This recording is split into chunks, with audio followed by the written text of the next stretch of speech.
Think you'd survive a day in the Middle Ages? Nope your toast in 24 hours. Welcome to boring history, where you'll face rat-packed huts, brutal chores, and healers who'd rather stab you than cure you. Before you drift off, don't forget to like, subscribe, and leave a comment. It really helps me create more great content for you, only if you're enjoying what I do, of course, and I'd love to hear your thoughts. By the way, what time is it, where you are, and where in the world are you watching from? Let's make this peaceful space even better together. Now relax, and let's begin. Why you wouldn't last 24 hours in medieval times? The pottage that haunts your spoon.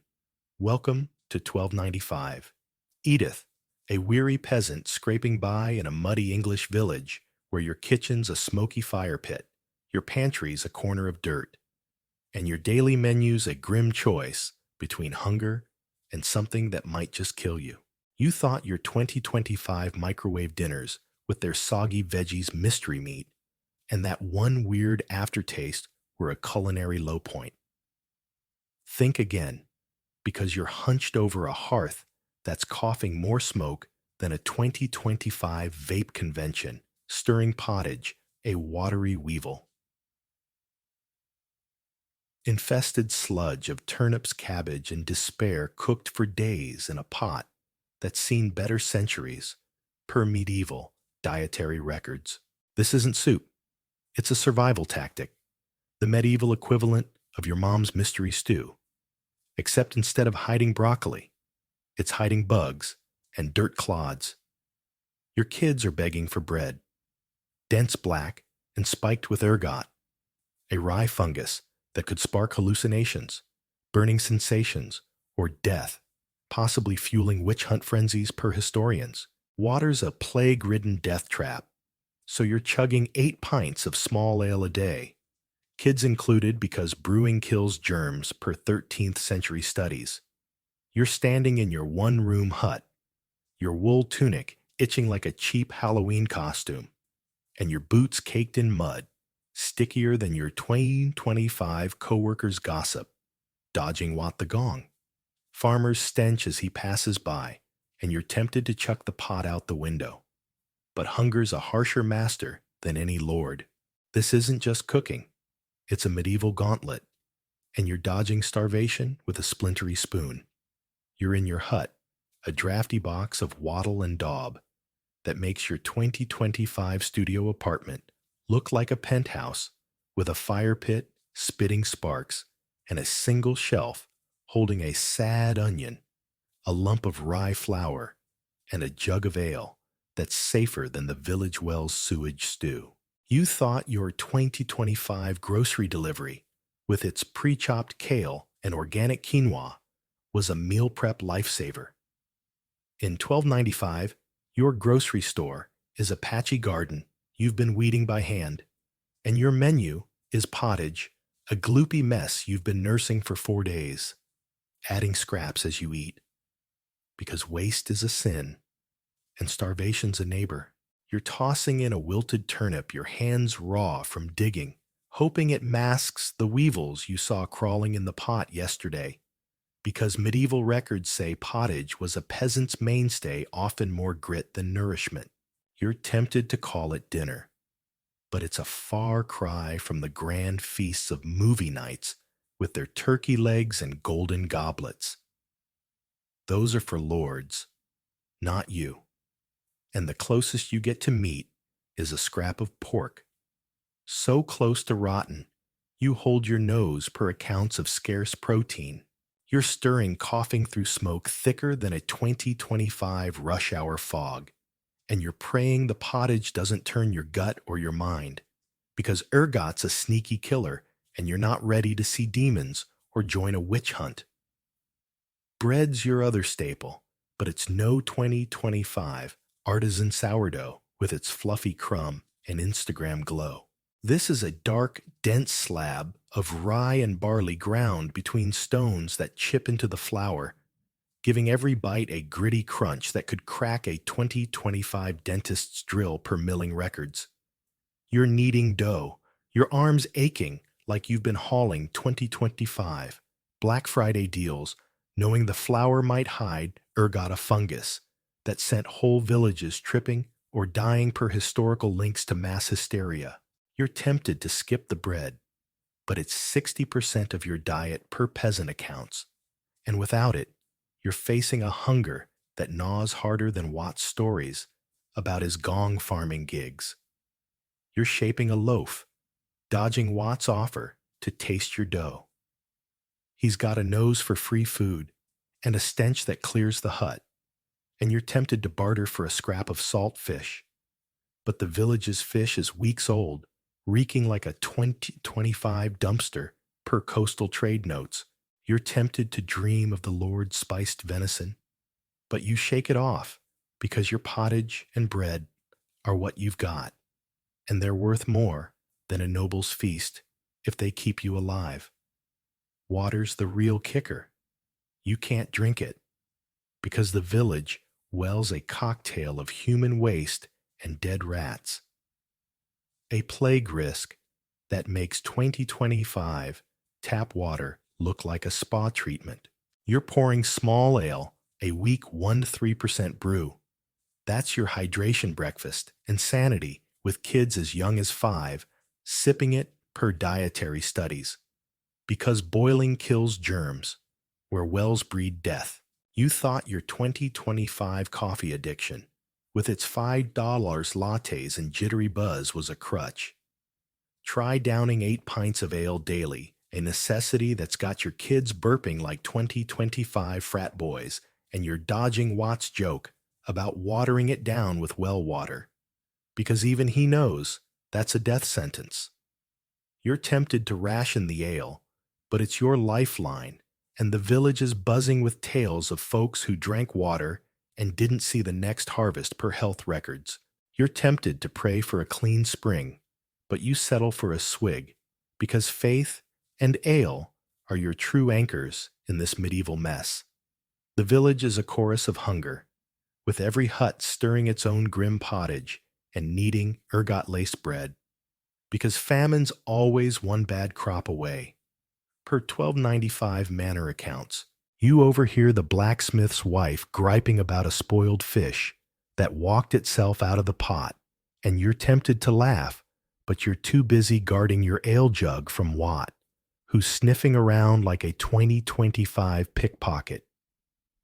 You thought your 2025 potlucks, with their store-bought dips and polite portions, were communal.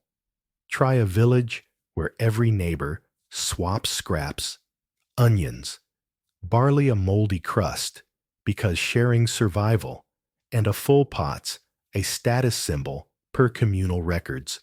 You're tempted to boast about your 4-day pottage streak, but you keep it low-key because flaunting your pantry in $12.95 is a great way to attract moochers or thieves.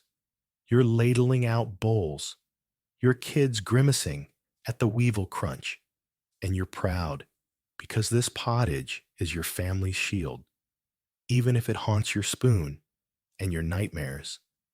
You're not reckless, though you know.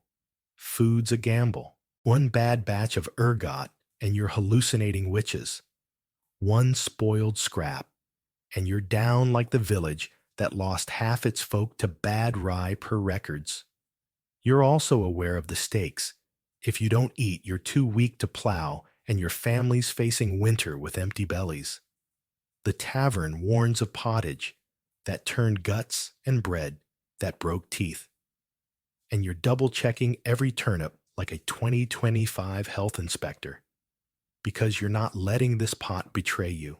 You're tempted to skip a meal, but you settle for a gritty bite because hunger's a thief and you've got fields to work. You're not blind to the risks, moldy flour, rancid fish, and Watt's helpful offers to season your stew. But you're ready because this hut's your kitchen and you're forging life from scraps and ale. Tomorrow you'll face fields and filth, but today you're the queen of pottage, stirring, sipping and keeping your village's hopes alive through winter's worst. The chamber pot that rules your night. You're still slogging through the muddy, smoky chaos of 1295 England. Edith, a weary peasant who's just survived another grim meal of pottage, a weevil-infested sludge of turnips, and despair choked down with gritty ergot-laced bread that could spark hallucinations, or worse, and washed it all with 8 pints of small ale, because the village well's a plague trap. You've stirred your pot over a smoky hearth, dodged Wat the Gong farmer's stench, and kept your kids fed, clinging to the faint hope of a lord's scraps or a miracle to ease your hunger. You thought your shared apartment bathroom nowadays, with its clogged drain and roommates' forgotten towels, was a hygiene horror. Think again, because night's fallen and you're facing the medieval bathroom.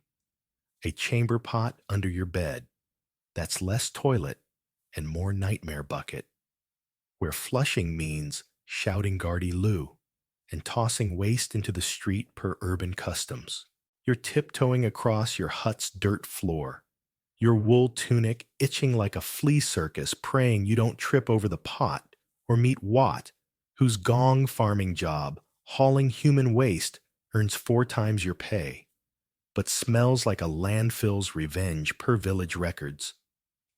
The village reeks of rot and despair, the steward sniffing around for taxes, and you're tempted to sleep through the urge, but nature's calling. This isn't just hygiene, it's a stench-soaked quest, and you're surviving with a grimace and a quick prayer.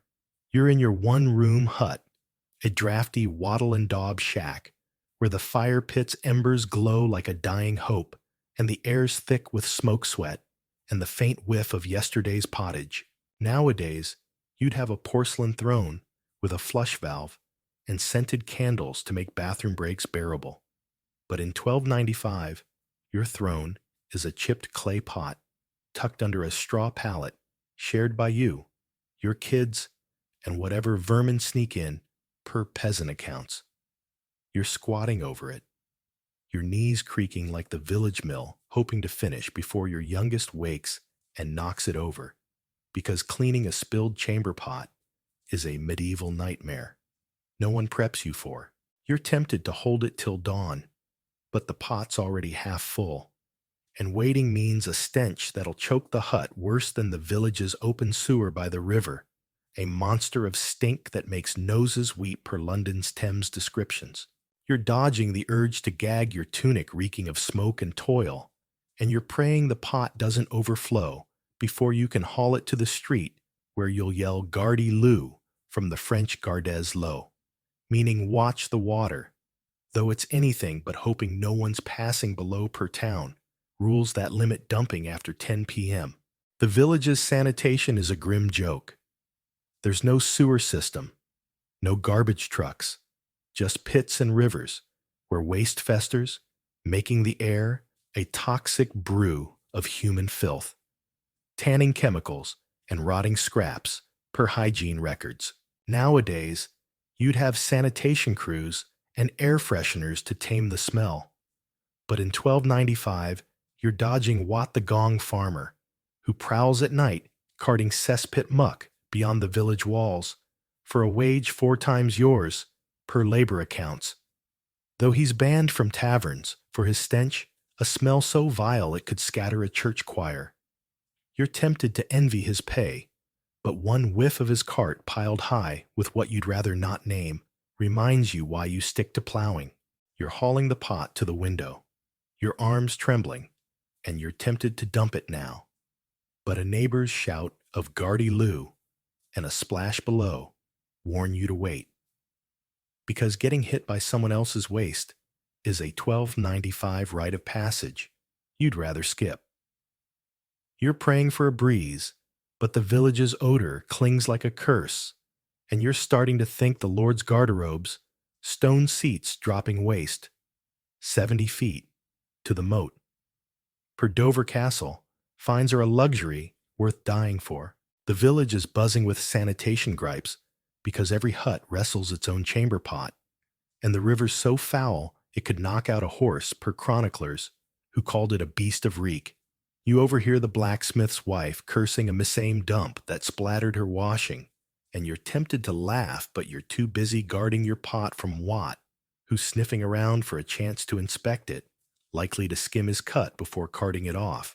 Nowadays, you'd have plumbing and privacy, but in 1295, your bathroom's a public affair, with neighbors' shouts of "Gardy Lou" echoing like a grim chorus, and you're dodging their waste as you walk to the fields per urban accounts.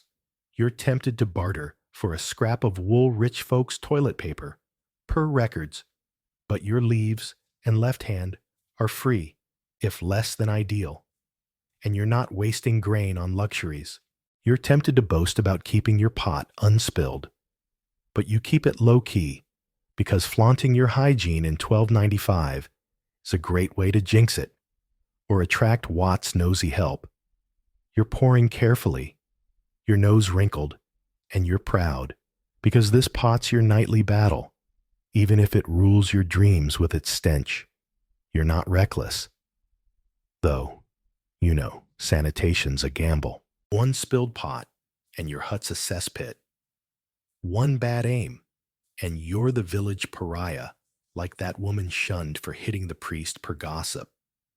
You're also aware of the stakes if you don't manage this disease creeps in, and 30% of kids don't see 5 per mortality stats, often from filth-borne plagues. The tavern warns of pots dumped too close to wells, poisoning drinkers, and you're double-checking your aim like a medieval sharpshooter because you're not letting this bucket betray you. You're tempted to skip the street and dig a pit, but village rules forbid it, and you're not risking a fine or a flogging per local laws.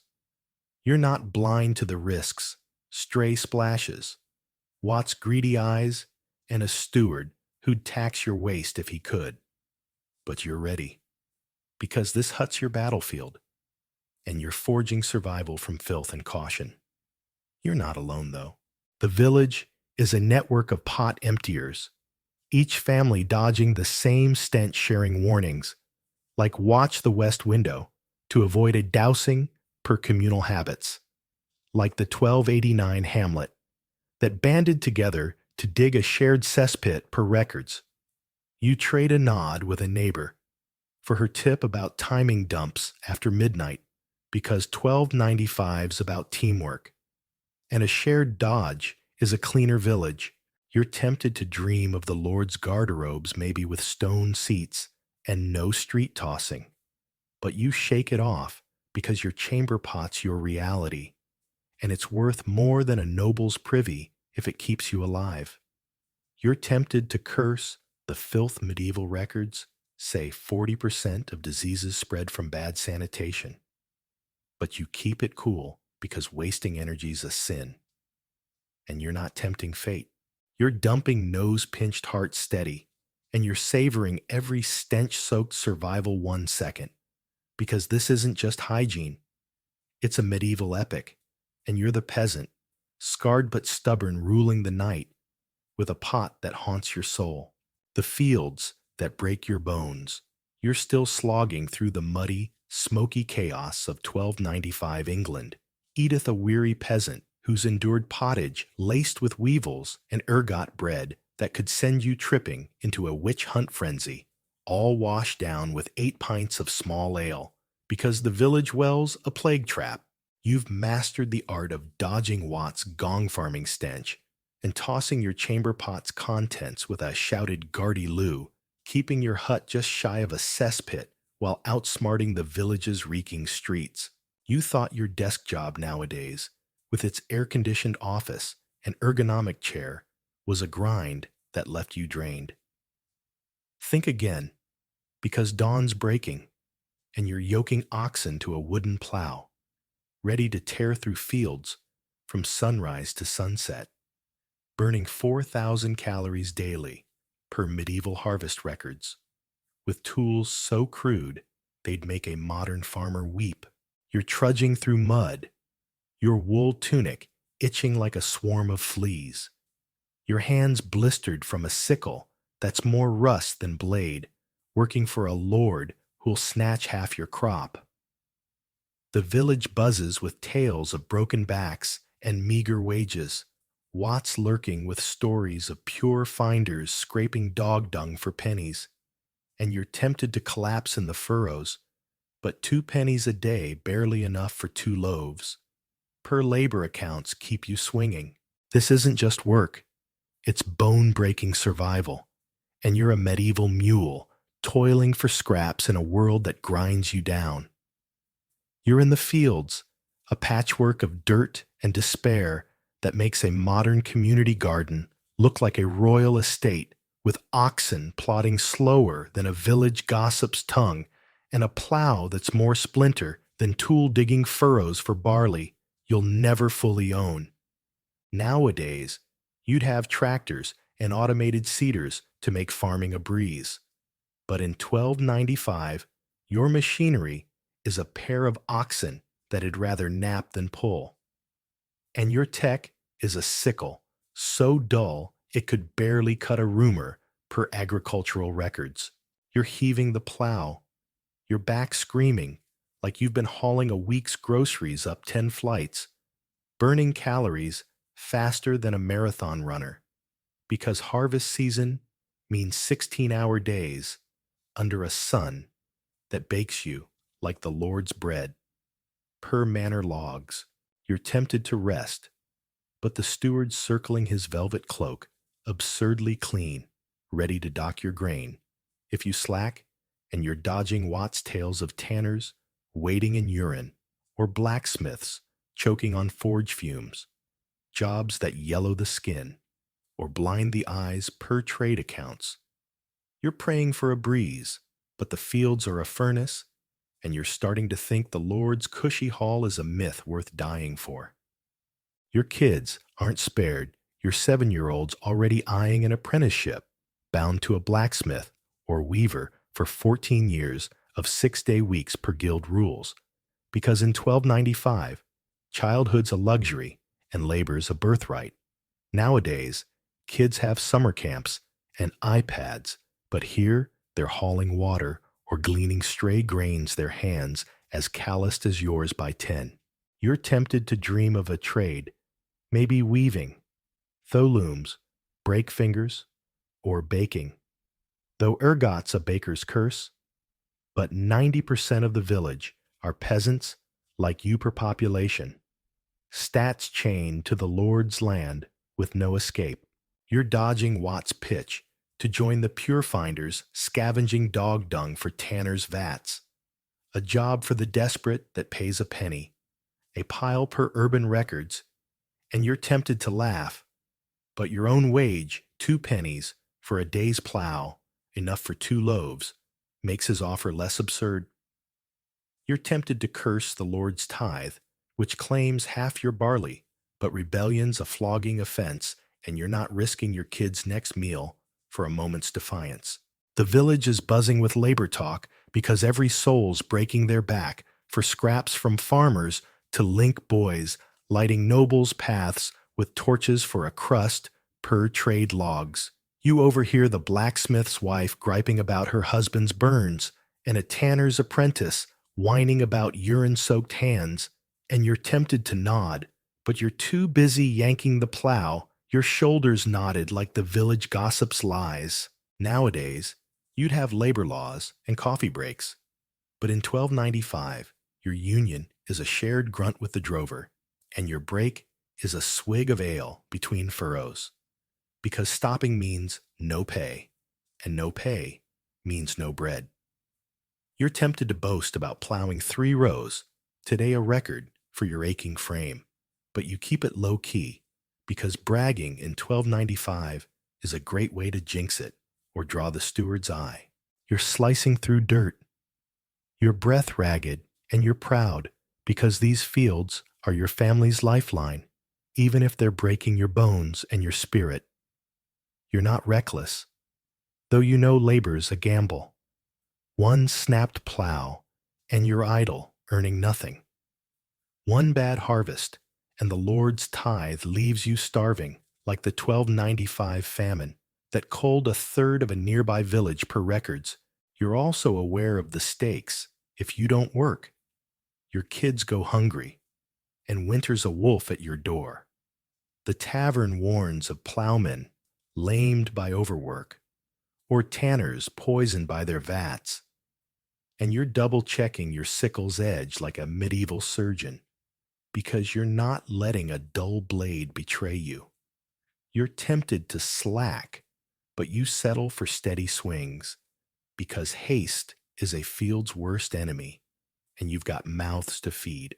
You're not blind to the risks, snap tools, angry stewards, and Watt's job offers that smell worse than his cart.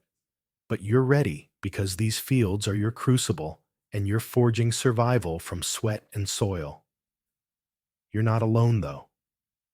The village is a network of toilers, drovers, reapers, even Watt, all sweating for the Lord's grain, like the 1289 hamlet that shared sickles to outlast a flood per records. You trade a nod with a reaper for his trick about sharpening blades with a whetstone, because 1295's about teamwork, and a shared hack is a stronger harvest. You're tempted to dream of the Lord's idle scribes maybe scribbling in warm halls with no mud, but you shake it off because your plow's your reality, and it's worth more than a noble's quill if it feeds your kids.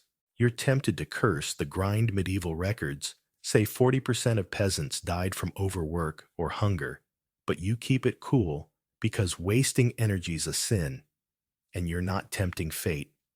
You're plowing sickle, slashing heart-pounding, and you're savoring every bone-breaking, soil-turning second.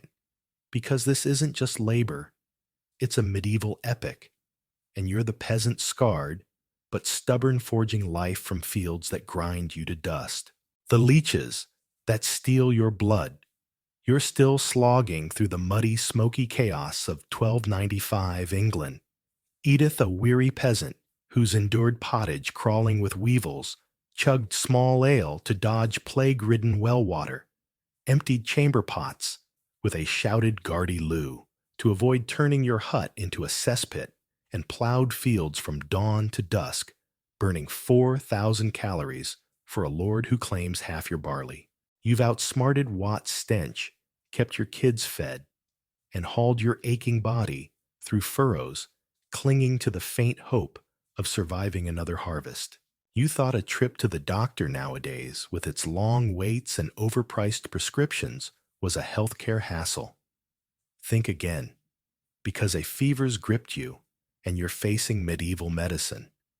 A nightmare of bloodletting leeches and mercury potions that's more torture than cure, with a 30% chance your kids won't see 5 per mortality records. You're lying on a straw mat in your smoky hut, your wool tunic itching like a swarm of fleas as a healer sharpens a blade to drain your bad blood. The village buzzes with tales of failed remedies and plague graves. Watt's peddling a mercury cure that's deadlier than the disease, and you're tempted to crawl to the fields, but your body's betraying you. This isn't just healing. It's a medieval gamble, and you're dodging death with a wince and a prayer. You're in your one-room hut, a drafty wattle and daub shack where the fire pit's embers sputter and the air's thick with smoke and the sour tang of unwashed bodies, your kids huddled nearby, their eyes wide with fear. Nowadays, you'd pop an ibuprofen, sip some tea, and binge a streaming series to ride out a fever. But in 1295, your clinic is this mat, and your doctor is a bearded quack who blames your sickness on bad air, or an imbalance of the 4 humors, blood phlegm, yellow bile, black bile, per medical texts. He's prepping to slice your arm for bloodletting, draining a bowl's worth to balance you a treatment so common it's practically a village handshake per records. You're tempted to bolt, but you're too weak, and the healer's muttering about using 70 leeches at once, a method endorsed by texts that claim sucking out bad blood cures everything from fevers to broken hearts. You're dodging his knife, your head pounding like the village mill, and you're praying He doesn't reach for the mercury, a poison prescribed for coughs to syphilis per apothecary logs that kills faster than the plague that culled 50% of Europe in the 14th century. Your teeth ache too, a throbbing reminder that dental care is a scream fest, with no brushes or toothpaste, just decay that festers until a barber yanks the tooth with pliers per village practices. Nowadays, you'd have fluoride and dental checkups, but in 1295, your toothbrush is a twig, and hygiene's a myth. Hands wiped on filthy tunics per customs, spreading germs like wildfire. You're tempted to chew on the other side, but every bite's a gamble, and you're picturing the village's last dentist visit, where a man's screams echoed for hours, drawing a crowd like a public hanging Watts, hovering, offering a mercury-laced tonic he swears cured his cousin, but you're dodging his pitch because his cousin's been dead a year, and you're not about to join her. You're tempted to pray for a miracle, but the healer's slicing, now blood dripping into a bowl, and you're grimacing because this cure feels like a punishment, and you're starting to think starving in the fields might have been kinder. The village is buzzing with health talk because disease is a shadow that claims kids and adults alike, with 30% of children dying before 5 and life expectancy barely hitting 40 per records. You overhear the blacksmith's wife whispering about a fever that took her neighbor and a kid who drank healer's brew, and saw demons likely ergot from bad bread per witch hunt theories. Nowadays, you'd have antibiotics and sterile clinics. But in 1295, your pharmacy is a sack of herbs, and Watt's dubious potions, and your hospital is this mat where the healer's muttering about balancing your humors with more leeches. Each one a slimy thief stealing your strength per medical accounts. You're tempted to boast about surviving past 30, a village record, but you keep it low-key because bragging in 1295 is a great way to jinx it or tempt the plague. You're clutching your kid's hands, your breath shallow, and you're proud because staying alive's your rebellion. Even if it's stealing your blood and your hope, you're not reckless, though. You know, medicine's a gamble. One bad cut and infection kills you. One wrong potion, and you're gone, like the village that lost half its folk to a healer's cure per records. You're also aware of the stakes if you don't recover. Your kids starve, and your fields go fallow, leaving your family to winter's mercy. The tavern warns of fevers that turn to plague and leeches that spread rot, and you're double-checking the healer's knife like a medieval inspector because you're not letting his dirty blade betray you. You're tempted to refuse the leeches, but you settle for bargaining, 10 not 70, because defiance is a death sentence, and you've got mouths to feed. You're not blind to the risks. Filthy tools, Watt's toxic brews, and a healer who'd rather bleed than think. But you're ready, because this hut's your battlefield, and you're forging survival from pain and prayer.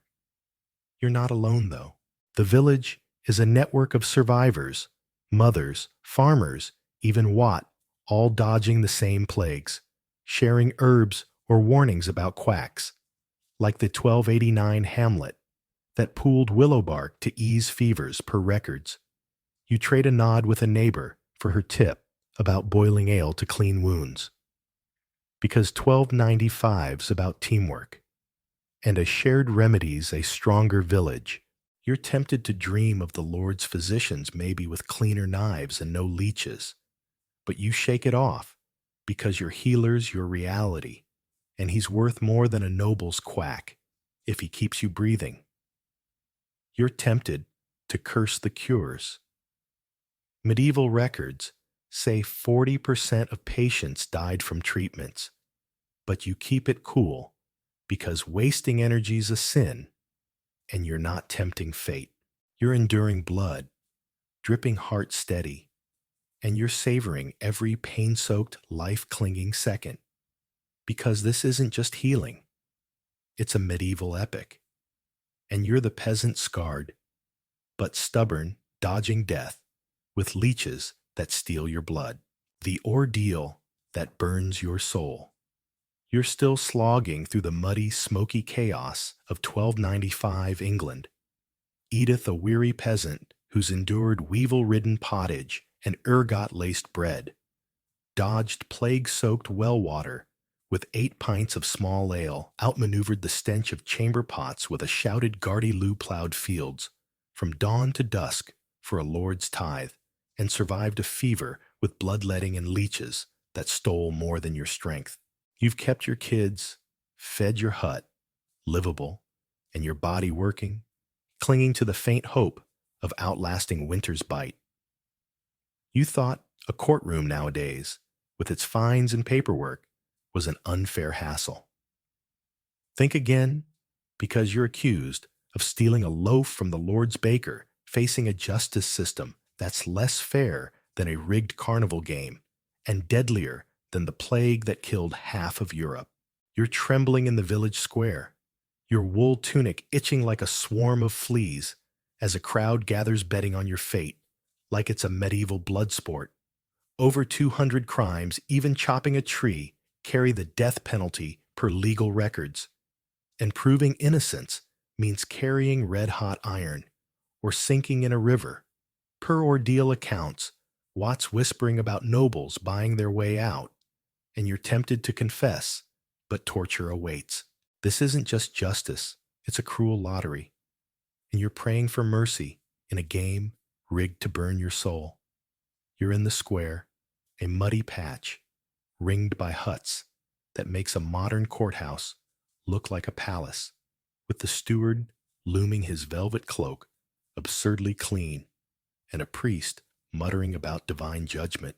Nowadays, you'd have lawyers' evidence and a presumption of innocence, but in 1295, your trial is a trial by ordeal, where God's supposed to save the guiltless per judicial customs. The steward's offering you a choice: carry a red-hot iron bar, 9 feet, praying your burns heal cleanly in 3 days to prove innocence, or face trial by watertide and tossed into the river, where sinking means you're pure but floating marks. You guilty for execution, per records. You're tempted to run, but the crowd's jeering, and Watt's betting a penny. You'll float his grin wider than the village cesspit. You're dodging their taunts, your heart pounding like the blacksmith's hammer, because laws vary by village, and stealing bread could cost your hand or your life per 1295 statutes. You're praying for a miracle, but the iron's glowing, and you're starting to think starvation might have been kinder than this public spectacle. The ordeal's logic is a grim farce. Water rejects the guilty iron spares the pure, but infection's a near certainty, making clean healing as likely as a lord sharing his feast per medical accounts. Nowadays, you'd have a jury and DNA tests. But here, your defense is surviving pain, and the crowd's treating your fate like a festival, bringing bread and ale, like it's a medieval tailgate per execution records. You're tempted to confess torture's the alternative, with racks that dislocate joints or thumb screws that crush bones per judicial logs. But confession means hanging, or worse, drawing and quartering, where you're gutted alive and hacked apart, a fate for traitors that draws bigger crowds than a village fair per chronicles. Watt's muttering about nobles paying blood money to victims' families or hiring champions for trial by combat per elite customs. But you're a peasant with no coins or swordsmen, and the steward's eyeing you like you're already guilty. You're tempted to scream, but you're gripping the iron's handle, the heat searing, and you're grimacing, because this ordeal's burning more than your hands. It's torching your soul. The village is buzzing with justice talk, because every soul's seen or faced the steward's wrath with 200 crimes, from stealing to tree cutting, carrying death, and public hangings, drawing picnics like a morbid holiday per records. You overhear the blacksmith's wife cackling about a thief who lost a hand for a crust and a kid who floated and burned per ordeal tales, and you're tempted to glare, but you're too busy staggering 9 feet the iron scorching your palms. Nowadays, you'd have appeals and legal aid. But in 1295, your court is this square, and your judge is a priest who thinks God's verdict comes through blisters, not truth. You're tempted to drop the iron, but the crowd's chanting, and you're dodging. Watt's helpful advice to pray harder, because his prayers didn't save his cousin from the gallows. You're tempted to curse the steward's smirk, but rebellion's a death sentence, and you're not risking your kid's next meal for a fleeting defiance. You're not reckless, though you know justice is a gamble. One infected burn, and you're guilty. One wrong breath, and you float like the woman who sank but drowned, per records, proving innocence too late. You're also aware of the stakes. If you're convicted, your kids are orphaned and your hut seized, leaving them to winter's jaws. The tavern warns of innocents hanged for a lord's whim or tortured into false confessions, and you're double-checking your steps like a medieval tightrope walker because you're not letting this iron betray you. You're tempted to beg, but you settle for silence because pleading's a noble's trick, and you've got no velvet to back it per class divides. You're not blind to the risks, crowd's bloodlust, Watt's bets, and a steward who'd rather hang than listen. But you're ready, because this square's your battlefield, and you're forging survival from pain and faith. You're not alone, though. The village is a network of survivors, mothers farmers, even Watt, all dodging the same noose, sharing whispers of safe pleas, or priests who take bribes like the 1289 Hamlet that pooled grain to free a boy per records. You trade a glance with a neighbor for her tip about bandaging burns with boiled cloth, because 1295's about teamwork and a shared dodge is a stronger village. You're tempted to dream of the Lord's justice, maybe with coin-bought mercy and no irons, but you shake it off, because your ordeal's your reality, and it's worth more than a noble's pardon if it keeps you breathing. You're tempted to curse the system. Medieval records say 40% of trials ended in death or maiming, but you keep it cool, because wasting energy's a sin. And you're not tempting fate. You're enduring hands, blistered heart steady, and you're savoring every soul-burning, life-clinging second, because this isn't just justice, it's a medieval epic, and you're the peasant scarred, but stubborn dodging death with an ordeal that sears your soul, the war that steals your home. You're still slogging through the muddy, smoky chaos of 1295 England. Edith, a weary peasant who's endured weevil-ridden pottage, chugged small ale to dodge plague-soaked wells, outmaneuvered chamber pot stench with a shouted Gardy Lou, plowed fields for a lord's tithe, survived a fever with bloodletting leeches, and faced a burning iron ordeal to clear your name of theft. You've kept your kids, fed your hut, standing, and your spirit unbroken, clinging to the faint hope of outlasting winter's grip.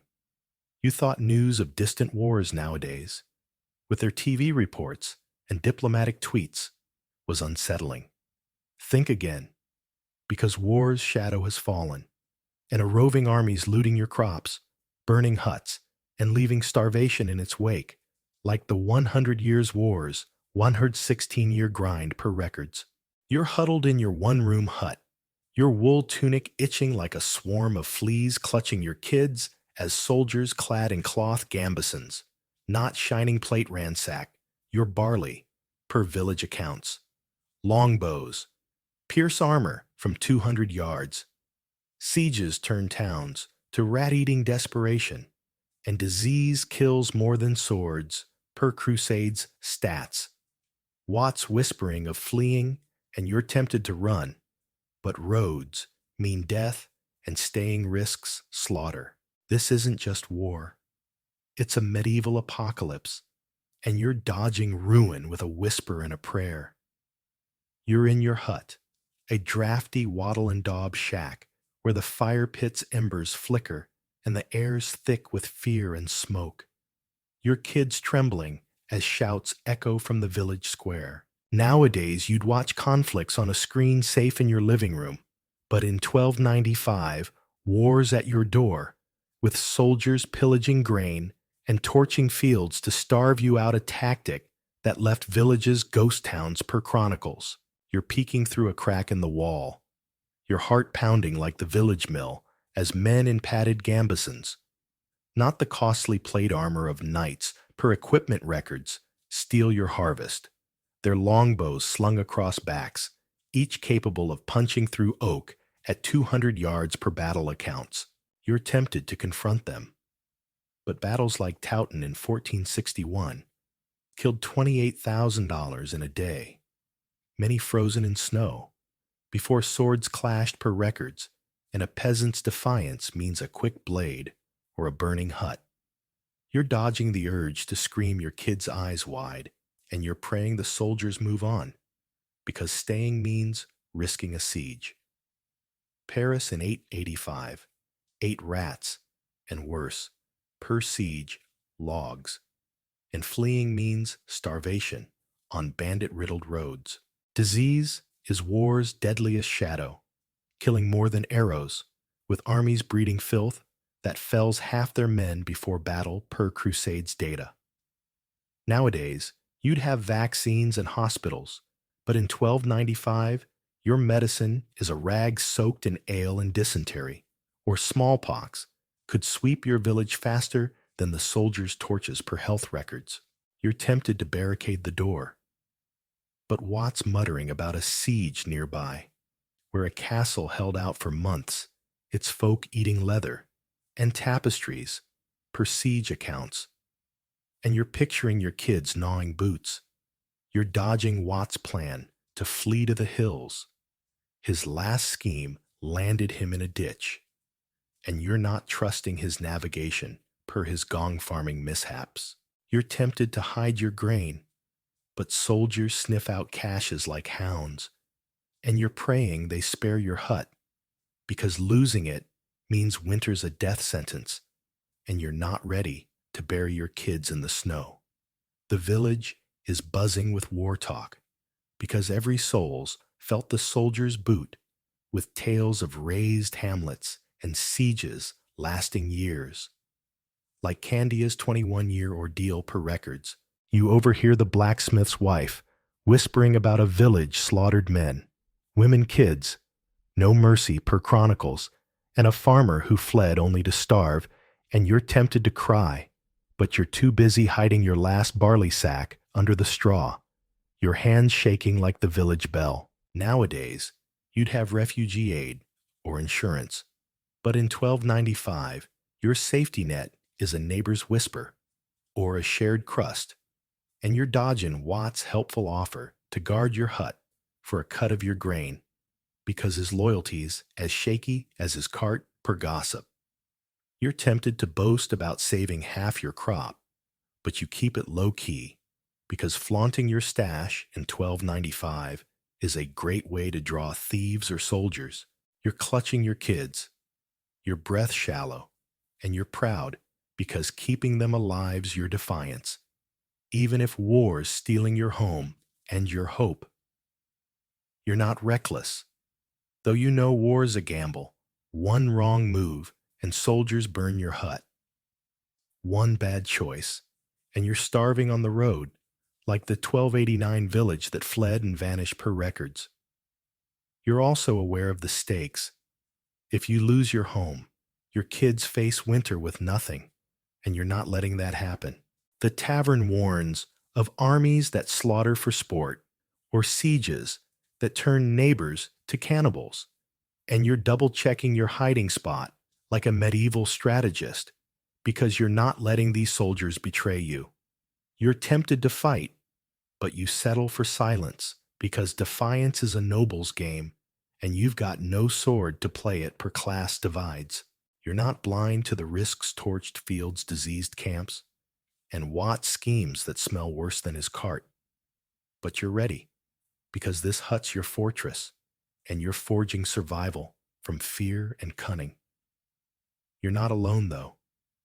The village is a network of survivors, mothers, farmers, even Watt, all dodging the same swords, sharing whispers of safe paths or hidden caches, like the 1289 hamlet that pooled grain to outlast a raid per records.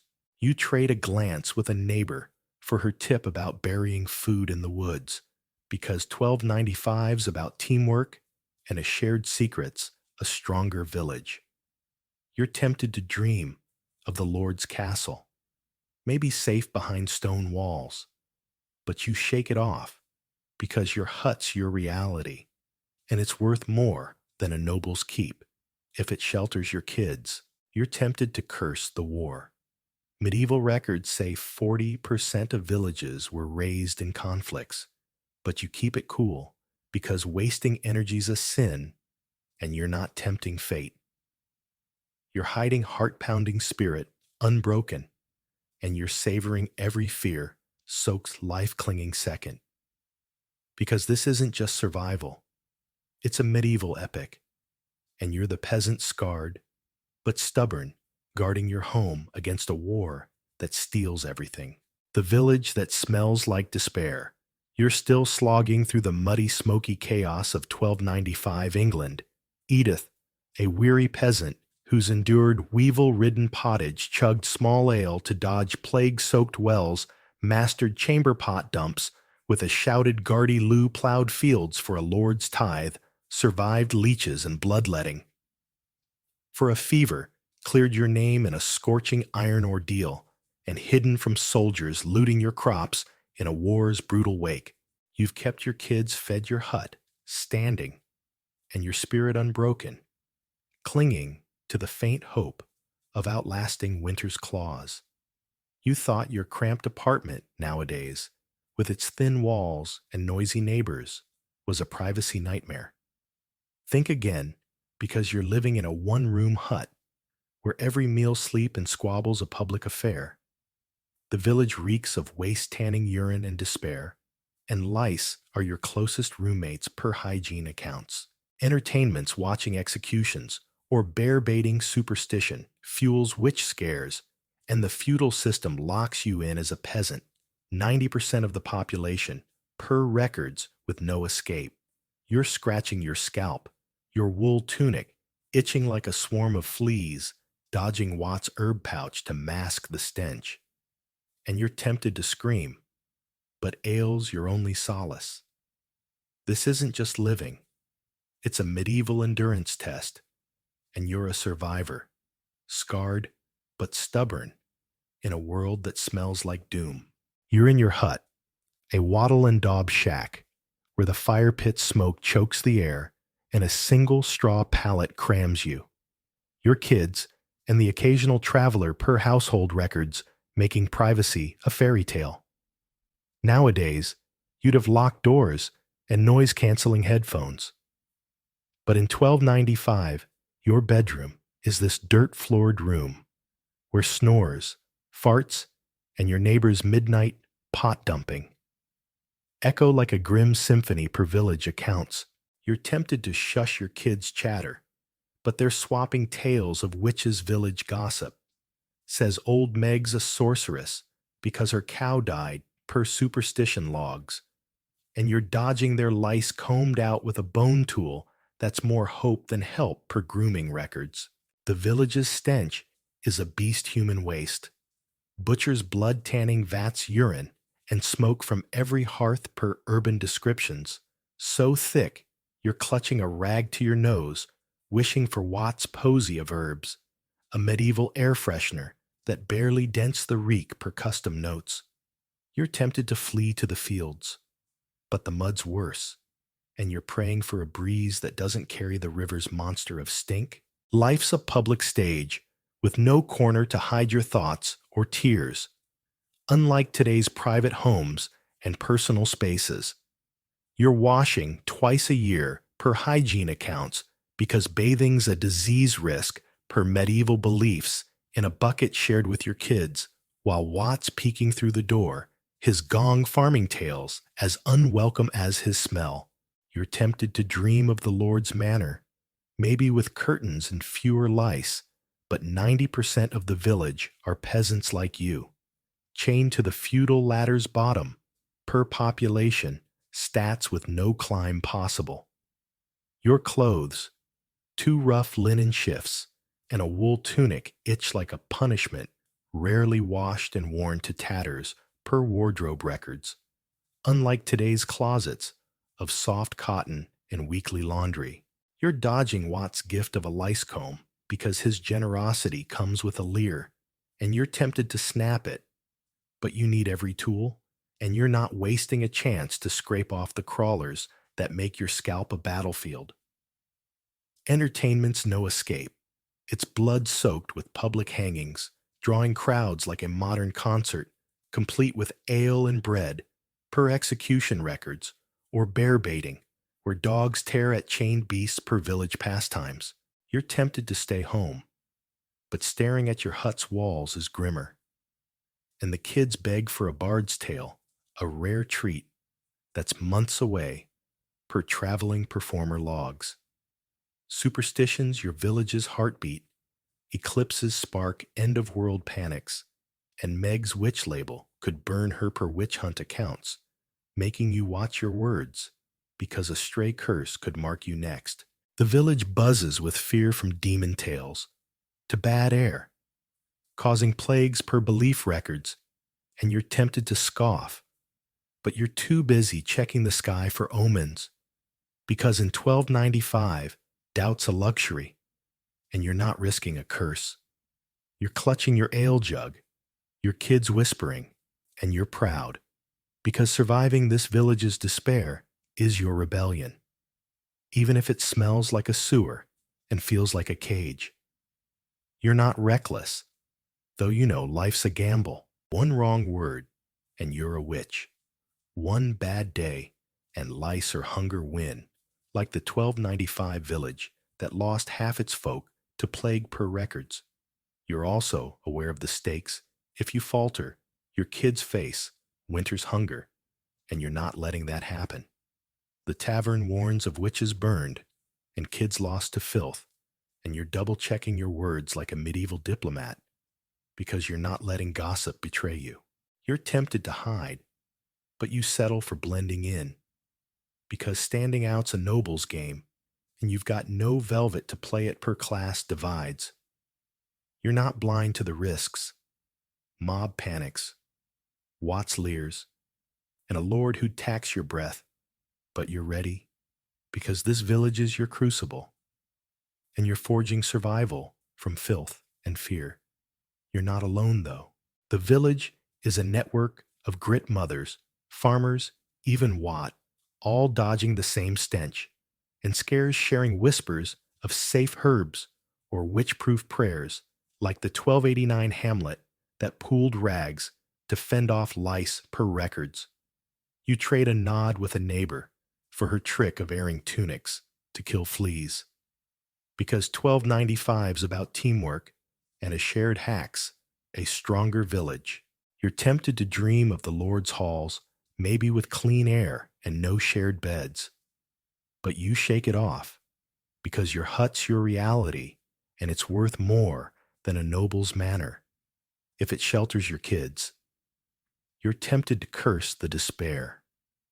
Medieval records say 40% of peasants died from disease or want, but you keep it cool because wasting energy's a sin, and you're not tempting fate.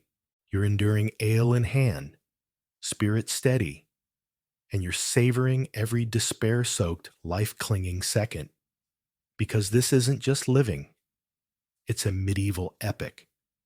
And you're the peasant, scarred, but stubborn, thriving, in a village that smells like doom.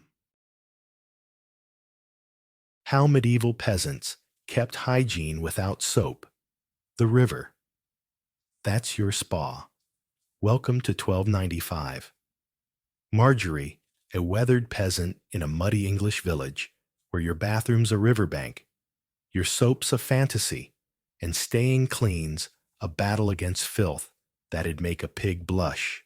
You thought your cramped shower stall nowadays, with its dribbling water pressure dollar store body wash, and that one mildew spot you can't scrub out, was a hygiene hassle. Think again, because you're trudging to the village's spa, a murky stretch of river that's half water, half cow dung, with a fishy whiff that could knock out a horse per archaeological records of riverside washing platforms. You're wading into the chilly current, your wool tunic itching like a flea market reject, clutching a ragged cloth as the water tugs at your knees, while Watt the gong farmer cackles from the shore, his stench a grim reminder of what happens if you skip a dip. The village is buzzing with bath day gossip, women swapping tales of wayward husbands, men splashing after a day in the fields, per 13th century accounts. And you're tempted to turn back, but Sunday's church service looms, and you're not about to face the priest, smelling like last week's pottage, or risk the steward's sneer. This isn't just bathing. It's a medieval plunge, and you're dodging muck, gossip, and Watts leers. With a smirk, a shiver, and a prayer, you're at the river's edge, a muddy bank lined with crude wooden platforms and benches that make a modern community pool look like a luxury resort. The water, a brownish soup, swirling with leaves, animal waste, and whatever the tanners dumped upstream per village hygiene records. Nowadays, you'd have a hot shower with adjustable jets and a playlist to make washing a breeze. But in 1295, your shower is this river, where the only jets are the current's pull and the occasional frog bumping your shin. You're stripping to your linen shift, your hands raw from plowing as the village women gather their chatter, louder than the mill's creak, sharing who's courting who or which lord's raising taxes per social accounts of communal bathing.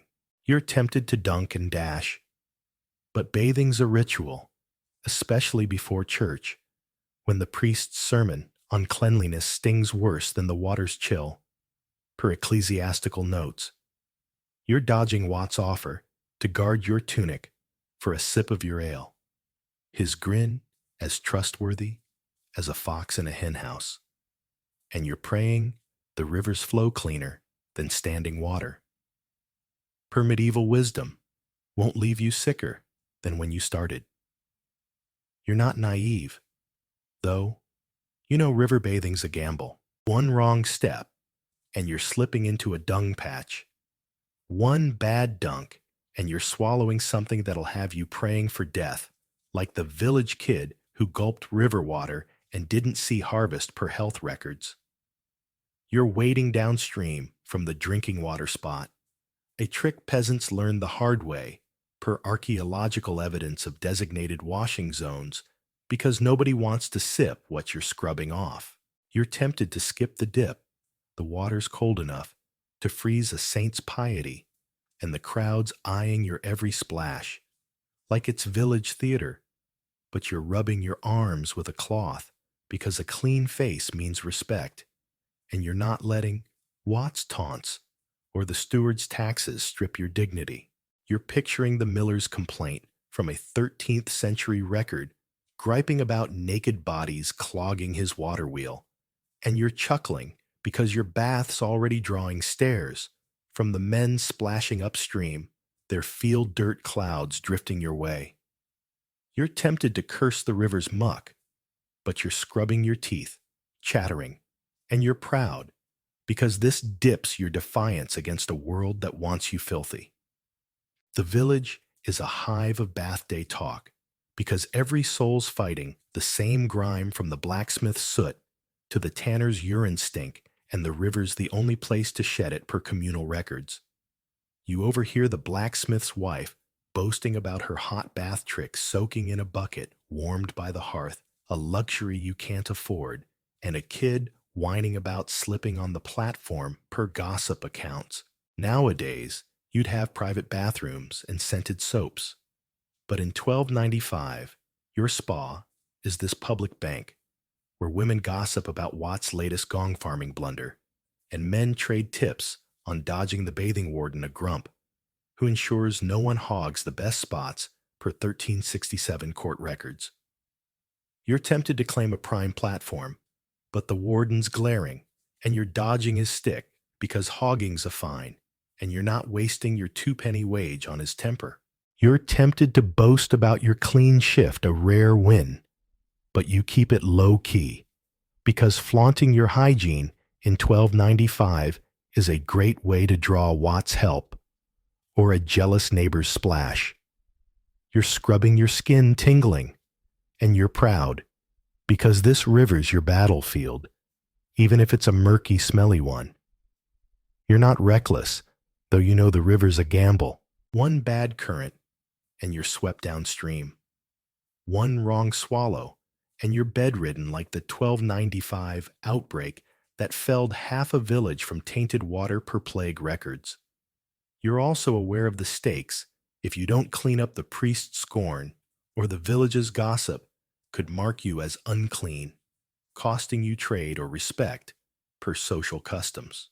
The tavern warns of bathers who caught chills or worse, and you're double-checking your footing like a medieval tightrope walker because you're not letting this river betray you. You're tempted to linger, soaking in the chatter, but you settle for a quick scrub because dawdling risks a cold, and you've got fields to plow and kids to feed. You're not blind to the risks. Slippery banks, Watt's leers, and a warden who'd fine you for breathing. But you're ready because this riverbank's your arena, and you're forging cleanliness from muck and courage.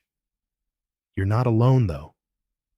The village is a network of splashers, mothers, farmers, even Watt, all battling the same grime-sharing rags or warnings about slick rocks, like the 1289 hamlet that built a communal platform to ease bathing per records. You trade a nod with a neighbor for her tip about bathing after rain when the river runs clearer, because 1295's about teamwork and a shared hack's a cleaner village.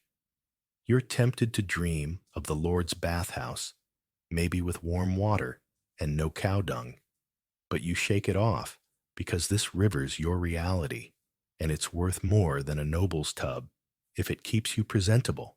You're tempted to curse the chill medieval records, say 40% of winter bathers caught fevers, but you keep it cool because wasting energy's a sin, and you're not tempting fate. You're wading out, rag-dripping spirit, unbroken, and you're savoring every chilly muck-soaked second, because this isn't just bathing. It's a medieval epic. And you're the peasant, scarred but stubborn, turning a river into a spa that guards your pride. The ashes that scour your skin.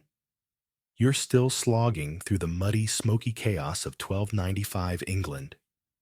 Marjorie, a weathered peasant who's just braved the village's spa, a murky river swirling with cow dung and fishy whiffs to scrub off the grime of fieldwork and pottage fumes, outsmarting what the gong farmer's leers and the bathing warden's stick to emerge clean for Sunday's church. You've waded through chilly currents, dodged the steward's taxes, and kept your linen shift spotless, clinging to the faint hope of a moment's dignity in a world that wants you filthy. You thought your fancy exfoliating scrub nowadays with its microbeads lavender scent and sleek bottle was a skin-saving miracle. Think again, because you're now crouched by your hut's fire pit, mixing wood ash, your village's secret weapon packed with potassium carbonate per medieval cleaning manuals to scour the stubborn dirt no river could lift. You're stirring a gritty paste. your wool tunic itching like a flea market reject, dodging Watt's expert advice to add his finest urine for an ammonia kick per 13th century recipes. The village buzzes with ash trading gossip, the steward sniffing for unpaid dues, and you're tempted to dunk your head in the pot. But a clean body means respect, and you're not letting Watt's stench or the river's muck win. This isn't just cleaning, it's medieval alchemy, and you're turning trash into triumph with a scouring grit that burns like ambition. You're in your one-room hut, a drafty wattle and daub shack, where the fire pit's embers crackle, and the air's thick with smoke and the faint reek of yesterday's pottage. Your kids huddled nearby, eyeing the ash pile you've swept from the hearth. Nowadays, you'd grab a bar of soap or a foaming gel to wash away sweat and field dirt. But in 1295, your soap is this ash scraped from oak logs, because it's finer and less staining than birch per village lore, and you're mixing it with water to make a paste that breaks down grease like a medieval curse per chemical analyses of ash residues. You're tempted to use plain water, but the river left a gritty film on your arms, and ash is your only shot at not smelling like Watt's gong cart, which clears a path through the village square per hygiene accounts. You're rubbing the paste on your hands raw from plowing, wincing as it stings your knuckles, and you're dodging Watt's pitch to add urine. It's nature's cleaner, he swears, citing ammonia's bite per cleaning manuals, because you'd rather smell like smoke than his finest brew. You're praying the mix doesn't burn too much, because a rash now means a week of itching, and you're not risking that before church. The ash game's no simple chore. It's a village obsession, with every hut hoarding its best for cleaning or trade, like the Agnes ash gatherer, who built a tidy living swapping oak ash per 1386 court records. Nowadays, you'd have skincare aisles with curated scrubs, but here your aisle is the hearth, and your brand is whatever wood you burned last, with oak as the gold standard for its white powdery yield per pottery residue studies. You're tempted to use birch ash, Watt's pushing a sack he borrowed from the miller, but oak's your pride, and you're dodging his offer like you dodge his gong cart's fumes. You're picturing the 1342 court case where a neighbor was fined for stealing ash, a medieval crime that sparked a tavern brawl per records, and you're chuckling because your own pile's under guard from Watt's sticky fingers. You're tempted to barter for a pinch of rosemary to mix in herbs, add scent, and kill germs per archaeological finds, but your barley's for bread, and you're not trading food for frills. You're rubbing your skin, tingling like you've danced too close to the fire, and you're proud because this ash is your shield against the village's stench, even if it scours your patience along with your skin. The village is a hive of ash talk, because every soul's battling the same grime, from the blacksmith's soot to the tanner's urine reek, and a good ash mix is a status symbol per communal records.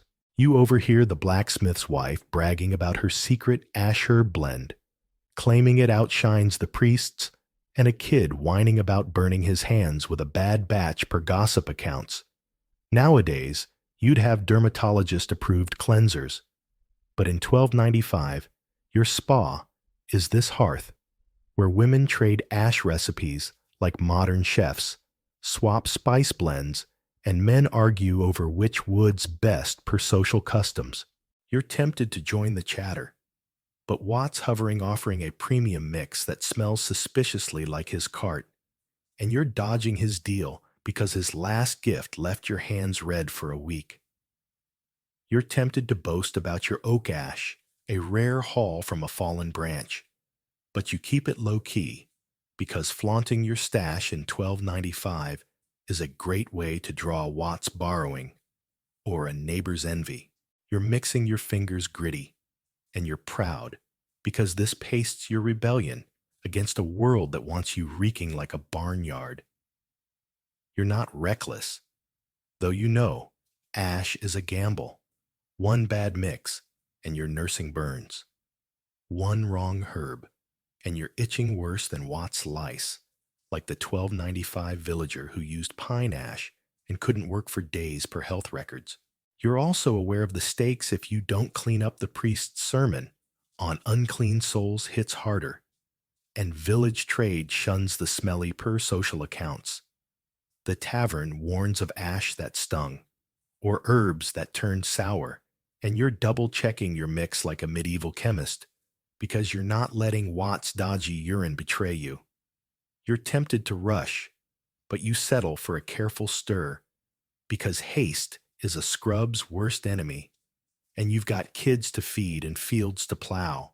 You're not blind to the risks, stinging pastes, Watt's schemes, and a steward who'd tax your ash if he could.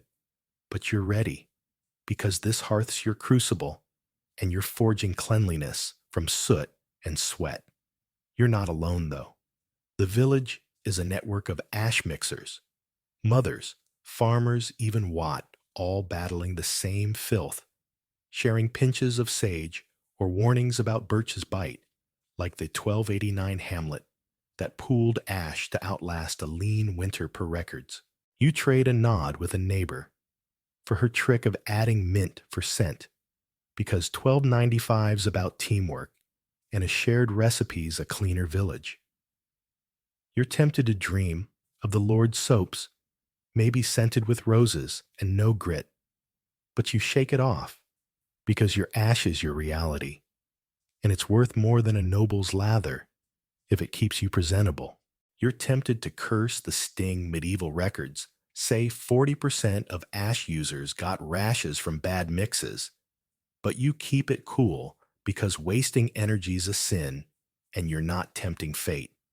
You're scouring hands, burning spirit steady, and you're savoring every gritty skin-saving second because this isn't just cleaning. It's a medieval epic, and you're the peasant, scarred but stubborn, turning ashes into a scour that guards your pride, the comb that hunts your lice. You're still slogging through the muddy, smoky chaos of 1295 England.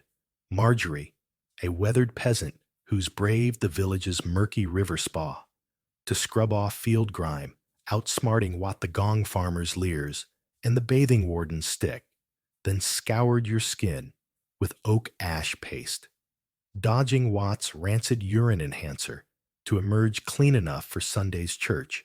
You've kept your linen shift spotless, your dignity intact, and your hope flickering, despite the steward's taxes and the village's stench. You thought your high-end shampoo nowadays, with its sulfate-free foam and glossy bottle, was a hair care essential. Think again, because you're now perched on a wobbly stool in your smoky hut, wielding a bone comb. Your delousing dagger per archaeological finds to tame a lice-infested tangle no river rinse could conquer. You're steeping rosemary and bay leaves in vinegar for a lice-repelling rinse per 13th century recipes. Your wool tunic itching like a flea market. Reject dodging Watt's premium urine rinse to lighten your locks. The village women gather braiding and delousing like a grim salon per social accounts, and you're tempted to chop it all off.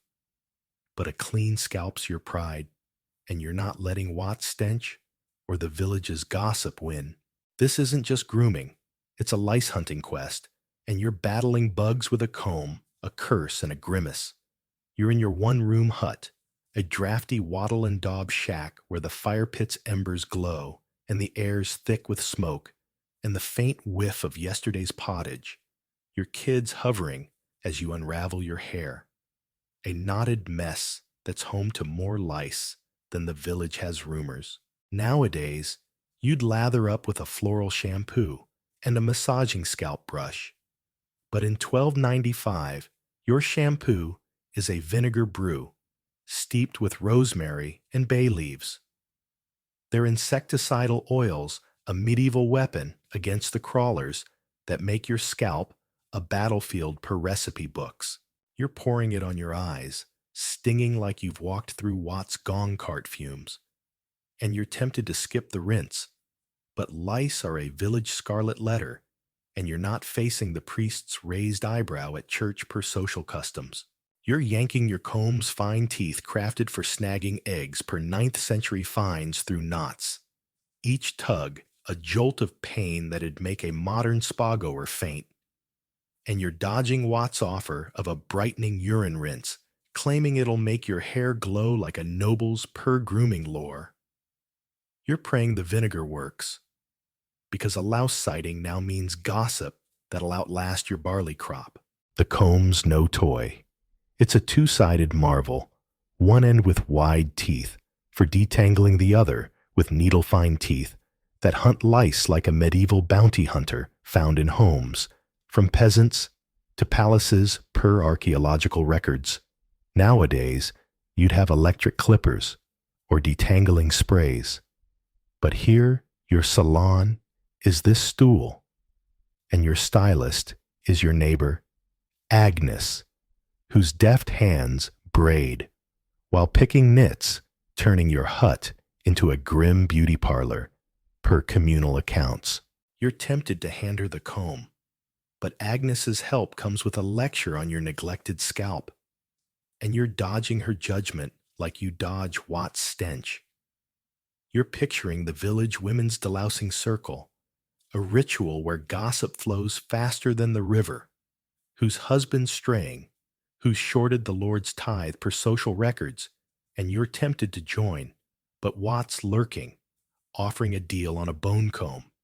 He found likely pilfered from the miller per 1389 court disputes. You're tempted to curse the lice, but you're combing your scalp screaming, and you're proud because a clean head's your shield against a village that sniffs out shame. The village is a hive of hair care talk, because every soul's battling the same crawlers from the blacksmith's soot-caked mane to the tanner's urine-soaked locks, and a good comb's worth more than a week's wages per trade accounts. You overhear the blacksmith's wife bragging about her lavender rinse, claiming it outshines the priest's prayers, and a kid whining about a comb that snapped mid-knit per gossip logs. Nowadays, you'd have lice treatments and blow dryers. But in 1295, your treatment is this vinegar burning like a sinner's conscience, and your dryer is the hut's smoky air per hygiene practices. You're tempted to trade for Agnes's sage. She swears it kills eggs faster, but your barley's for bread, and you're not swapping food for frills. You're dodging Watt's premium rinse, which smells like his cart and probably came from it, and you're tempted to dunk him in the river. But his gossip's worse than his stench, and you're not risking a village feud. You're combing your fingers, cramping, and you're proud because this scalp's your battlefield, even if it's a louse-ridden war zone. You're not reckless, though you know hair care's a gamble. One bad rinse and your scalp's raw. One missed egg and you're crawling again, like the 1295 villager shunned for a lice outbreak per health records. You're also aware of the stakes. If you don't look clean, the priest's sermon on unclean souls hits harder, and village trade shuns the infested per social accounts. The tavern warns of rinses that burned or combs that broke, and you're double-checking your vinegar's strength like a medieval apothecary, because you're not letting Watt's dodgy brew betray you. You're tempted to rush, but you settle for slow pulls, because haste is a louse's best friend, and you've got kids to feed and fields to plow. You're not blind to the risks scalding vinegar, Watt's schemes, and a neighbor who'd snitch for a barley sack, but you're ready because this hut's your salon, and you're forging cleanliness from herbs and grit. You're not alone, though. The village is a network of NIT pickers, mothers weavers, even Watt, all battling the same bugs, sharing combs or sage sprigs, like the 1289 Hamlet that pooled rosemary to fend off an outbreak per records. You trade a nod with Agnes for her trick of steeping bay leaves longer because 1295's about teamwork and a shared hack's a cleaner village. You're tempted to dream of the Lord's scented oils, maybe with no vinegar sting, but you shake it off because your comb's your reality, and it's worth more than a noble's rinse if it keeps you respectable. You're tempted to curse the pain. Medieval records say 40% of villagers battled lice yearly, but you keep it cool because wasting energy's a sin, and you're not tempting fate. You're combing scalp, burning spirit steady, and you're savoring every nit-snagging, pride-saving second, because this isn't just grooming. It's a medieval epic, and you're the peasant scarred but stubborn hunting lice with a comb that guards your honor, the twig that saves your smile. You're still slogging through the muddy, smoky chaos of 1295 England. Marjorie, a weathered peasant, who's braved the village's murky river spa to scrub off field grime, scoured your skin with oak ash paste, to banish barnyard stink, and battled lice with a bone comb and rosemary vinegar rinse, outsmarting Watt's urine-soaked schemes and the village's gossip to keep your dignity intact for Sunday's church. You've kept your linen shift spotless, your scalp knit-free, and your hope flickering despite the steward's taxes and the village's reek. You thought your electric toothbrush nowadays, with its minty paste whitening mode and vibrating hum, was a dental must-have. Think again, because you're now chewing a cherry twig to fray it into a makeshift brush, scrubbing your teeth with a gritty powder of crushed eggshells and chalk, maybe spiked with mouse bones per 1385 court records, to fend off decay in a village where a toothache is a scream fest, and no dentists in sight. Per 1321 monastic logs, you're perched in your smoky hut, your wool tunic itching like a flea market reject, dodging Watt's spiced tooth powder that smells like a swamp per medical texts. The village buzzes with tales of yanked teeth and foul breath, and you're tempted to skip it, but a clean smile's your charm, and you're not letting Watt's stench or the priest's glare win. This isn't just brushing, it's a medieval dental duel, and you're fighting rot with a twig, a grimace, and a prayer. You're in your one-room hut, a drafty wattle and daub shack, where the fire pit's embers sputter, and the air's thick with smoke, and the faint tang of pottage, your kids hovering as you chew the twig's end, softening it into a frayed brush that scrapes your teeth per monastic hygiene records. Nowadays, you'd zip through a 2-minute brush with fluoride paste and a dentist's number on speed dial. But in 1295, your toothbrush is this cherry branch plucked from a tree, the village nearly stripped bare, per 1321 accounts. Its natural compounds, fighting bacteria per modern studies. You're mixing a powder eggshells for calcium chalk for grit per medieval recipes. Your fingers dusty as you dodge. Watt's offer of a premium blend, ground with mouse bones and frog legs, he swears claiming its noble grade, though it reeks like his gong cart per apothecary logs. You're tempted to use plain water, but decay's a village curse, turning smiles to gaps that draw stares at church per social customs. And you're not risking the priest's sermon on unclean souls or the baker's refusal to trade with a rotten-mouthed woman. You're scraping your gums, stinging like you've bitten a sour apple, and you're praying the powder doesn't crack a tooth. Because a barber's pliers are your only fix, and his surgery echoes screams across the square. The twig's no toy. It's a dental lifeline, aromatic and tough, unlike the noble's clove and mint powders that cost more than your yearly wage per 1374 household accounts. Nowadays, you'd have whitening strips and mouthwash, but here, your whitening is this chalky grit, and your rinse is a swig of vinegar spiked with mint, a breath freshener that burns like a sinner's conscience per dental practices. You're tempted to skip the scrub.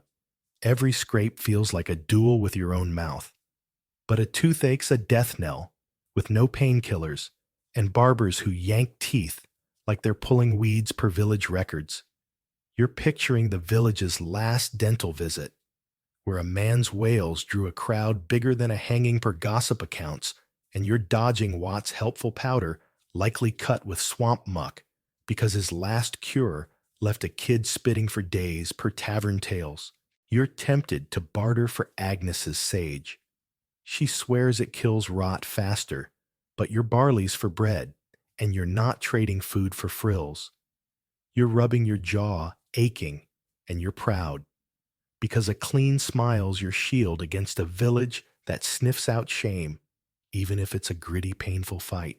The village is a hive of dental talk, because every soul's dodging the same rot, from the blacksmith's ale-stained teeth to the tanner's decay from urine fumes, and a good powder's worth more than a week's wages per trade logs.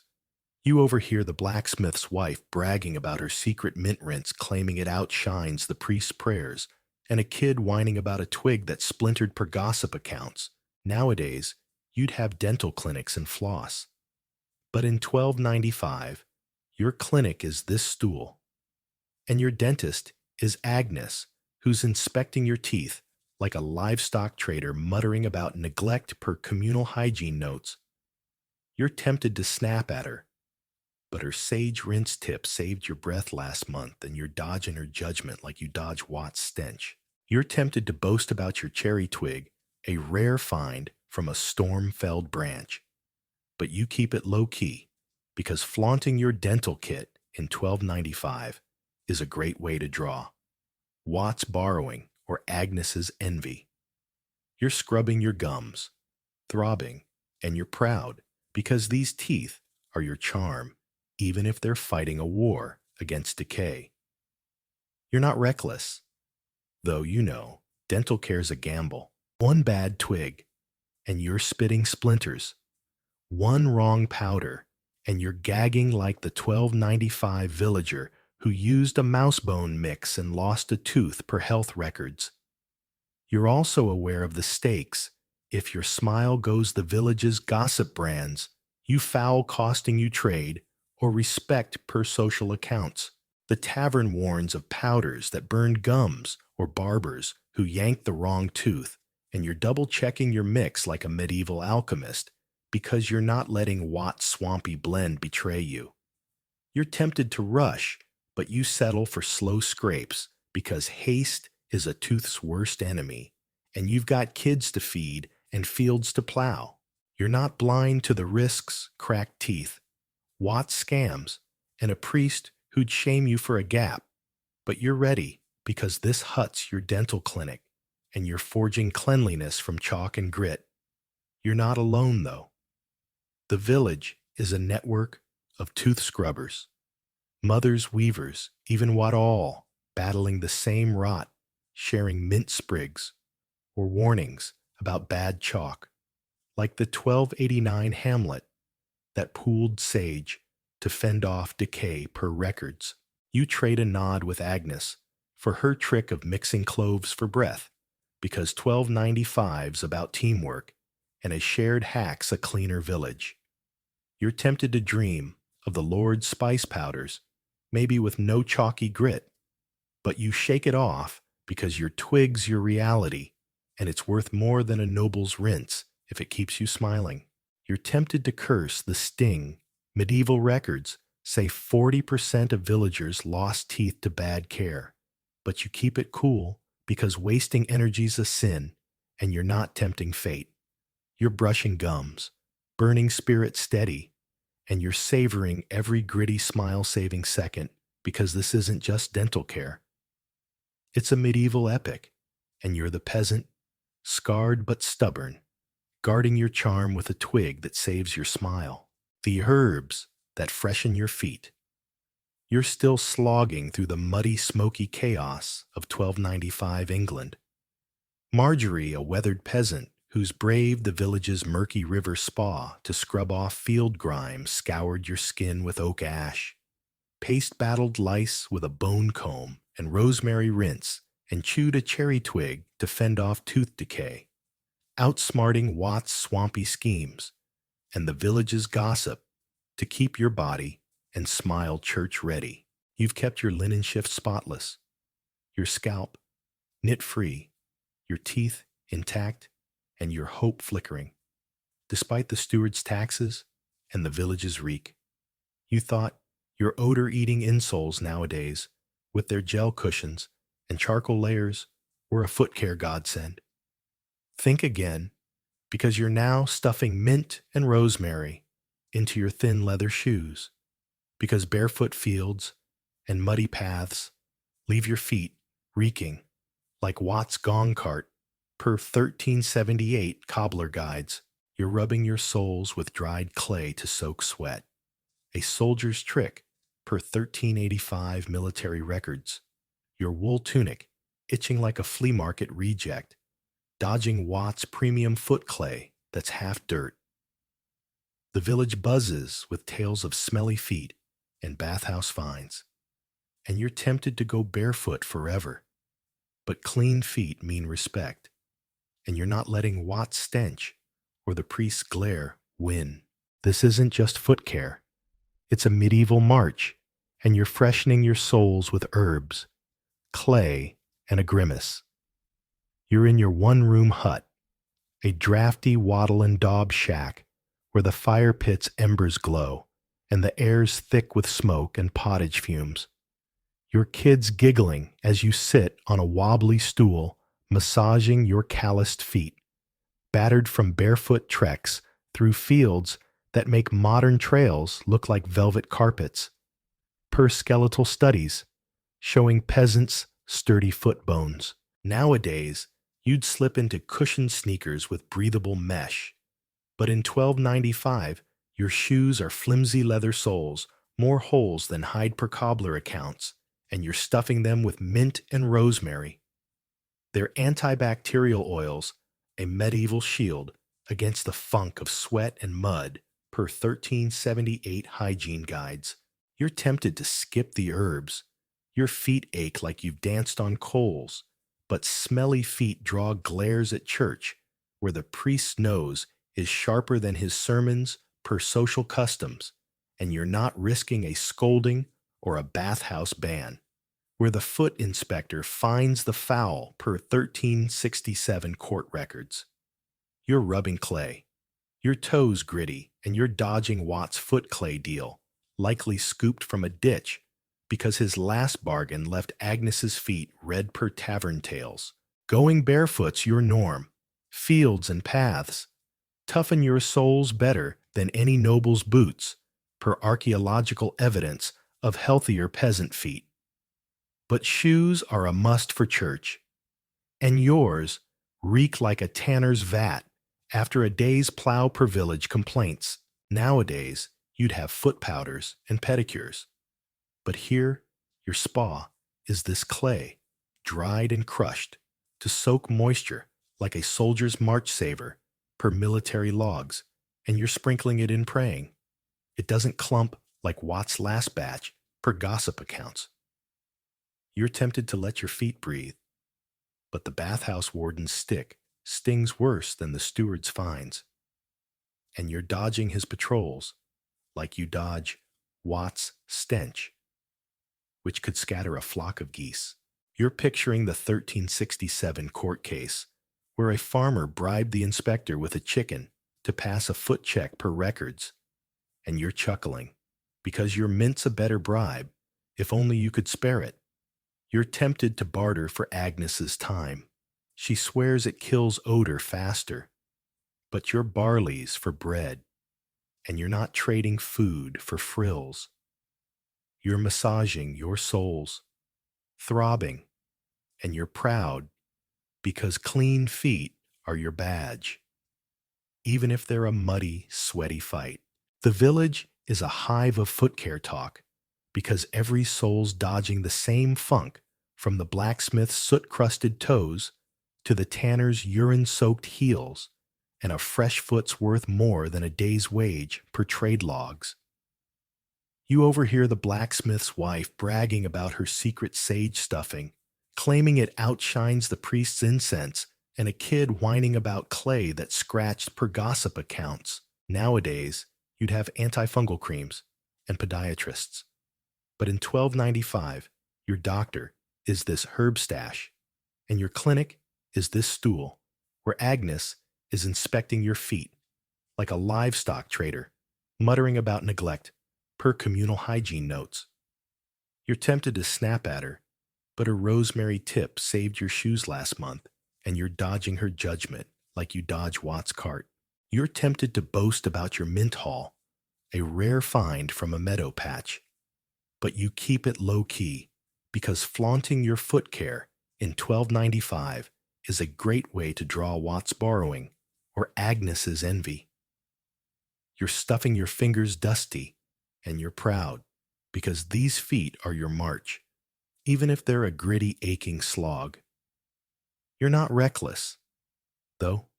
You know, foot care's a gamble. One bad herb and your shoes reek. One wrong clay and you're itching like the 1295 villager who used ditch dirt and limped for weeks per health records. You're also aware of the stakes. If your feet stink, the bathhouse bans.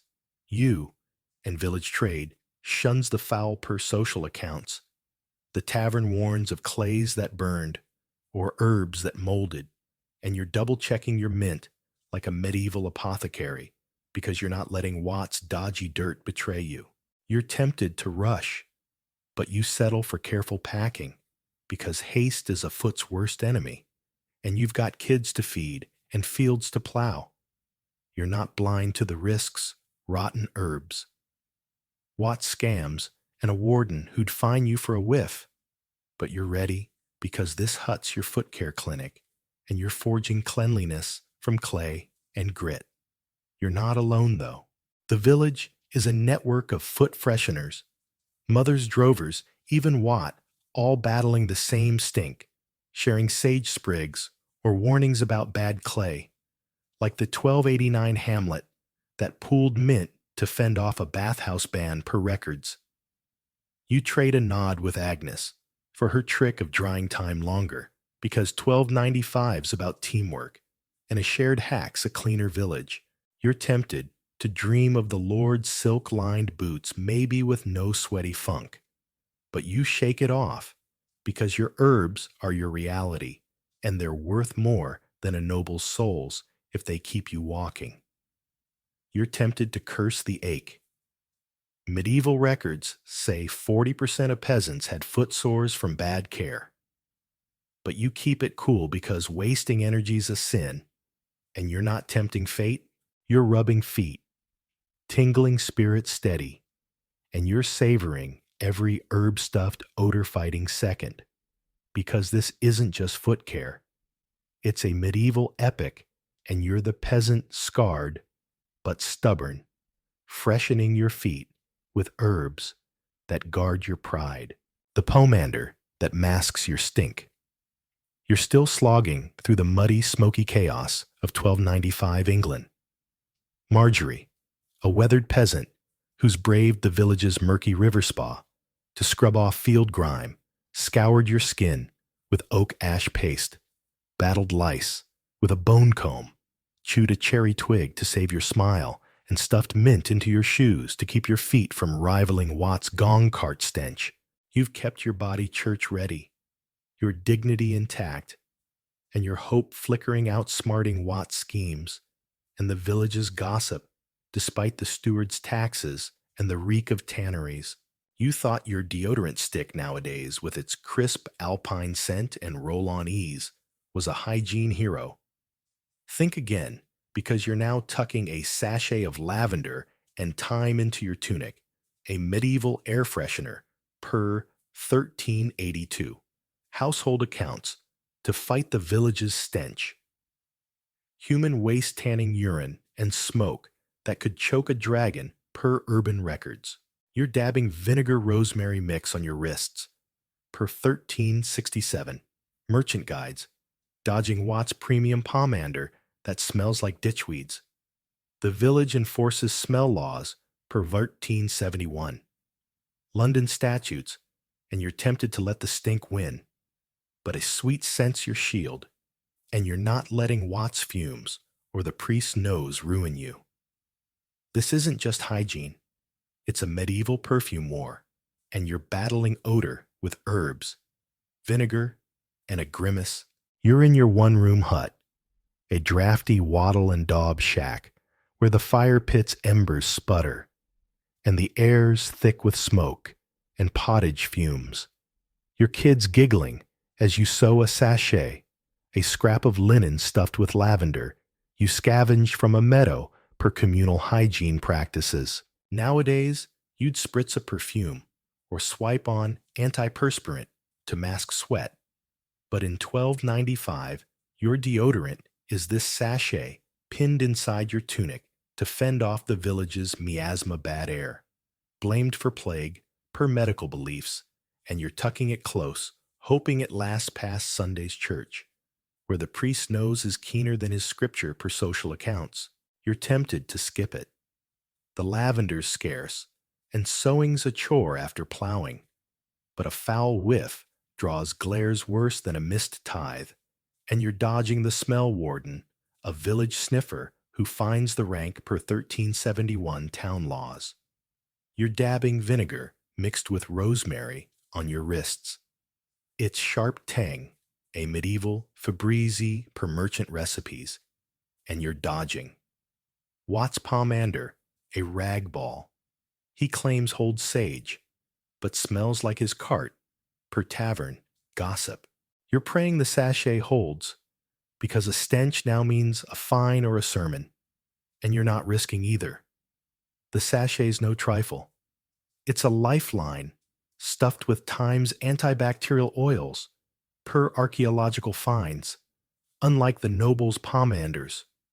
Metal orbs, brimming with cloves that cost more than your hut per court records.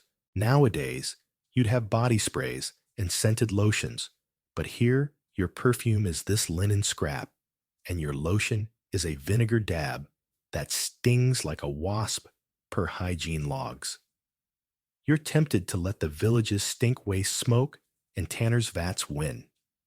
But the smell warden's patrol is stricter than the steward's tax rounds, and you're picturing the 1371 London case, where a tanner was fined for fouling the square, forced to supply public pomanders per statutes. You're dodging Watts' deal on a sachet he found likely swiped from Agnes's wash per 1389 court disputes, and you're tempted to dunk him in the river. But his gossip's sharper than his stench, and you're not sparking a feud. You're sewing your fingers pricked, and you're proud. Because this sachet's your armor against a village that sniffs out shame, even if it's a fragile herb-stuffed shield. The village is a hive of smell talk, because every soul's fighting the same reek from the blacksmith's soot sweat to the tanner's urine funk, and a good sachet's worth more than a day's wage per trade accounts.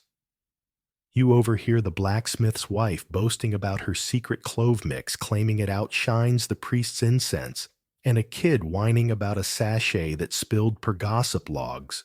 Nowadays, you'd have air purifiers and colognes. But in 1295, your purifier is this sachet, and your cologne is vinegar's bite per hygiene practices. You're tempted to trade for Agnes's sage. She swears it lasts longer, but your barley's for bread. And you're not swapping food for frills. You're dodging Watts' pomander, which he claims is noble grade, but smells like a privy. And you're tempted to shove it in his cart, but his tales could turn the village against you. And you're not risking ostracism. You're dabbing your wrists, tingling, and you're proud, because this scents your rebellion, even if it's a faint, fleeting fight against a village that smells like despair. You're not reckless, though you know, scent's a gamble. One bad herb, and you're reeking worse. One torn sachet, and you're fined like the 1295 villager who lost a week's wage for offending the square, per health records. You're also aware of the stakes. If you stink, the priest's sermon on unclean souls hits harder, and trade shuns the foul, per social accounts. The tavern warns of sachets that molded or vinegar that burned, and you're double-checking your time like a medieval perfumer because you're not letting Watt's ditchweeds betray you. You're tempted to skip the herbs, but you settle for careful stitches because haste is a scent's worst enemy, and you've got kids to feed and fields to plow. You're not blind to the risks, rotten herbs, Watt's scams, and a warden who'd fine you for a whiff, but you're ready because this hut's your perfumery and you're forging freshness from vinegar and grit. You're not alone, though. The village is a network of scent fighters, mothers, drovers, even Watt, all battling the same stink, sharing lavender sprigs or warnings about bad vinegar, like the 1289 Hamlet that pooled sage to fend off a smell fine per records. You trade a nod with Agnes for her trick of tying sachets tighter, because 1295's about teamwork, and a shared hack's a fresher village. You're tempted to dream of the Lord's pomanders, maybe with cloves and no sting. But you shake it off because your sachet's your reality, and it's worth more than a noble's orb if it keeps you respectable. You're tempted to curse the reek medieval records, say 40% of villagers faced smell fines, but you keep it cool because wasting energy's a sin. And you're not tempting fate. You're tucking wrists, burning spirit steady, and you're savoring every herb-soaked stink-fighting second. Because this isn't just hygiene, it's a medieval epic. And you're the peasant, scarred but stubborn, masking your stink with a pomander that guards your pride. The linen that saves your skin. You're still slogging through the muddy, smoky chaos of 1295 England. Marjorie, a weathered peasant who's braved the village's murky river spa to scrub off field grime, scoured your skin with oak ash, paste, battled lice with a bone comb, chewed a cherry twig to save your smile-stuffed mint into your shoes, to freshen your feet, and tucked lavender sachets into your tunic to mask the village's stench of waste and tanneries. You've kept your body church-ready, your pride intact, and your hope flickering outsmarting Watt's foul schemes and the village's gossip, despite the steward's taxes and the priest's nose. You thought your breathable workout gear nowadays, with its weekly wash and moisture-wicking tech, was a hygiene game-changer. Think again, because you're now boiling linen undergarments. Your sweat-soaking armor, per 1375 household accounts, in a pot, with ash and mint to keep your outer wool tunic clean. Sewing herb patches under the armpits, per 1391 tailor guides. You're scrubbing in your smoky hut, your wool tunic itching like a flea market reject, dodging Watt's help that smells worse than the river. The village enforces linen inspections per 1382 court records, and you're tempted to let the dirt win. But clean linen's your shield, and you're not letting Watt's stench or the priest's glare ruin you. This isn't just laundry, it's a medieval lifeline, and you're saving your skin with lather labor and a stubborn streak. You're in your one-room hut, a drafty wattle and daub shack where the fire pit's embers glow and the air's thick with smoke and pottage fumes. Your kids hovering as you stir a pot of steaming water. Your 2 linen shifts simmering like a grim stew per laundry records. Nowadays, you'd toss your gym clothes in a washing machine with scented detergent and call it a day. But in 1295, your washer is this pot, and your detergent is oak ash potassium, carbonate's gritty magic, per medieval manuals mixed with mint. To kill the funk of field sweat, per hygiene accounts, you're tempted to skip the wash boiling's a chore after plowing. And your hands are raw, but filthy linen breeds fleas and draws the priest's scorn at church, where a clean shift signals virtue per social customs. You're scrubbing with a wooden paddle, your arms aching like you've hauled a week's barley, dodging Watt's premium ash, likely scooped from a privy per tavern, gossip, because his last deal left Agnes's shift gray, per village complaints. You're praying the linen holds, because a tear now means sewing by firelight, and you're not risking a frayed shift before Sunday.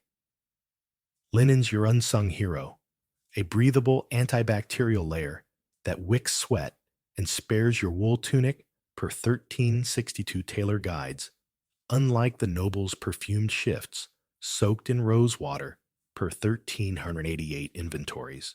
Nowadays, you'd have cotton tees and quick-dry fabrics, but here, your athleisure is this lawn washed weekly, while your outer clothes go months per household accounts. You're tempted to wear it dirty. The village's stink masks worse, but the linen inspector, a village busybody, checks for quality and cleanliness, finding the foul per 1382 court records. And you're dodging her like you dodge Watt's cart, which could clear a market square. You're sewing a time patch under the armpit, a medieval deodorant that traps sweat per Taylor Innovations, and you're picturing the 1382 case where a merchant was shamed for selling false linen mixed with hemp, forced to wear his own itchy shirt per court logs. You're tempted to barter for Agnes's sage. She swears it lasts longer, but your barley's for bread, and you're not trading food for frills. You're stirring your knuckles stinging, and you're proud because this linen's your skin's savior, even if it's a gritty, steaming slog. The village is a hive of laundry talk, because every soul's fighting the same grime, from the blacksmith's soot-stained shifts to the tanner's urine-soaked rags, and a clean lawn's worth more than a day's wage per trade logs. You overhear the blacksmith's wife boasting about her secret mint wash, claiming it outshines the priest's vestments, and a kid whining about a shift that shrank per gossip accounts. Nowadays, you'd have laundromats and fabric softeners, but in 1295, your laundry is this pot, and your softener is a rinse in river water per hygiene practices. You're tempted to trade for Agnes's rosemary. She swears it kills fleas faster, but you're dodging Watt's help, offering to stir your pot for a cut of your barley. His hand's dirtier than the ash per village complaints.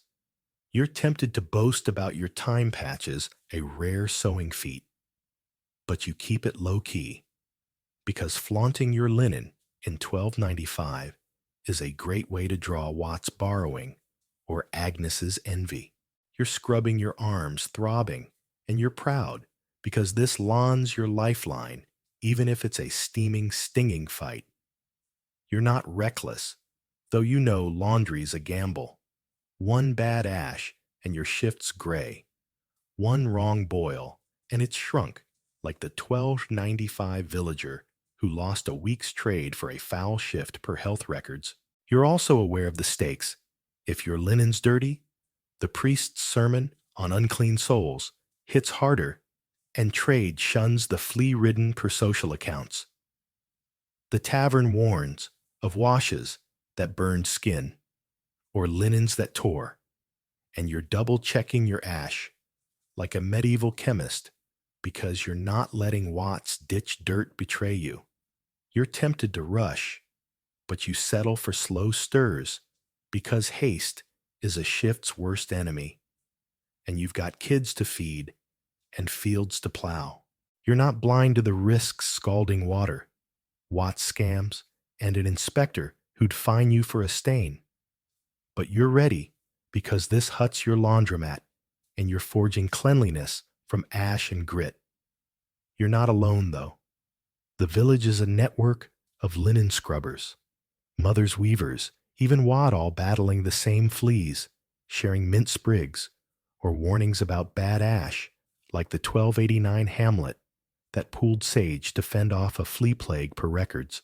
You trade a nod with Agnes for her trick of rinsing twice, because 1295's about teamwork, and a shared hack's a cleaner village. You're tempted to dream of the Lord's rose-scented shifts, maybe with no gritty ash, but you shake it off because your lawn's your reality, and it's worth more than a noble silk if it keeps you respectable. You're tempted to curse the burned medieval records, say 40% of washers got rashes from bad ash, but you keep it cool because wasting energy's a sin, and you're not tempting fate. You're boiling hands, stinging spirit steady, and you're savoring every lather-soaked skin-saving second, because this isn't just laundry, it's a medieval epic, and you're the peasant, scarred but stubborn, guarding your skin with lawn. That's your lifeline.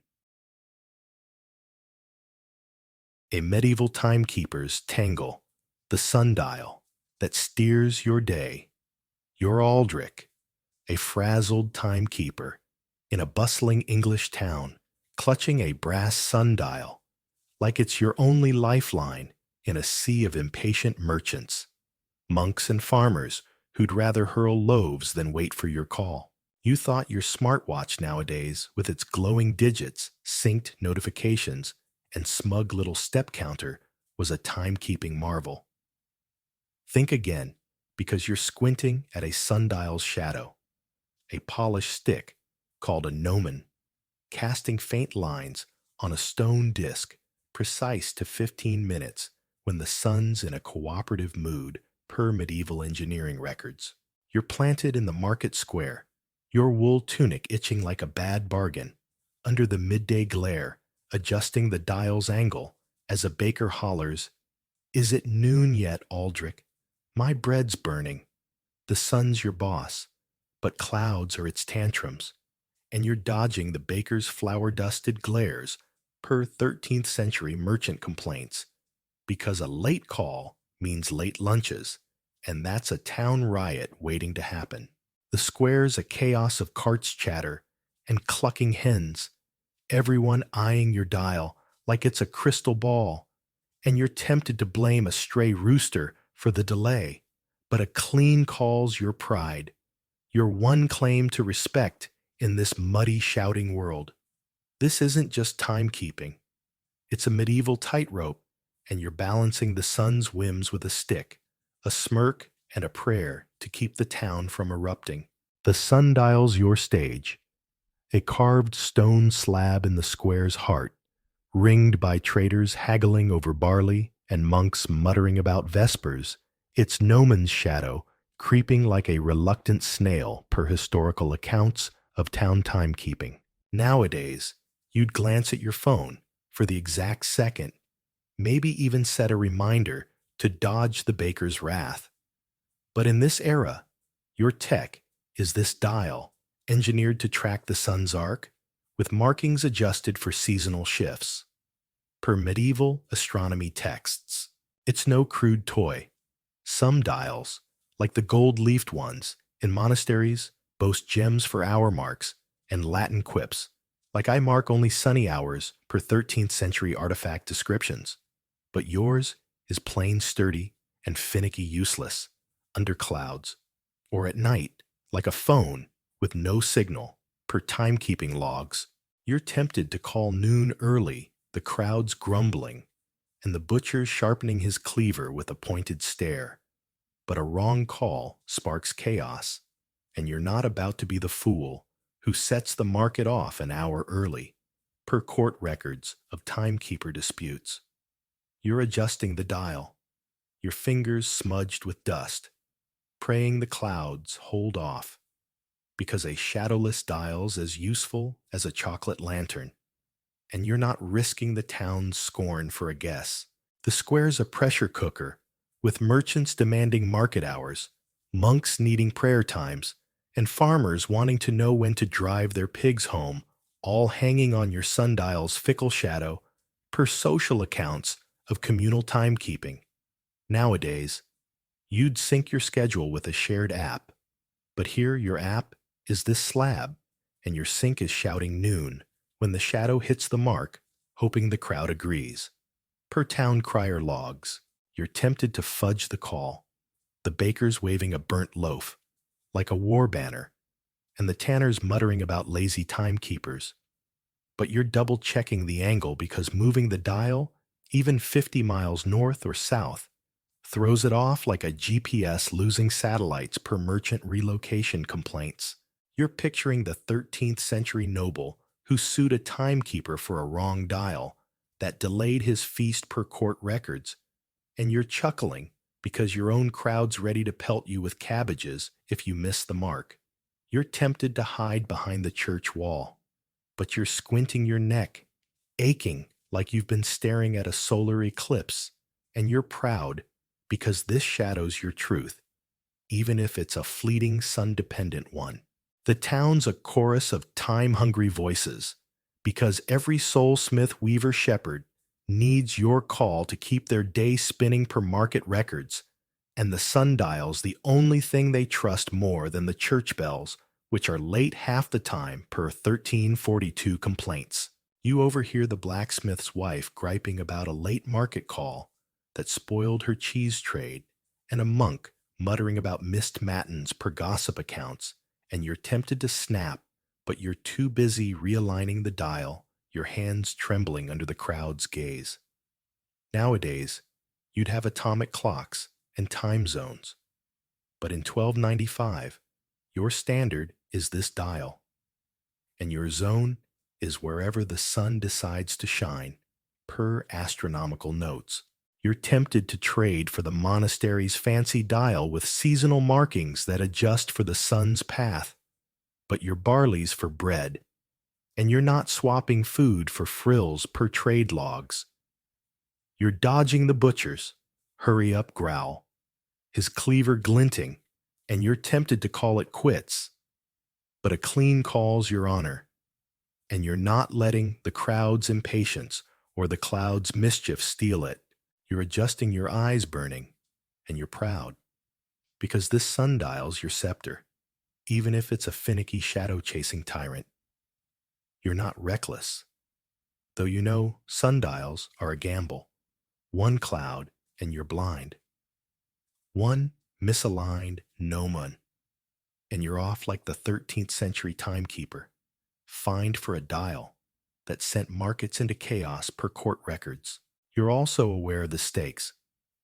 If you botch the call, the merchants lose trade, the monks miss prayers, and the town blames you, costing you respect, or worse, per social accounts. The tavern's full of tales of timekeepers pelted for late calls or chased for wrong hours, and you're double-checking the shadow like a medieval surveyor because you're not letting a stray breeze betray you. You're tempted to guess your stomach's growling and the crowd's closing in, but you settle for precision because haste is a dial's worst enemy, and you've got a town to keep ticking. You're not blind to the risks, fickle sunlight, angry merchants, and a steward who'd fine you for a minute's miss, but you're ready because this square's your battlefield, and you're forging order from shadows and grit. You're not alone, though. The town's a network of time watchers, traders, clergy, farmers, each sharing tricks, like tilting the dial for winter's low sun, per communal records, like the 1289 village that pooled brass to fix a broken gnomon, per town logs.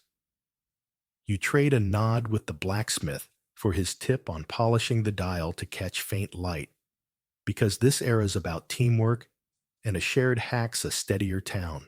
You're tempted to dream of the Lord's gem-studded dial, maybe with no cloud troubles, but you shake it off because your stone slab's your reality, and it's worth more than a noble's bling if it keeps the market humming.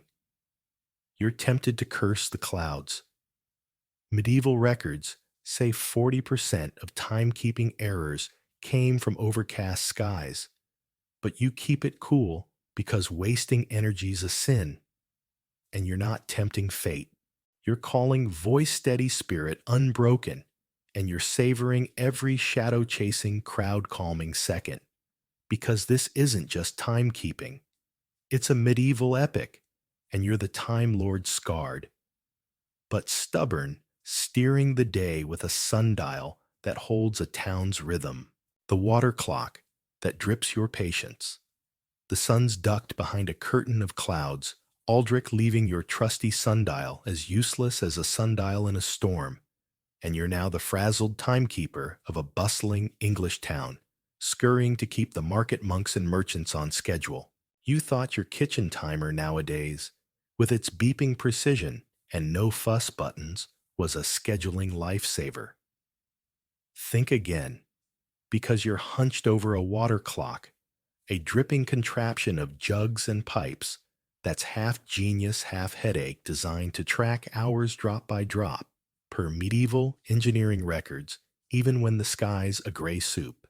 You're tucked in the drafty town hall, your wool tunic itching like a bad bargain, fiddling with a flow hole as water trickles from one marked jug to another, per 1206 Al-Jazari designs, while the baker bellows, "Aldrich is at vespers yet. My loaves need selling. The monks want midnight prayers timed. The merchants need market hours, and you're dodging their glares per 13th century timekeeper logs, because a late call means chaos, and that's a town riot in the making. The hall hums with creaks and shouts, and you're tempted to blame a leaky pipe for the delay, but a clean call's your pride, your shield against a mob ready to pelt you with cabbages. This isn't just timekeeping. It's a medieval plumbing puzzle, and you're wrestling leaks, drips, and tempers with a jug, a curse, and a prayer. You're crouched beside the water clock, a rickety setup of clay jugs and wooden tubes that makes a modern coffee maker look like a spaceship. The water's steady. Drip your only guide to the hours per historical accounts of clepsydra use. Nowadays, you'd tap an app for a countdown or set a digital clock to buzz, but here your tech is this contraption a marvel when it works, tracking time day or night. Unlike your sundial's sun-dependent whims, per engineering notes, it's no simple bucket. Some clocks, like Al-Jazari's 1206 masterpiece, had mechanical peacocks and singing puppets per records, but yours is plain temperamental and prone to algae clogging the pipes per 13th century maintenance logs. You're tempted to call the hour early, the butcher's waving a cleaver, muttering about late deliveries, and the tanner's grumbling about missed trades. But a wrong drip throws the monk's prayers off, and you're not about to be the fool who sends the town to vespers at compline per ecclesiastical disputes. You're adjusting the flow, your hands slick with water, praying the pipes don't clog, because a stalled clock's as useful as a quill with no ink, and you're not risking the steward's fine or the crowd's wrath.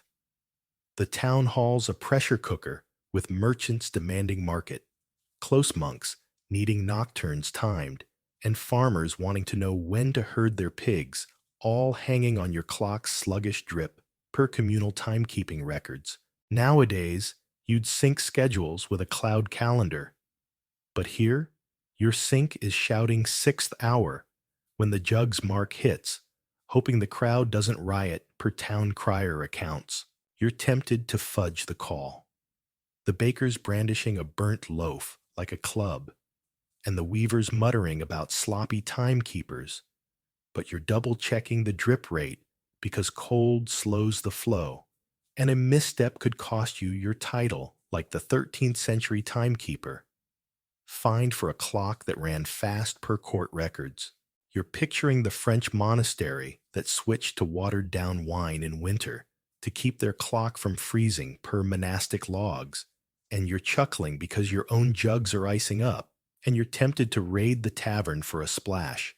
But sobriety's your edge, and you're not risking a drunken miscall.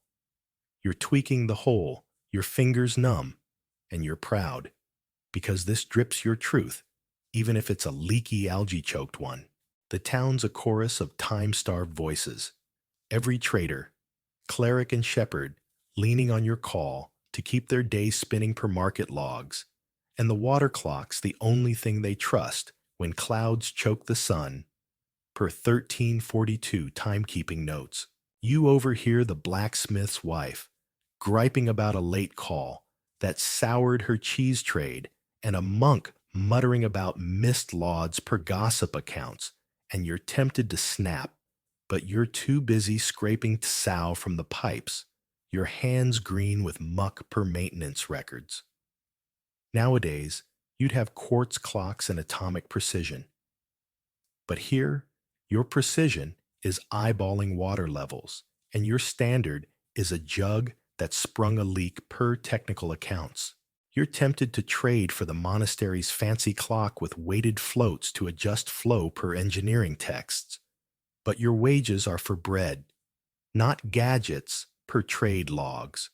You're dodging the butcher's hurry up growl, his cleaver glinting, and you're tempted to call it quits. But a clean call's your honor, and you're not letting the crowd's impatience or the pipe's mischief steal it. You're cleaning your wrists, aching, and you're proud because this clock's your scepter, even if it's a dripping temperamental tyrant.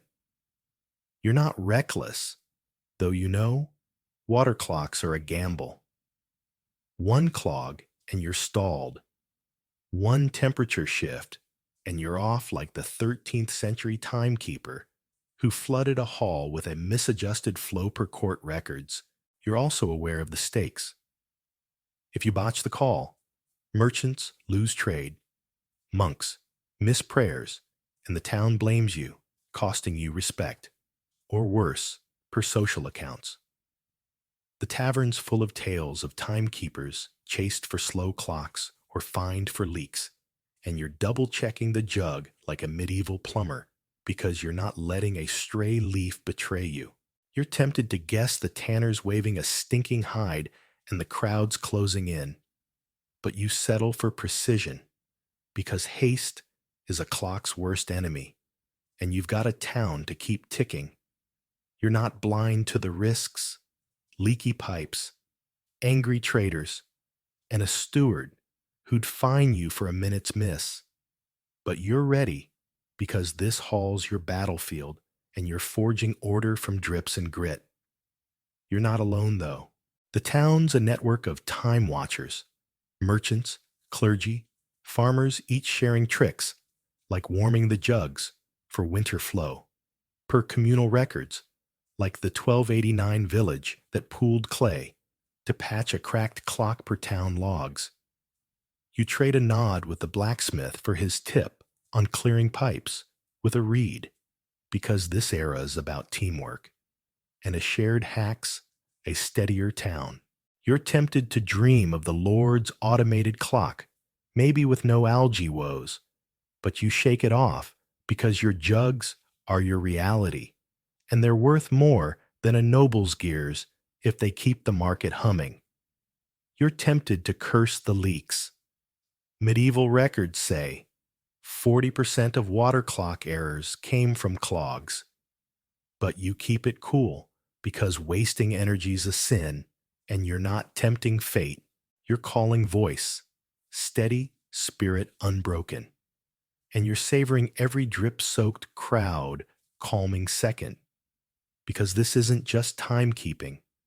It's a medieval epic, and you're the Time Lord scarred, but stubborn, guarding the night with a water clock that drips your patience. The astrolabe that maps your stars. The clouds have smothered your sundial, and your water clock sprung a leak.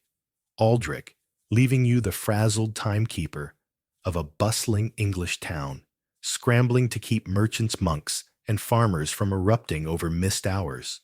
You thought your GPS app nowadays, with its pin drop accuracy and star map overlays, was a navigation must-have. Think again, because you're clutching an Astrolabe, a brass star taker that tracks time maps, constellations, and measures angles to within a minute of arc 1/60th of a degree per Islamic scholar records, making your sundial look like a child's toy. You're perched on the church roof, your wool tunic flapping like a bad sail in the night wind, twisting the astrolabe's dials to align with the stars, while the baker bellows, Aldrich, is it matins yet? My ovens need firing. The monks want dawn prayers timed. The merchants need market openings, and you're dodging their curses per 13th century timekeeper disputes. Because a late call means chaos, and that's a town riot brewing. The night's a canvas of twinkling threats, and you're tempted to blame a misread star for the delay. But a clean call's your pride, your shield against a mob ready to pelt you with turnips. This isn't just timekeeping. It's a medieval cosmic dance, and you're charting the heavens with a disc, a squint, and a prayer to keep your footing. You're balancing on the roof's edge, the astrolabe, a gleaming puzzle of engraved plates and pointers that makes a modern smartphone look like a slate and chalk its star map, etched with precision to track celestial paths per medieval astronomical manuals. Nowadays, you'd tap an app to pinpoint the time or navigate by satellites. But here, your tech is this brass beast, a marvel of Islamic design that tells time, predicts sunrises, and even points to Mecca per historical records of technological exchanges. It's no trinket worth more than a small house per trade logs, and you're gripping it like it's your soul. Because dropping it means ruin per 13th century court cases of lost instruments. You're tempted to call the hour early, the butcher's waving a cleaver, muttering about late deliveries, and the tanner's grumbling about missed trades. But a wrong star throws the monk's prayers into chaos, and you're not about to be the fool who sends the town to lauds at midnight per ecclesiastical logs. You're aligning the alidade, your fingers trembling in the chill, praying your calculations hold because a misread constellation's as useful as a map drawn in mud, and you're not risking the steward's fine or the crowd's wrath. The church roof's a precarious stage with the town below, demanding dawn's call, monks needing nocturnes, timed, and farmers wanting to know when to herd their pigs, all hanging on your Astrolabes' finicky dials per communal timekeeping records. Nowadays, you'd sync schedules with a cloud app, but here your sync is shouting fourth hour when the stars align, hoping the crowd doesn't storm the church per town crier accounts. You're tempted to fudge the call, the baker's brandishing a burnt loaf like a war club, and the weavers muttering about sloppy timekeepers. But you're double-checking the star map because a single degree off could shift the hour like a GPS, misrouting you to the next county per astronomical errors noted in manuals. You're picturing the 13th century scholar who pawned his library for an astrolabe per historical anecdotes, and you're chuckling because your own fingers are numb, and you're tempted to pawn your tunic for a warmer night. But precision's your edge, and you're not risking a botched call under these unforgiving stars. The town's a chorus of time-hungry voices, every trader, cleric, and shepherd leaning on your call to keep their night spinning per market logs, and the astrolabes the only thing they trust when clouds choke the sun and water clocks falter per 1342 timekeeping notes. You overhear the blacksmith's wife griping about a late call that soured her cheese trade, and a monk muttering about missed compline per gossip accounts, and you're tempted to snap, but you're too busy twisting the reed, your eyes aching like you've stared into a forge. Nowadays, you'd have atomic clocks and planetarium apps, but here, your precision is this disc, and your app is a manual that reads like a riddle warning.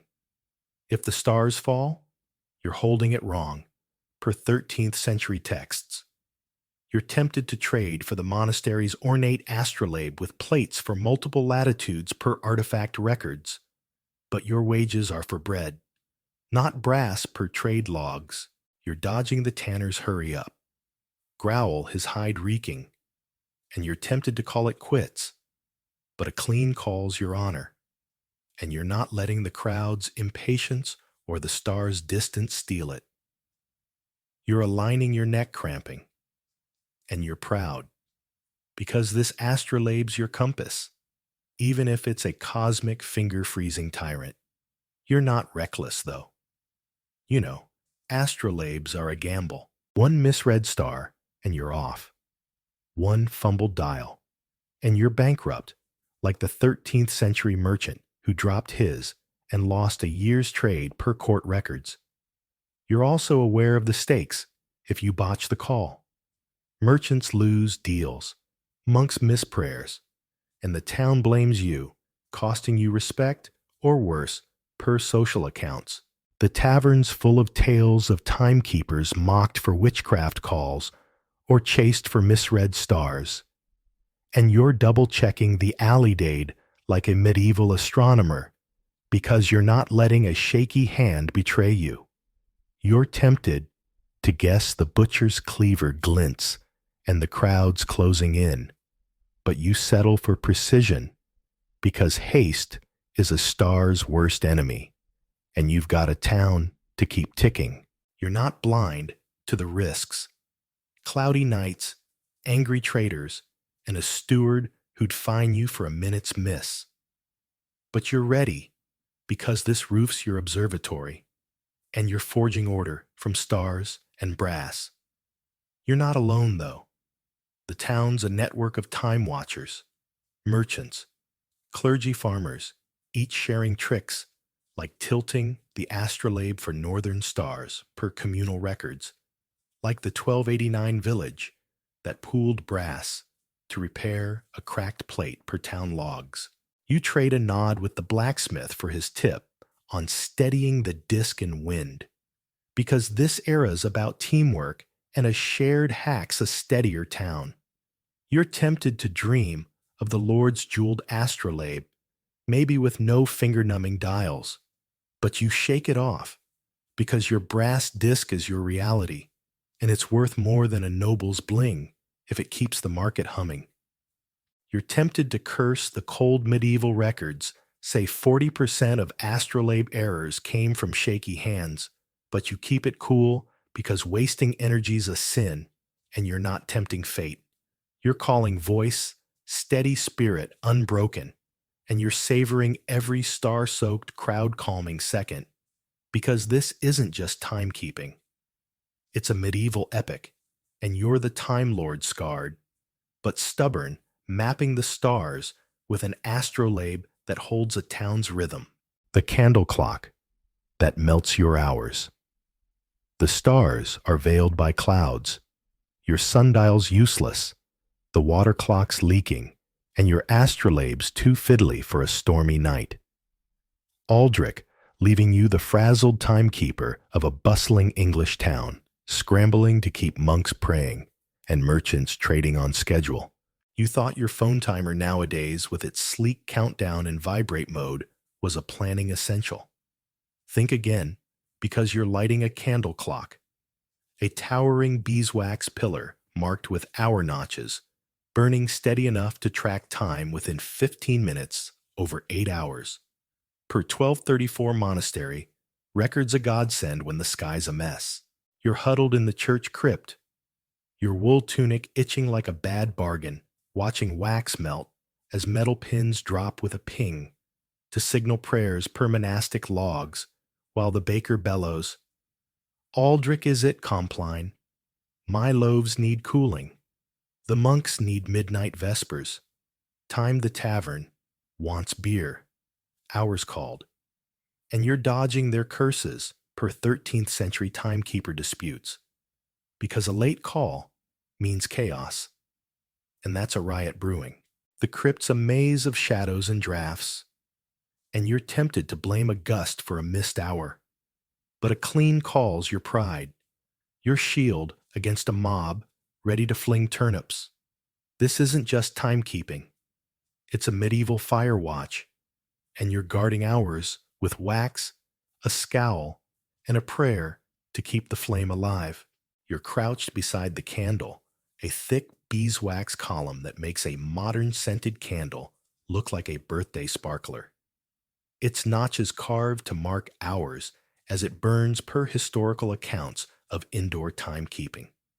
Nowadays, you'd set a digital timer or glance at a wall clock, but here your tech is this wax tower, a marvel when drafts don't meddle, outshining sundials at night, and water clocks in winter per monastery. Maintenance logs. It's no toy. Some clocks, like those in grand abbeys, had colored wax for prayer times, red for matins, white for lauds, per 1234 records. But yours is plain temperamental and prone to uneven burns from humidity per timekeeping notes. You're tempted to call the hour early, the butcher's waving a cleaver, muttering about late deliveries, and the tanner's grumbling about missed trades, but a wrong burn throws the monk's prayers into disarray, and you're not about to be the fool who sends vespers at nocturnes per ecclesiastical complaints. You're shielding the flame, your hands singed from a stray spark, praying the wick holds, because a doused candle's as useful as a quill with no ink, and you're not risking the steward's fine or the crowd's wrath. The crypt's a flickering pressure cooker, with monks demanding prayer times, merchants needing tavern hours, and farmers wanting to know when to pen their pigs, all hanging on your candle's slow melt per communal timekeeping records. Nowadays, you'd sync schedules with an app. But here, your sync is shouting, "Eighth hour," when a pin drops, hoping the crowd doesn't storm the church per town. Crier accounts. You're tempted to fudge the call, the baker's brandishing a burnt loaf like a cudgel, and the weaver's muttering about careless timekeepers. But you're double-checking the notches because a draft can speed the burn like a smartwatch drained by a bad app per 13th century maintenance logs. You're picturing the novice monk who swapped a burnt candle to hide a nap, sparking a prayer time riot per monastery anecdotes, and you're chuckling because your own flame's flickering, and you're tempted to snuff it for a break. But precision's your edge, and you're not risking a miscall under these drafty rafters. The town's a chorus of time-starved voices, every trader, cleric, and shepherd leaning on your call to keep their night spinning per market logs, and the candle clock's the only thing they trust when stars hide and water clocks clog per 1342 timekeeping notes. You overhear the blacksmith's wife griping about a late call that spoiled her cheese trade, and a monk muttering about missed prime per gossip accounts, and you're tempted to snap, but you're too busy trimming the wick, your fingers sticky with wax per maintenance records. Nowadays, you'd have quartz clocks and LED displays, but here, your precision is this candle, and your display is a pin's faint ping.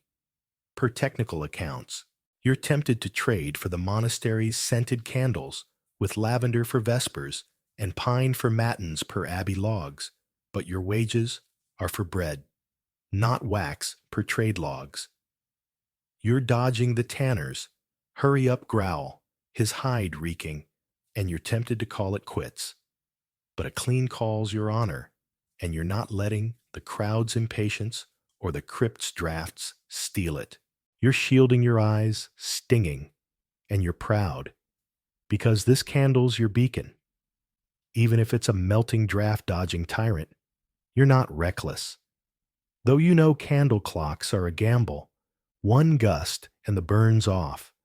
One humid night, and it's slow, like the 13th century timekeeper, fined for a candle that sped prayers into chaos per court records. You're also aware of the stakes if you botch the call. Merchants lose trade, monks miss prayers, and the town blames you, costing you respect, or worse, per social accounts. The tavern's full of tales of timekeepers mocked for doused candles or chased for early calls, and you're double-checking the flame like a medieval pyromancer because you're not letting a stray draft betray you.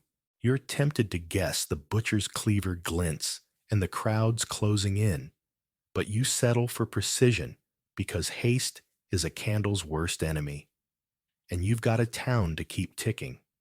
You're not blind to the risks.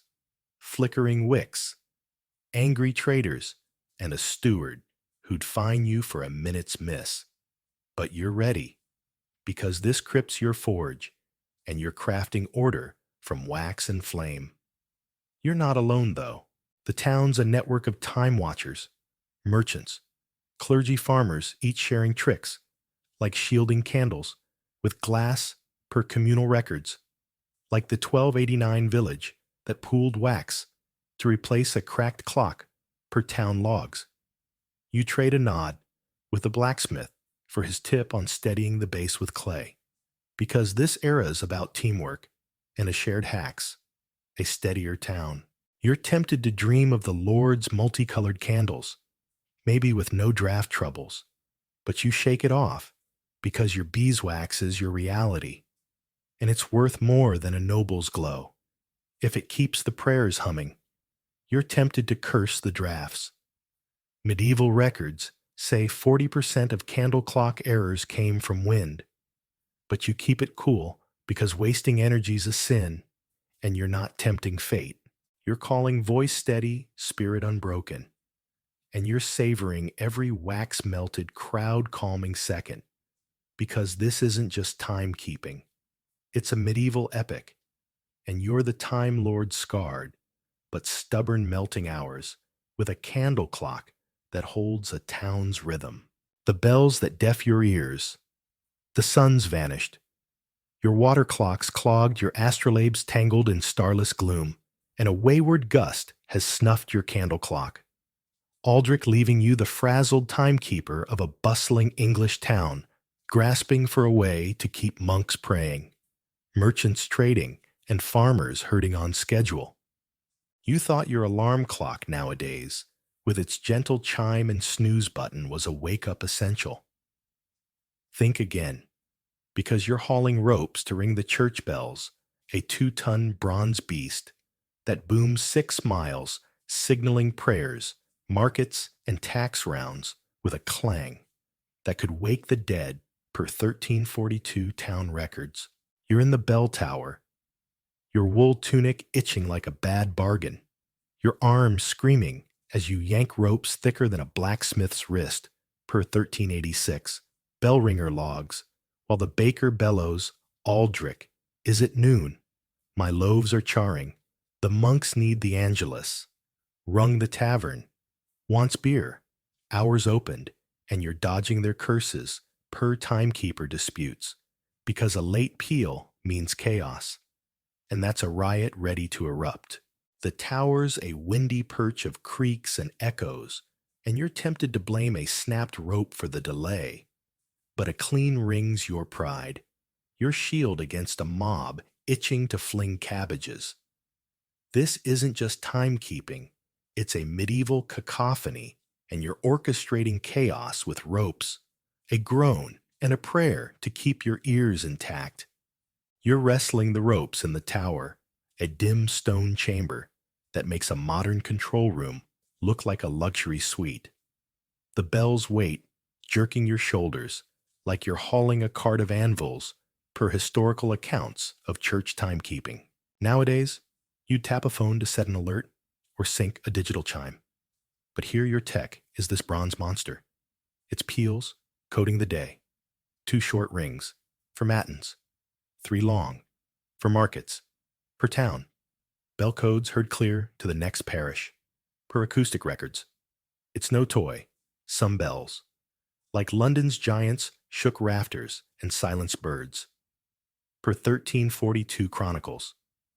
But yours is a beast that fights back. Its ropes fraying and your hands blistered per ringer logs. You're tempted to ring early. The butcher's waving a cleaver, muttering about late deliveries, and the tanner's grumbling about missed trades. But a wrong peal throws prayers into disarray, and you're not about to be the fool who rings vespers at lauds per ecclesiastical complaints. You're pulling your muscles burning, praying the rope holds because a snapped line's as useless as a screen with no power. And you're not risking the steward's fine or the crowd's wrath. The tower's a deafening pressure cooker, with monks demanding prayer calls, merchants needing market openings, and farmers wanting to know when to pen their pigs, all hanging on your bell's thunderous rhythm per communal timekeeping records. Nowadays, you'd sync schedules with a shared app, but here your sync is a bone-rattling clang, hoping the town doesn't storm. The church per town crier accounts. You're tempted to skip a ring, the baker's brandishing a burnt loaf like a mace, and the weaver's muttering about sloppy timekeepers. But you're double-checking the rope's tension, because a damp night can dull the peal like a speaker muffled by fog, per 1386 maintenance notes. You're picturing the ringer, who lost an arm to a rogue rope per tower accident logs, and you're wincing, because your own ears ring, like you've stood in a forge, and you're tempted to stuff them with wax per ringer. Health records, but clarity's your edge, and you're not risking a muffled miscall under these echoing beams. The town's a chorus of time-starved voices, every trader, cleric, and shepherd leaning on your peals to keep their day spinning per market logs, and the bells are the only thing they trust when skies darken and clocks fail per 1342 timekeeping notes. You overhear the blacksmith's wife griping about a late noon call that soured her cheese trade, and a monk muttering about missed compline per gossip accounts, and you're tempted to snap, but you're too busy tying the rope your hands raw, like you've wrestled a boar per maintenance records. Nowadays, you'd have digital chimes and noise-canceling headphones. But here, your chime is a skull-shaking boom, and your headphones are prayers against deafness. Per ringer, health logs. You're tempted to trade for the cathedral's carillon, a bell orchestra, playing tunes per abbey records. But your wages are for bread, not bronze, per trade logs. You're dodging the tanner's hurry-up growl, his hide reeking, and you're tempted to call it quits. But a clean ring's your honor, and you're not letting the crowd's impatience or the tower's wind steal it. You're pulling your ears throbbing, and you're proud, because these bells are your voice, even if they're a deafening, rope-snapping tyrant. You're not reckless, though you know bells are a gamble. One weak pull, and the peel's off. One frayed rope, and you're done like the 13th century ringer who fell when his line snapped per court records. You're also aware of the stakes if you botch the call. Merchants lose trade, monks miss prayers, and the town blames you, costing you respect or worse per social accounts. The tavern's full of tales of ringers deafened by their own bells, or chased for late calls, and you're double-checking the knots like a medieval sailor, because you're not letting a loose rope betray you. You're tempted to guess the butcher's cleaver glints and the crowd's closing in, but you settle for precision because haste is a bell's worst enemy, and you've got a town to keep ticking. You're not blind to the risks, snapping ropes, angry traders, and a steward who'd fine you for a missed peel. But you're ready, because this tower's your forge and you're crafting order from bronze and sweat. You're not alone, though. The town's a network of time watchers, merchants, clergy, farmers, each sharing tricks, like timing pulls to the wind's gusts, per communal records, like the 1289 village that pooled hemp to mend a frayed bell rope per town logs. You trade a nod with the blacksmith for his tip on tightening knots in damp weather, because this era's about teamwork, and a shared hacks, a steadier town. You're tempted to dream of the Lord's automated bells, maybe with no rope burns, but you shake it off because your bronze beast's your reality, and it's worth more than a noble's chimes if it keeps the prayers humming. You're tempted to curse the din medieval records, say 40% of ringers lost hearing, but you keep it cool, because wasting energy's a sin, and you're not tempting fate. Your ringing arms, burning spirit unbroken. and you're savoring every ear-splitting, crowd-calming second. Because this isn't just timekeeping, it's a medieval epic, and you're the Time Lord scarred, but stubborn, deafening the town with bells that hold its rhythm. The flowers that bloom, your seasons.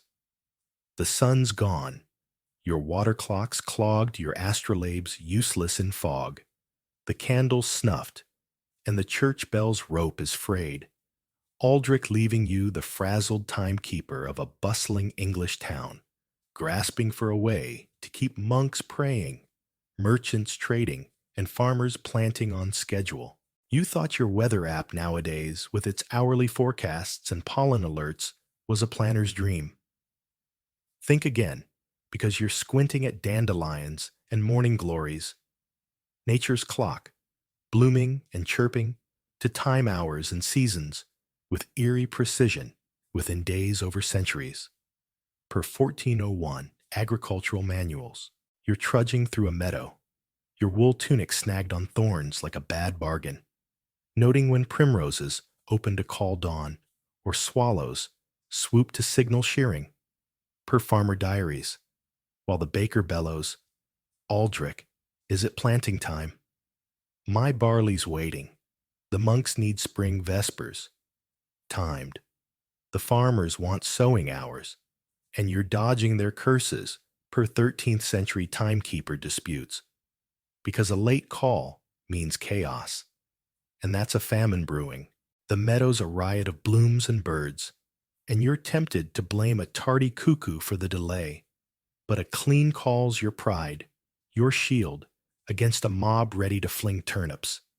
This isn't just timekeeping, it's a medieval bouquet, and you're reading nature with a squint, a snort, and a prayer to keep the town fed. You're knee-deep in grass, the meadow, a patchwork of wildflowers that makes a modern botanical garden look like a clipped lawn. Each bloom, a tiny alarm clock, dandelions for spring, planting evening primroses for dusk prayers per historical records of floral timekeeping.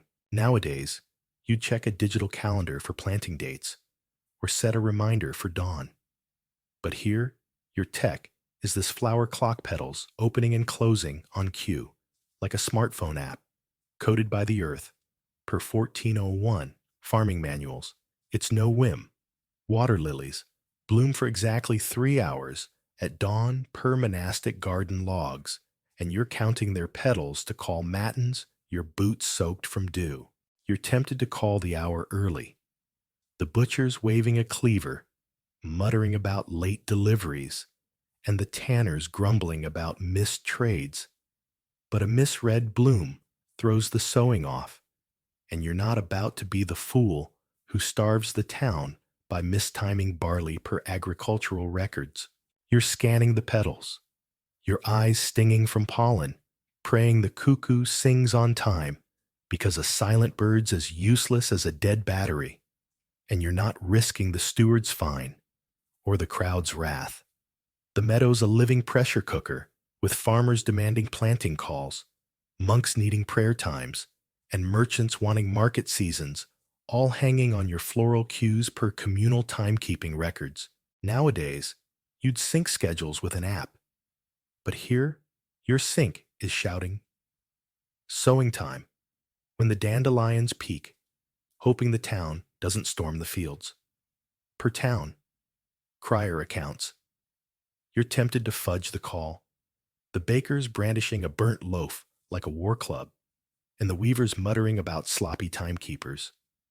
But you're double-checking the primroses, because a late bloom can shift planting by days, like a weather app mispredicting a storm per 1389 farmer diaries.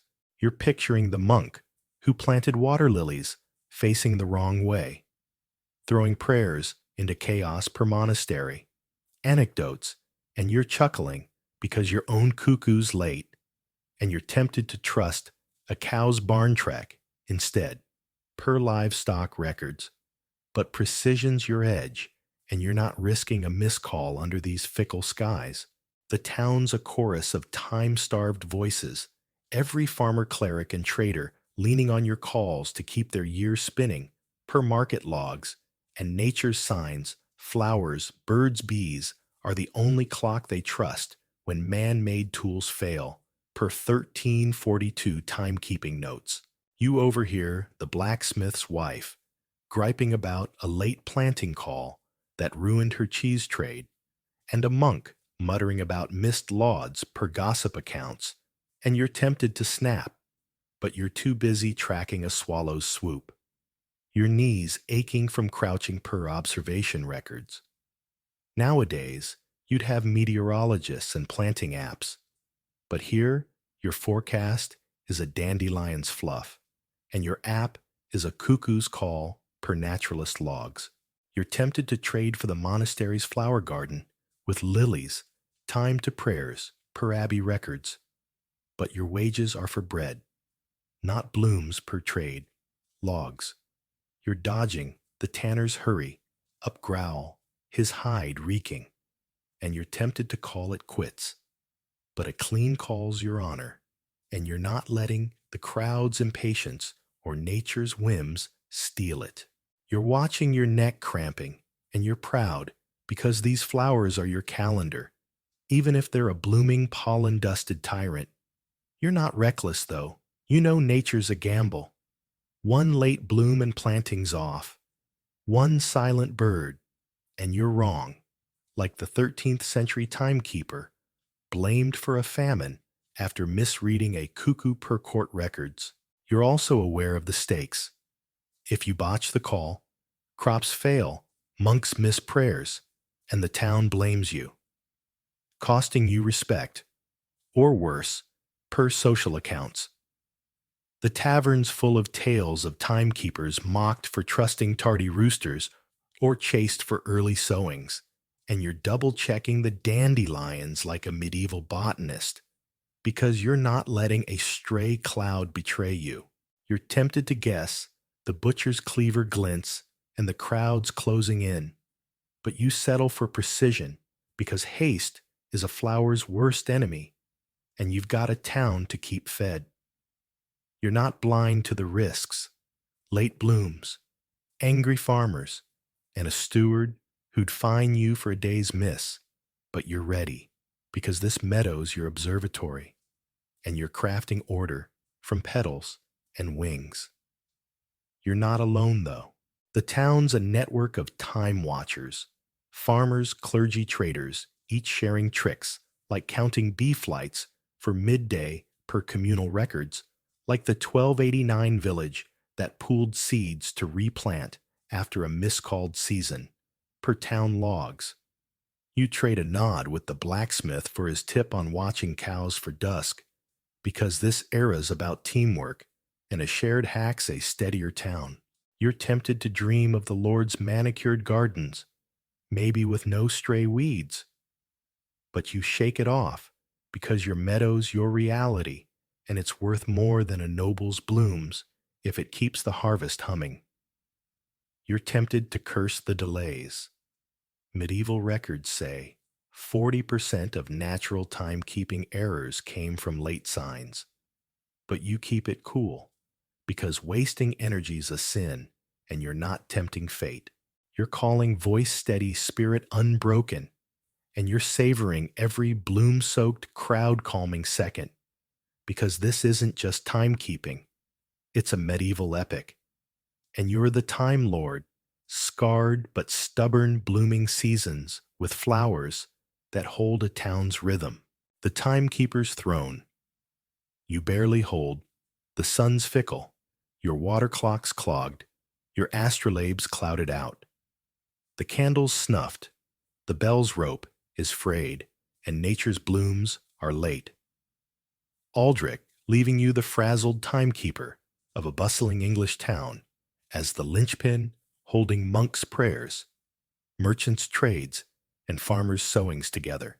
You thought your project manager nowadays, with their synced calendars and color-coded tasks, was a coordination wizard.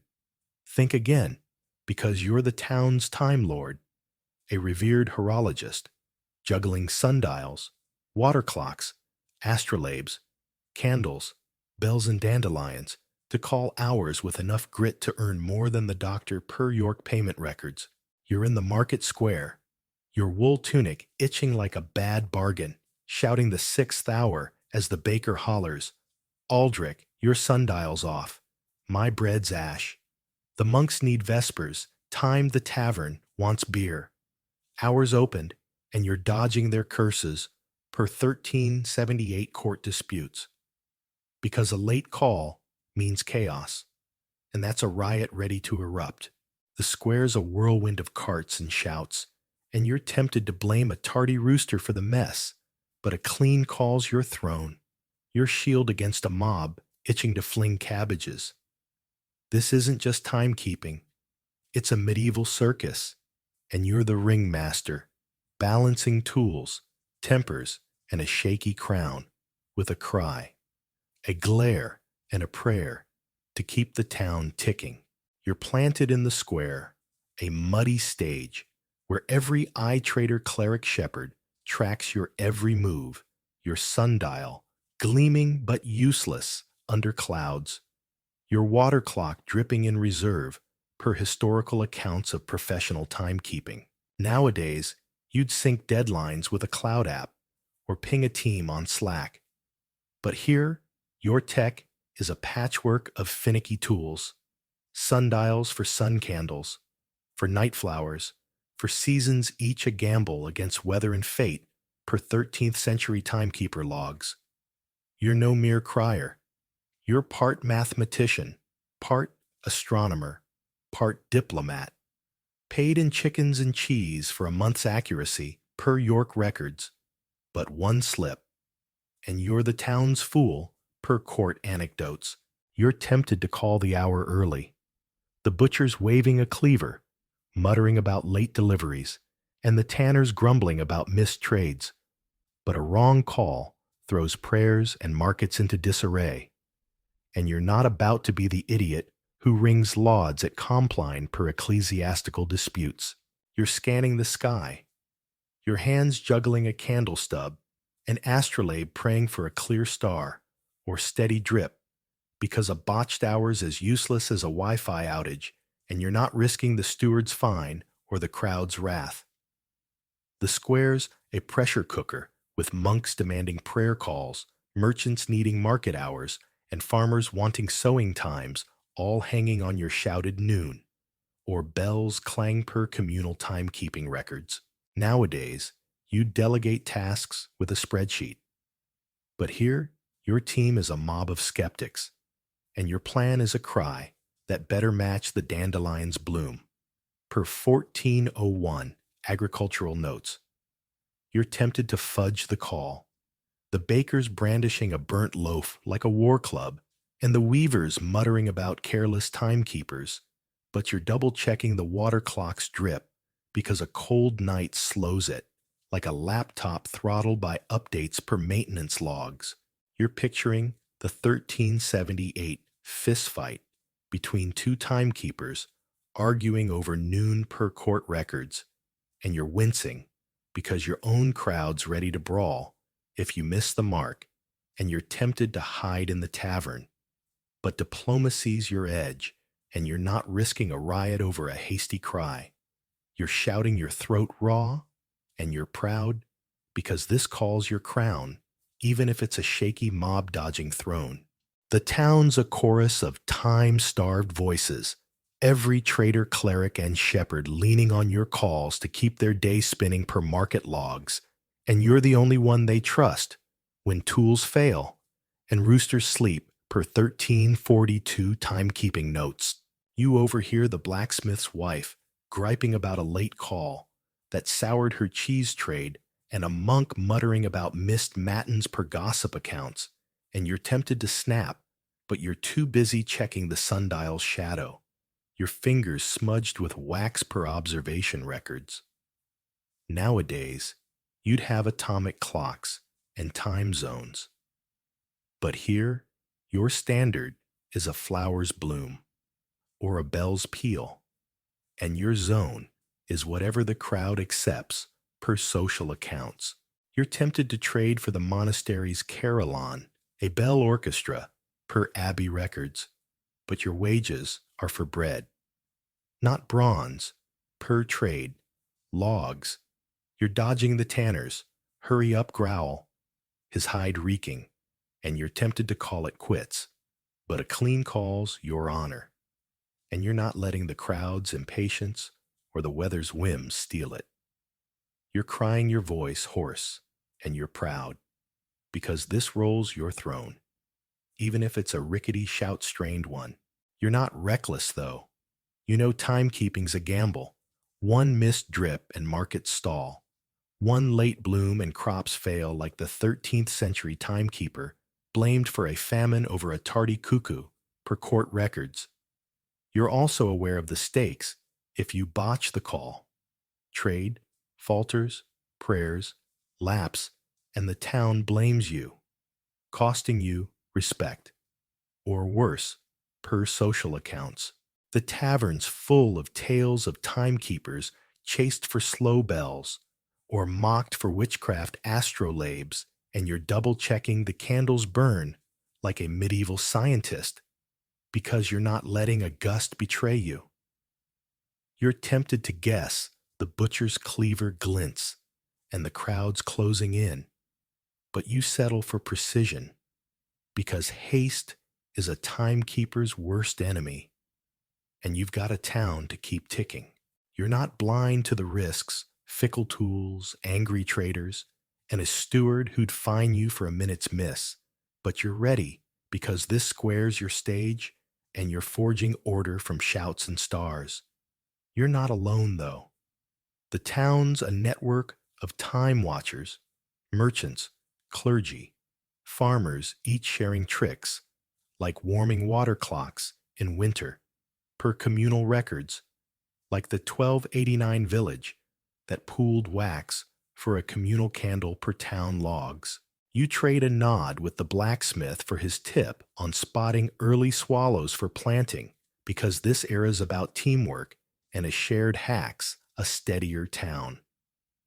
You're tempted to dream of the Lord's private timekeeper, maybe with no mob to please, but you shake it off because your cries are your reality, and they're worth more than a noble's clocks if they keep the market humming.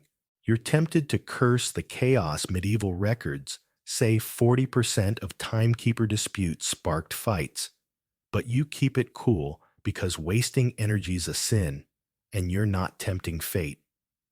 You're shouting throat-burning spirit, unbroken, and you're savoring every cry-soaked crowd-calming second, because this isn't just timekeeping. It's a medieval epic, and you're the Time Lord scarred, but stubborn, holding a throne you barely grasp to steer a town's rhythm, the chants that build your cathedrals. Your sundials clouded, your water clocks clogged, your astrolabes starless, your candles snuffed. The bell's rope is frayed, nature's blooms are late, and the town's shouting for hours, Aldrich. But now you're the frazzled timekeeper, tasked with a grander mission, sinking hundreds of workers to build a soaring cathedral. A decades-long project, that's the town's pride.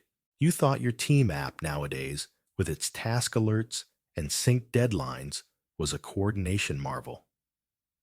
Think again, because you're leading masons, haulers, and carvers with rhythmic chants to time the lifting of massive stones, a method precise enough to raise walls that stand centuries per 1347 construction records. You're perched on a scaffold, your wool tunic itching like a bad bargain, shouting a work song's beat as the baker bellows, "Aldrich, keep the rhythm, my stone's slipping."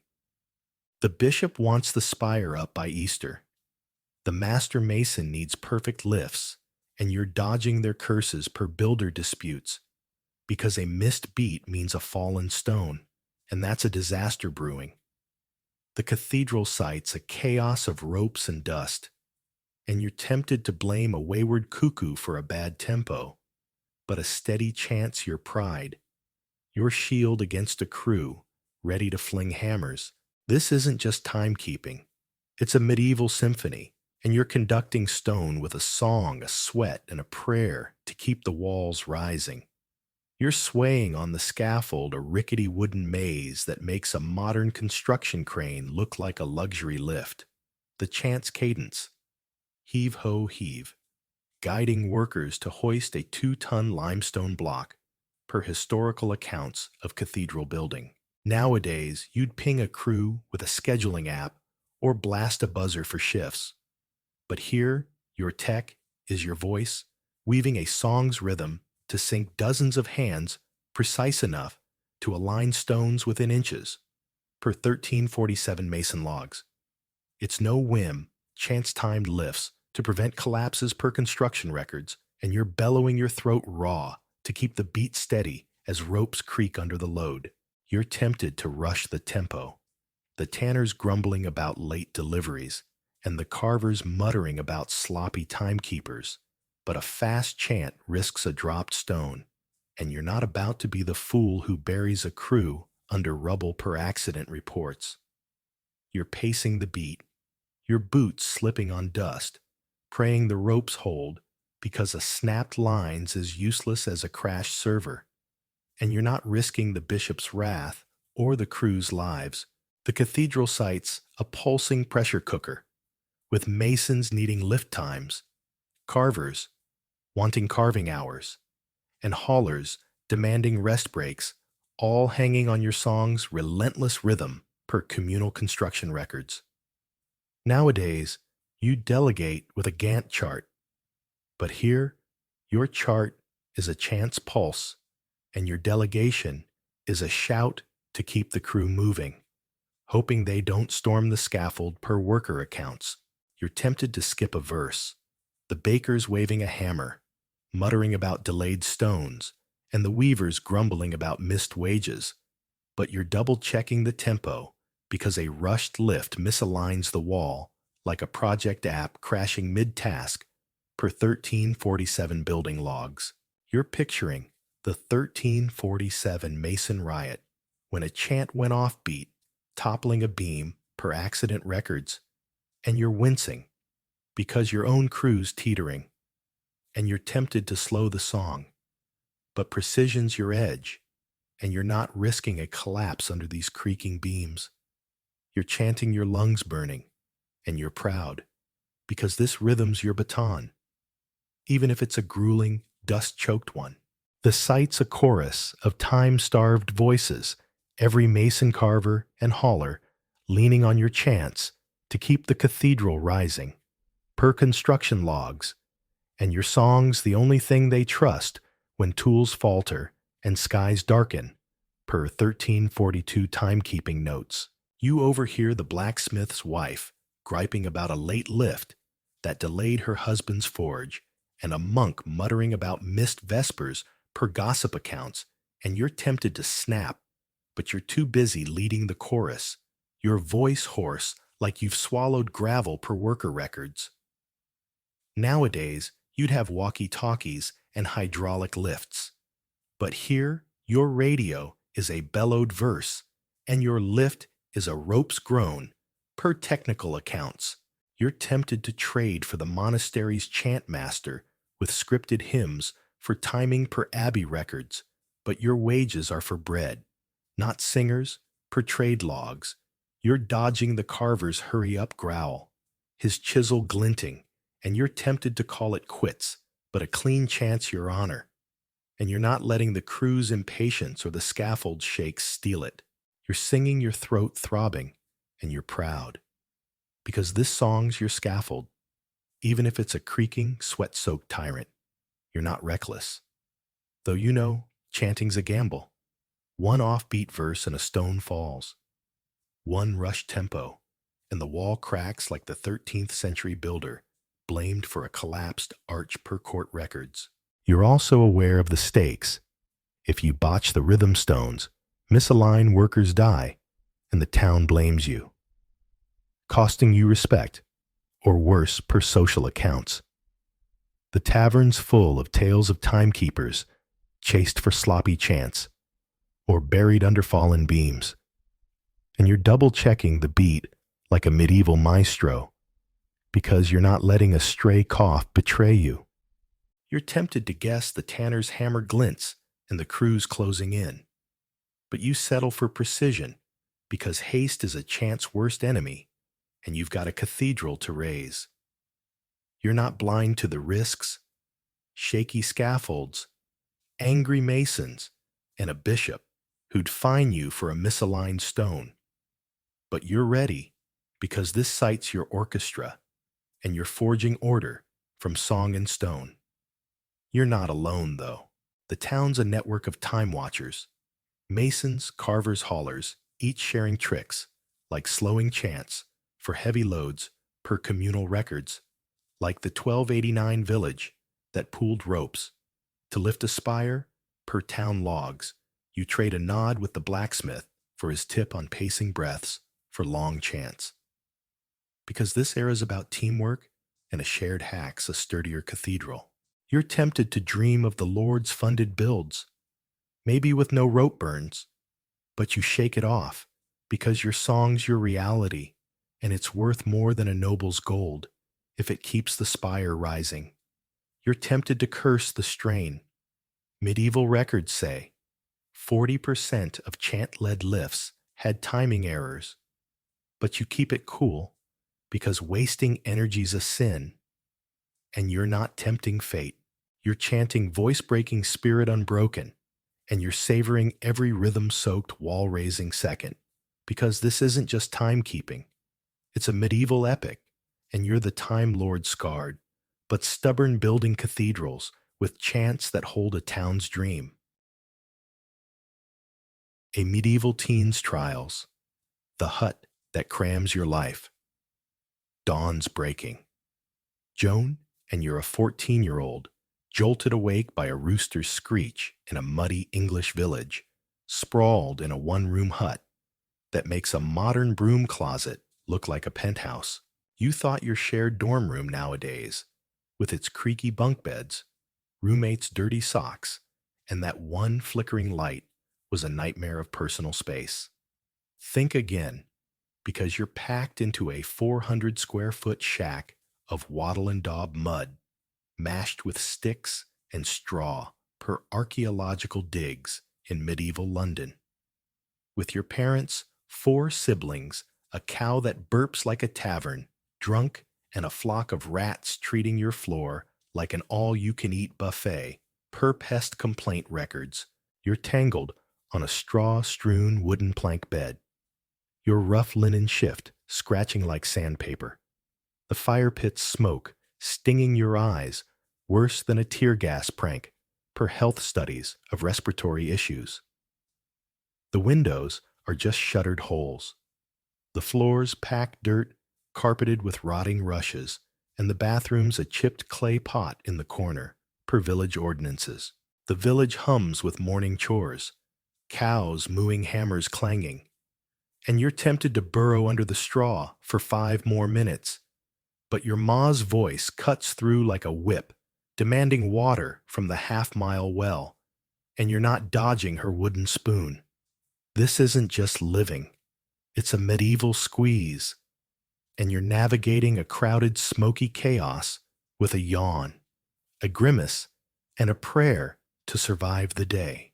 You're blinking awake in this hut, a creaky box of mud and timber that feels like it's one storm away from collapsing, the air thick with smoke from the central fire pit, which is less a cozy hearth and more a choking hazard per skeletal evidence of lung issues in teens. Nowadays, you'd crank up a heater flip on a light and scroll your phone in your own bedroom. But here, your room is this 400-square-foot cage shared with 6 humans, a cow named Bess, who's eyeing your breakfast, and rats bolder than a market pickpocket per medieval household accounts. The bed's a raised plank, barely off the dirt covered in straw that's more flea than fluff, and you're wedged between your snoring paw and your little brother, who kicks like a mule in his sleep. Per family living records, you're tempted to claim a corner for yourself, maybe behind Bess for privacy, but there's no such thing as personal space. And the closest you get is a fleeting moment when you're not elbowing someone per 14th century social logs. You're rolling off the plank. Your shift stiff with yesterday's sweat, praying you don't step on a rat because they're faster than you and hungrier, and you're not about to lose a toe before breakfast. The hut's a sensory assault. Smoke burns your throat. The cow's stench could curdle milk, and the floor's rushes unchanged for months. Squish with spilled ale, and worse per neighbor. Complaints about unbearable stench. Nowadays, you'd have a vacuum air freshener and a landlord to yell at. But here, your cleaning is kicking the rushes to hide the grime, and your ventilation is a hole in the roof that lets in more rain than it lets out smoke per architectural records. The windows are just gaps in the wall covered with wooden shutters, or for fancy folk, translucent animal horn. Because glass costs more than a year's bread per noble expense logs, you're tempted to fling open a shutter for air. But the wind's colder than a tax collector's heart, and you're already shivering in your shift, a threadbare rag that's more patch than fabric per wardrobe accounts. You're dodging your ma's orders to fetch water half a mile each way per village. Well records, because lugging buckets is a dawn ritual that makes your arms feel like they're auditioning for a blacksmith's forge, and you're not eager to start the day with a splash and a strain. The village is a dawn chorus of chaos, with every hut spilling out bleary-eyed souls. Farmers cursing cows, weavers clacking looms, and the baker's wife griping about your family's filthy rushes stinking up the lane per 14th century sanitation disputes. Nowadays, you'd have a private bathroom, a shower, and a door to slam.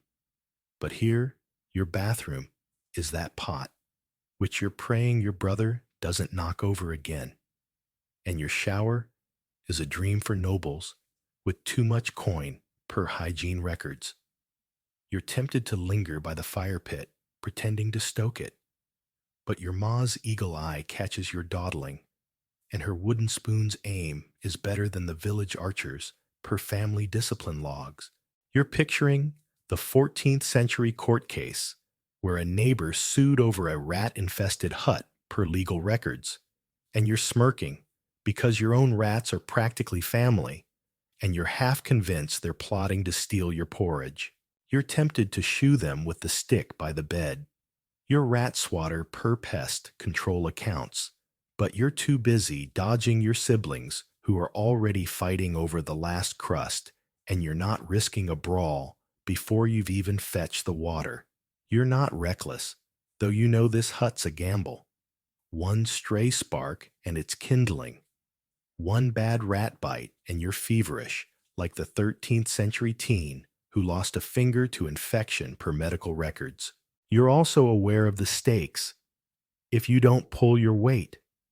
The family starves, and your ma's wooden spoon is the least of your worries per household survival accounts.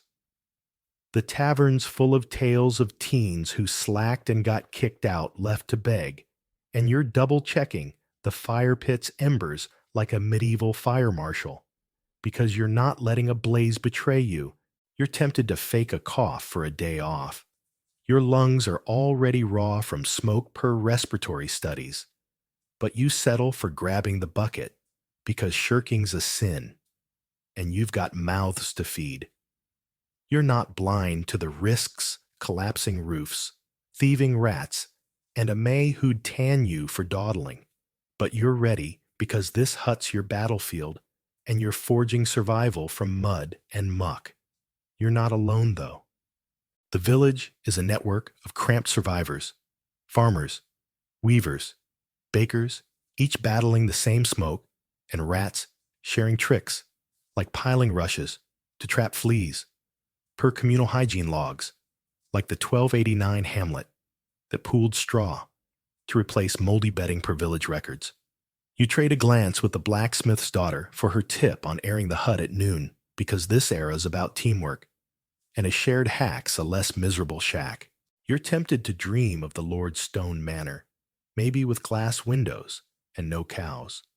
But you shake it off because your mud hut's your reality, and it's worth more than a noble's hall if it keeps your family fed. You're tempted to curse the crush. Medieval records say 40% of teens had arthritis from hard beds, but you keep it cool because wasting energy's a sin, and you're not tempting fate. You're hauling your shoulders, aching spirit stubborn, and you're savoring every smoky rat-dodging second. Because this isn't just living, it's a medieval epic, and you're the teen-scarred but scrappy cramming your life into a hut that holds your world. The chores that break your back. You've survived another smoky dawn in your cramped, rat-infested hut. Joan, a 14-year-old in a muddy English village, still rubbing sleep from your eyes after rolling off a straw-covered plank bed, shared with your parents, 4 siblings, and a cow's morning serenade. You thought your weekend dishes nowadays with a dishwasher's hum and a quick rinse were a soul-crushing slog. Think again, because you're hauling buckets from a half-mile well grinding grain till your arms scream and chasing your toddler brother before the rooster's done crowing, all to keep your family fed, per 14th century household records. You're in the yard, your linen shift, damp with dew, and clinging like a clingy sibling, dodging the baker's wife's complaints about your late flour delivery, per village gossip logs, your ma's barking orders to spin wool, 400 feet of thread, daily per textile accounts, or milk the cow, and you're tempted to fling the spindle into the mud and call it a day. But a missed chore means a hungry family, or a smack from her wooden spoon. And you're not risking either. This isn't just work. It's a medieval grind, and you're toiling through blisters, sweat, and curses with a bucket, a grimace, and a prayer to make it to supper. You're lugging a wooden bucket, its sloshing water, soaking your shift. The well's half-mile trek, a daily gauntlet that feels like running a marathon with a keg strapped to your back per village, well records. Nowadays, you'd turn a faucet or toss laundry in a machine. But here, your plumbing is this bucket, and your washer is a fire. You stoke to heat 50 gallons for laundry, day per household chore logs. You're hauling your shoulders, throbbing like you've been arm wrestling the blacksmith, because one bucket's barely enough to wash a single shift, and you're dodging your ma's glare. She's got a hawk's eye for slacking per family discipline accounts. You're tempted to spill the water and claim a rat tripped you, but your family's porridge depends on your grind literally as you kneel by the quern, a stone mill that turns wheat into flour, slower than a snail on a bad day, per 1374 domestic records. You're grinding enough for 6 mouths, your wrists creaking, and you're praying. The grain doesn't run out, because a short batch means no bread, and you're not about to face your pa's belt for that. The yard's a battlefield of chores, spinning wool milking. Bess the cow, chasing your brother before he topples the pot, each task a race against your ma's wooden spoon, which stings worse than a wasp per sibling accounts. Nowadays, you'd have a vacuum for messes, or a babysitter for brats. But here, your vacuum is a twig broom that stirs more dust than it sweeps, and your babysitter is you wrangling a toddler who's faster than the village rats per childcare logs. You're tempted to let him run wild. Maybe he'll tire himself out. But last time, he tipped the milk, and you got a week of extra chores per family punishment. Records.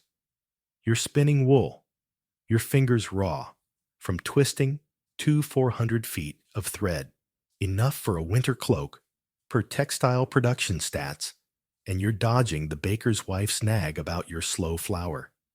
Because your quern's output is her bakery's lifeline per village trade complaints, you're tempted to toss her a lump of dough and call it even. But a bad batch means no trade, and you're not risking your family's barter for her bread. The village is a buzzing hive of dawn labor, farmers herding cows, weavers clacking looms, the blacksmith's hammer ringing like a war drum, and every soul's watching you waiting for your flour or thread to keep their day moving per market records.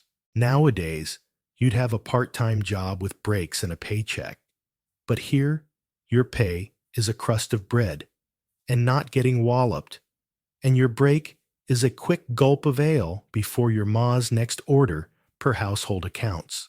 You're tempted to slack. The baker's wife's complaints are louder than the church bell, and the tanner's muttering about your lazy hauling. But you're double-checking the quern's rhythm, because a rushed grind clumps the flour like a botched TikTok recipe per 14th century baking logs.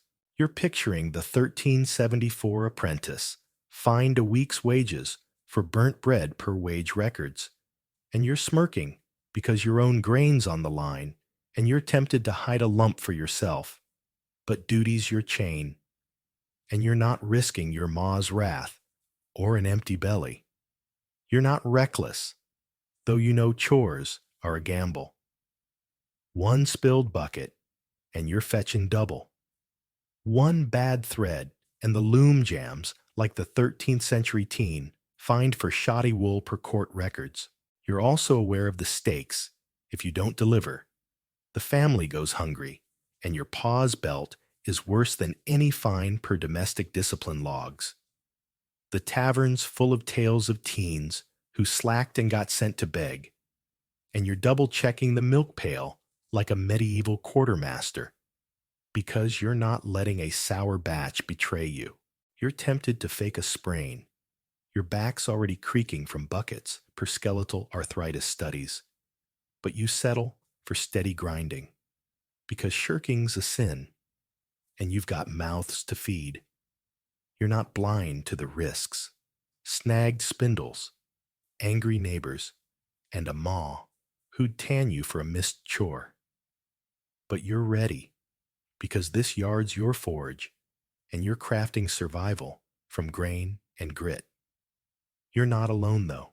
The village is a network of toiling teens, milkers, spinners, haulers, each battling the same dawn grind, sharing tricks like soaking wool, to ease spinning per communal labor logs, like the 1289 hamlet that pooled grain to outlast a lean harvest per village records.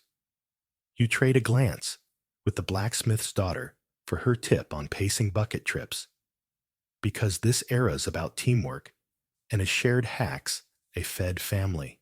You're tempted to dream of the Lord's servants, maybe with no buckets to haul, but you shake it off because your chores are your reality, and they're worth more than a noble's ease if they keep the hut stocked. You're tempted to curse the grind. Medieval records say 40% of teens had joint pain from labor, but you keep it cool because wasting energy's a sin, and you're not tempting fate.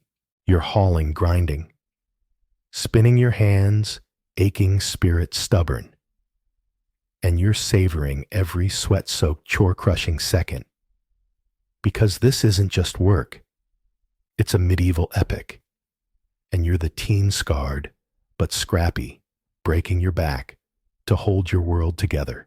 The lessons you learn by doing. You've battled through another dawn in your smoky, rat-plagued hut. Joan, a 14-year-old in a muddy English village, your arms still throbbing from hauling well water and grinding grain to keep your family's bellies full. You've dodged your ma's wooden spoon and the baker's wife's complaints, scraping by in a 400-square-foot shack with your parents, siblings, and a cow that's more family than pet. You thought your online classes nowadays, with their glitchy Zoom calls and pop quizzes, were a drag on your teenage soul. Think again, because you're learning by shadowing your ma's every move. No books or classrooms, just the hard-knock school of cooking, mending and wrangling your toddling brother as 95% of teens did per social records of medieval education.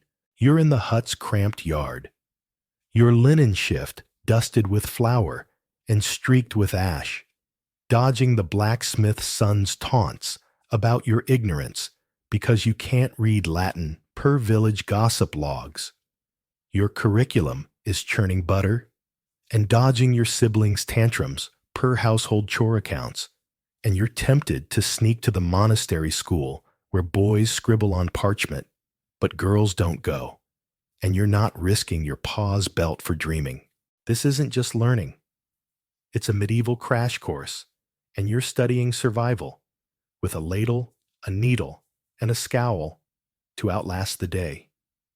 You're kneeling by the fire pit, the hut's smoky haze stinging your eyes like a bad campfire watching your ma knead dough with hands that could wrestle a boar. Your textbook, her muttered instructions to pinch the salt, not dump it per domestic teaching logs. Nowadays, you'd binge a YouTube tutorial or skim a textbook. But here, your classroom is this dirt-floored shack, and your lessons are copying your ma's tricks, stirring porridge without lumps, patching shifts with scraps, or soothing your brother's wails before he tips the milk per 14th century family records. You're tempted to botch the dough just to get a break.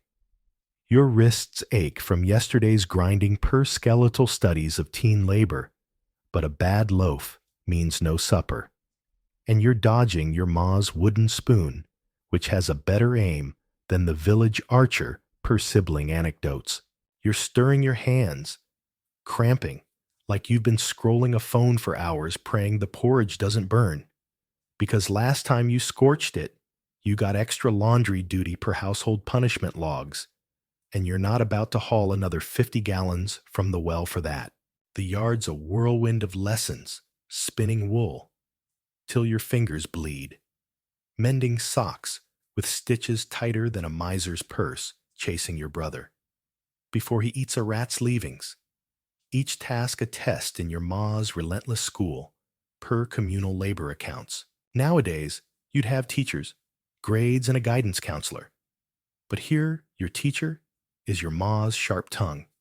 Your grade is a nod or a smack. And your counselor is the cow who listens, but doesn't advise per family dynamics. Records, you're tempted to slack, let the wool tangle, or the butter churn sour. But the blacksmith's son's already sneering, calling you dumb as dirt because you can't read the priest's Latin per 13th century social taunts, and you're not giving him more ammo.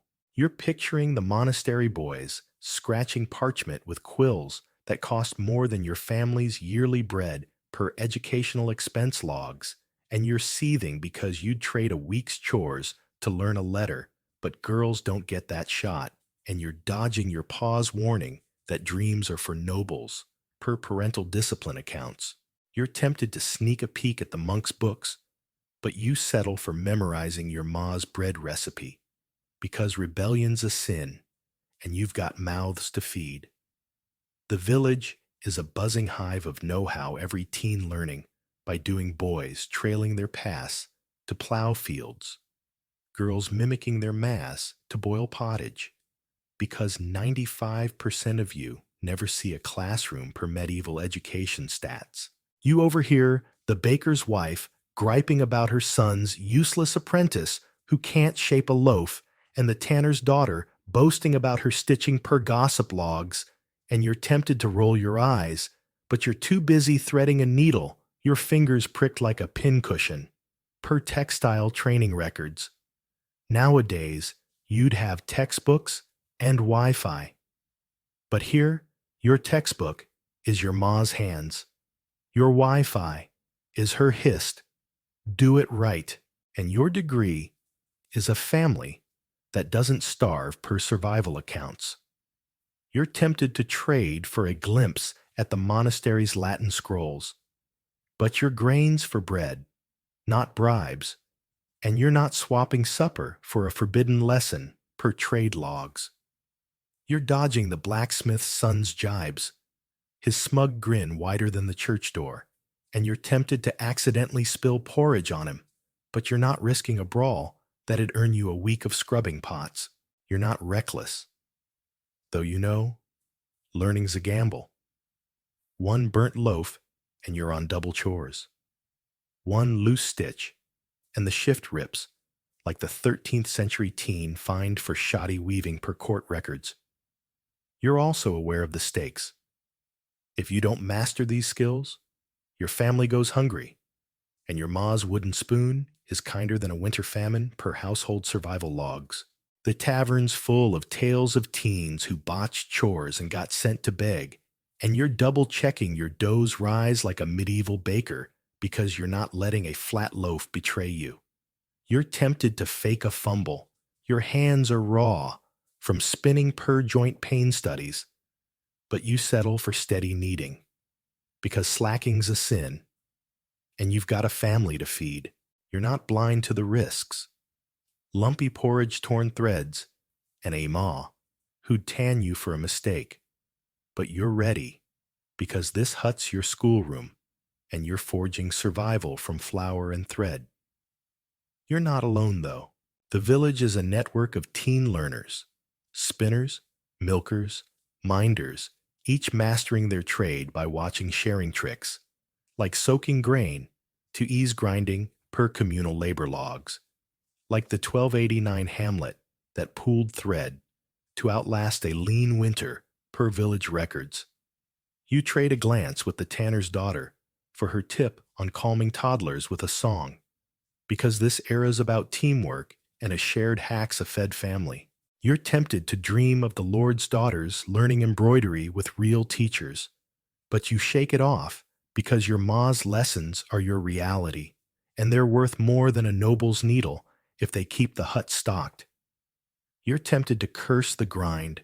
Medieval records say 40% of teens had arthritis from labor, but you keep it cool because wasting energy's a sin, and you're not tempting fate. You're kneading, stitching, minding your hands, aching spirit, stubborn, and you're savoring every flour-dusted lesson-earned second, because this isn't just learning.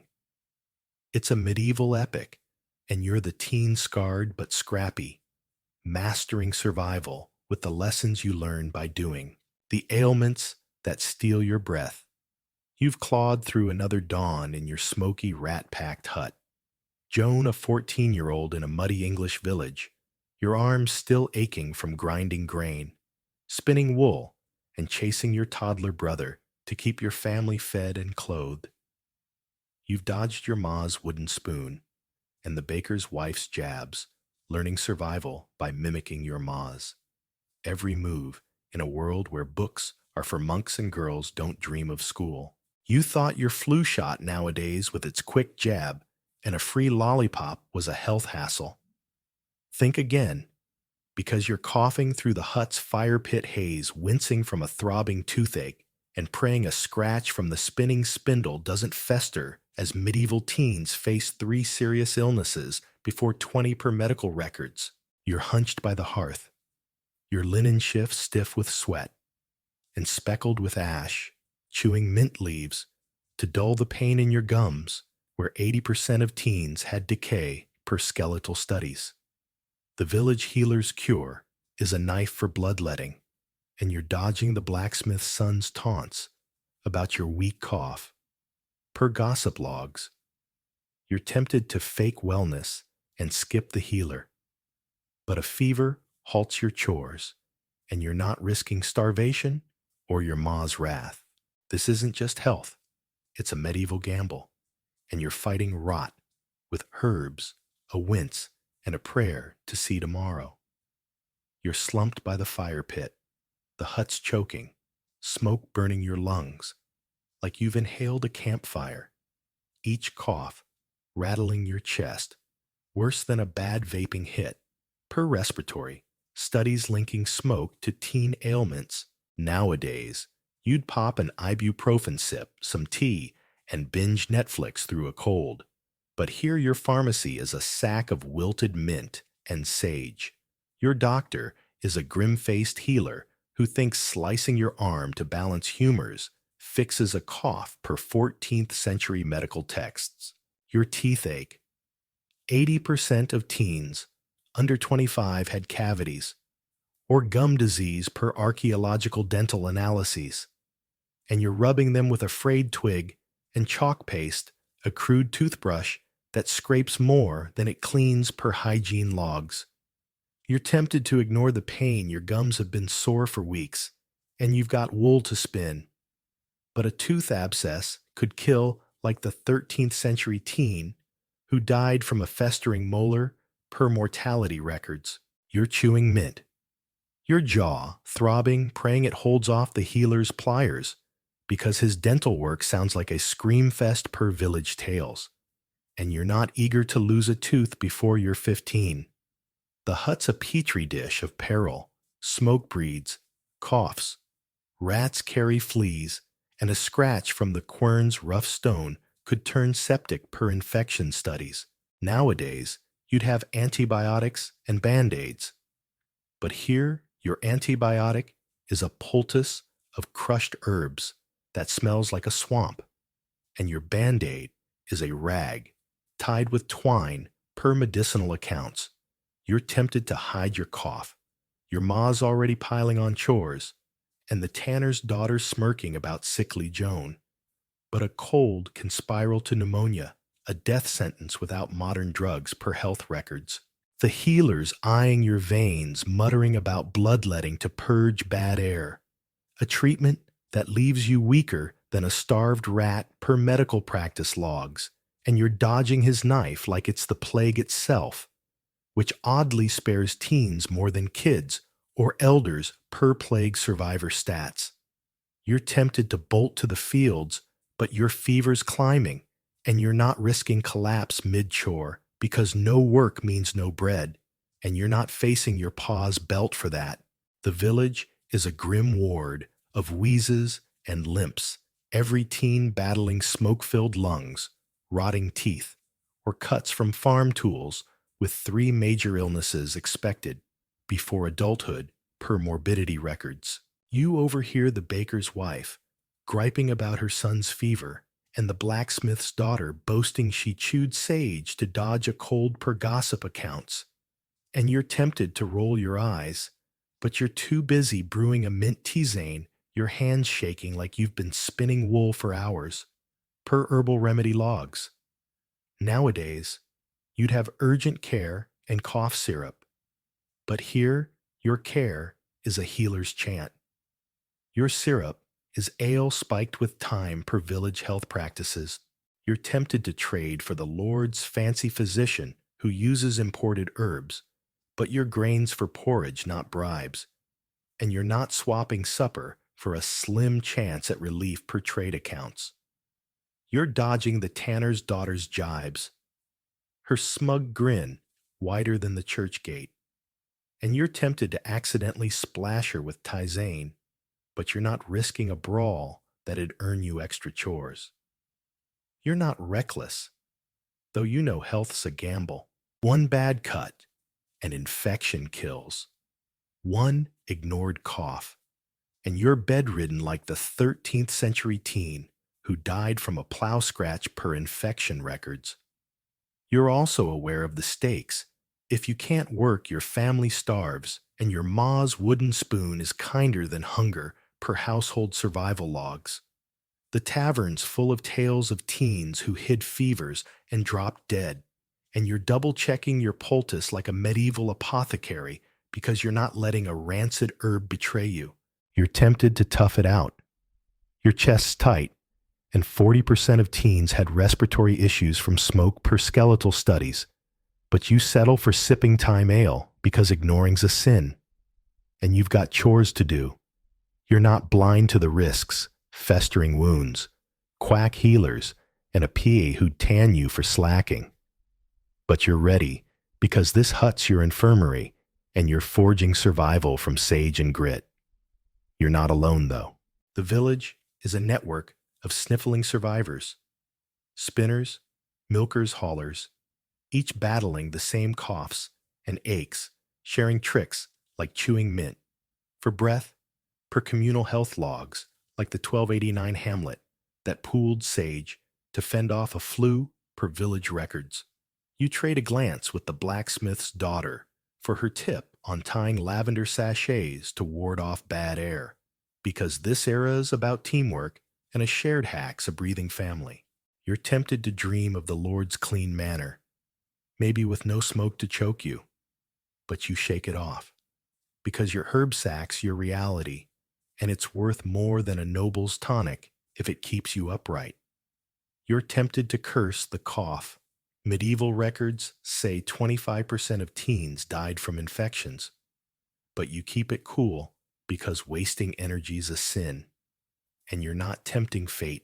You're sipping, wincing, coughing, your chest, aching spirit stubborn, and you're savoring every herb-soaked breath-stealing second, because this isn't just health, it's a medieval epic, and you're the teen-scarred but scrappy fighting ailments that steal your breath to hold your world together. The games that bruise your bones. You've slogged through another dawn in your smoky, rat-infested hut. Joan, a 14-year-old, in a muddy English village. Your arms aching from grinding grain. Your hands raw from spinning wool. And your lungs raw from coughing through fire pit haze, all while dodging your ma's wooden spoon and the tanner's daughter's jibes. You've learned survival by mimicking your ma's chores, praying your toothache doesn't summon the healer's bloodletting knife, because sickness is a death sentence in this plague-prone world. You thought your video games nowadays, with their virtual battles and cozy couch, were the peak of teenage thrills. Think again, because you're charging into a village fair where fun means wrestling in the mud, dodging elbows in a no-rules football brawl, or pulling pranks that could land you in the stocks. Per 1314 town records, you're in the bustling square, your linen shift splattered with dirt from a tumble weaving through a crowd of jeering teens as the blacksmith's son aims to pin you in a wrestling match per fair logs. The festival's drums and pipes pulse, but your ma's voice haunts you. Chores don't stop for fun, and you're tempted to ditch the games for a nap. But a win's your pride, and you're not risking the village's scorn. This isn't just fun. It's a medieval brawl, and you're playing with a grin, a limp, and a prayer to dodge a black eye. You're in the heart of the fair, a chaotic sprawl of stalls, mud and shouting that makes a modern music festival look like a library. The air alive with the thump of drums and the squeal of a hurdy-gurdy per 1389 festival accounts. Nowadays, you'd blast music through earbuds or frag foes in an online shooter. But here, your entertainment is a village football match. Hundreds of teens and adults charging across fields. No rules. Just get the ball to your village's goal per game records. You're sprinting your shift tearing as you dodge the baker's son's tackle, his elbow sharper than a plow blade per injury logs. Noting broken bones as common. You're tempted to duck out last match, left you with a sprained ankle, and your ma's already griping about wasted time. But the crowd's roaring, and a goal could make you a village legend per fair. Tails. You're kicking your shins, bruised, praying you don't snap a leg, because a bad break's a death sentence without modern casts per 14th century medical stats, and you're not eager to hobble through chores for weeks. The square's a battleground of teen revelry wrestling circles, where winners fight till they drop dances, where you swap partners to flirt under elders' noses, and pranks like greasing church doors to trip the priest per 1422 prank records. Nowadays, you'd post a TikTok prank or stream a gaming win. But here, your content is a wrestling match, and your audience is a mob, betting barley on your next fall, per communal betting logs. You're grappling with the blacksmith's son, his grip like a vice, and you're tempted to tap out your ribs ache like you've been trampled by Bess the cow. but pinning him earns bragging rights. Like the 15-year-old who wrestled 6 hours at a fair per Festival Chronicles. You're dodging his taunts. Weak as your porridge, Joan, and you're itching to accidentally knee him. But a brawl means the stocks, and you're not risking a day locked up with the village drunks per 1345 punishment records. You're twisting your knees scraping, praying your shift holds because a rip's a week's mending, and you're not facing your ma's wooden spoon for that. The village is a riot of rough play teens, kicking balls, wrestling in mud, or slipping pigs into the square when bells ring. Per prank accounts every game a chance to shine or crash. You overhear the tanner's daughter boasting about her dance moves, outflirting the baker's son, and the weaver's boy griping about a football kick that broke his nose per gossip logs, and you're tempted to laugh, but you're too busy dodging a flying elbow, your breath short from smoke, weak lungs, per respiratory health studies. Nowadays, you'd have helmets and refs. But here, your gear is your shift. Your ref is the crowd's jeers, per game injury logs. You're tempted to trade for a spot in the nobles' courtly dances with lute music and no mud, but your barley's for bread, not bribes, and you're not swapping supper for a fancy twirl per trade accounts. You're wrestling your arms burning, and you're tempted to bolt, but a win's your honor, and you're not letting the blacksmith's son's smug grin, or your ma's chores steal it. You're not reckless, though you know. Games are a gamble. One bad tackle and you're lamed. One bold prank and you're in the stocks, like the 13-14 teens fined for wrecking a wheat field in a football match per court records. You're also aware of the stakes. If you're hurt, chores pile up, and your family starves per household survival logs. The tavern's full of tales of teens crippled in wrestling or whipped for pranks, and you're double-checking your footing like a medieval duelist because you're not letting a muddy slip betray you.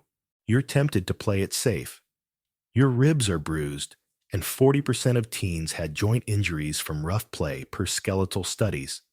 But you settle for a cautious grapple because quitting's a sin, and you've got a reputation to keep. You're not blind to the risks.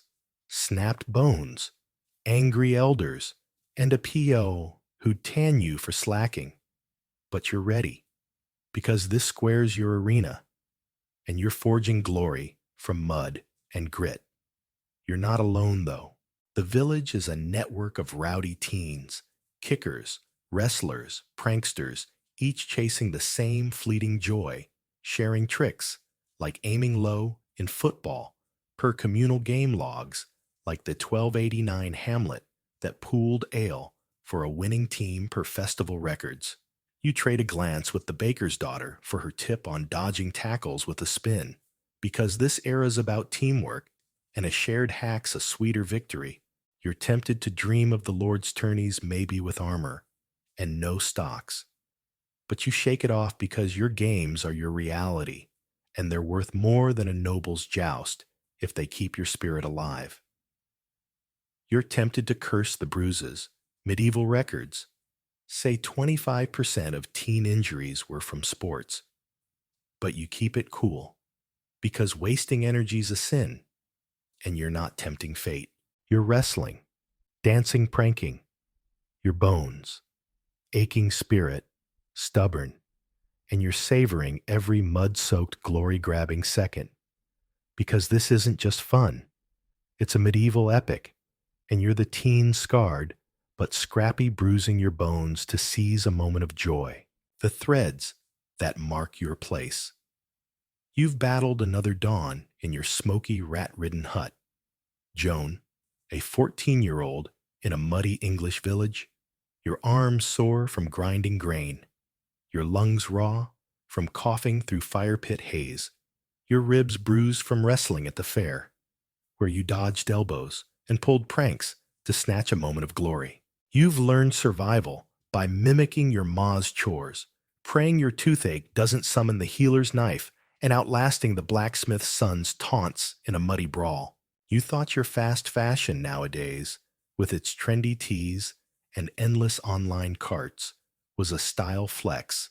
Think again, because you're patching your one good linen shift, your only outfit, besides a winter wool one, dyed a drab, onion green, per wardrobe records, with scraps to dodge the village's sumptuary laws, which could fine you for wearing noble blue per 1387 court cases.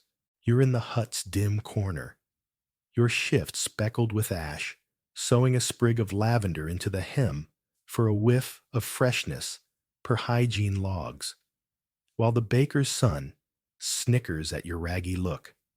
The village fair's coming, and you're tempted to flaunt a forbidden red thread, but a fine's a week's bread, and you're not risking hunger or your ma's wooden spoon. This isn't just fashion, it's a medieval chess game, and you're styling with scraps and needle and a sneer to carve your place. You're hunched over a wobbly stool, the hut's fire pit casting flickers on your shift, a patched-together relic that's more stitch than cloth, your needle pricking your thumb as you sew a bright yellow scrap from a torn sack per 14th century fashion accounts. Nowadays, you'd swipe through Instagram for outfit inspo or hit a mall sale, but here, your wardrobe is two outfits: summer linen, winter wool, dyed with cheap onion skins, or weld for a sickly green that screams peasant per dyeing records. You're tempted to skip the patch.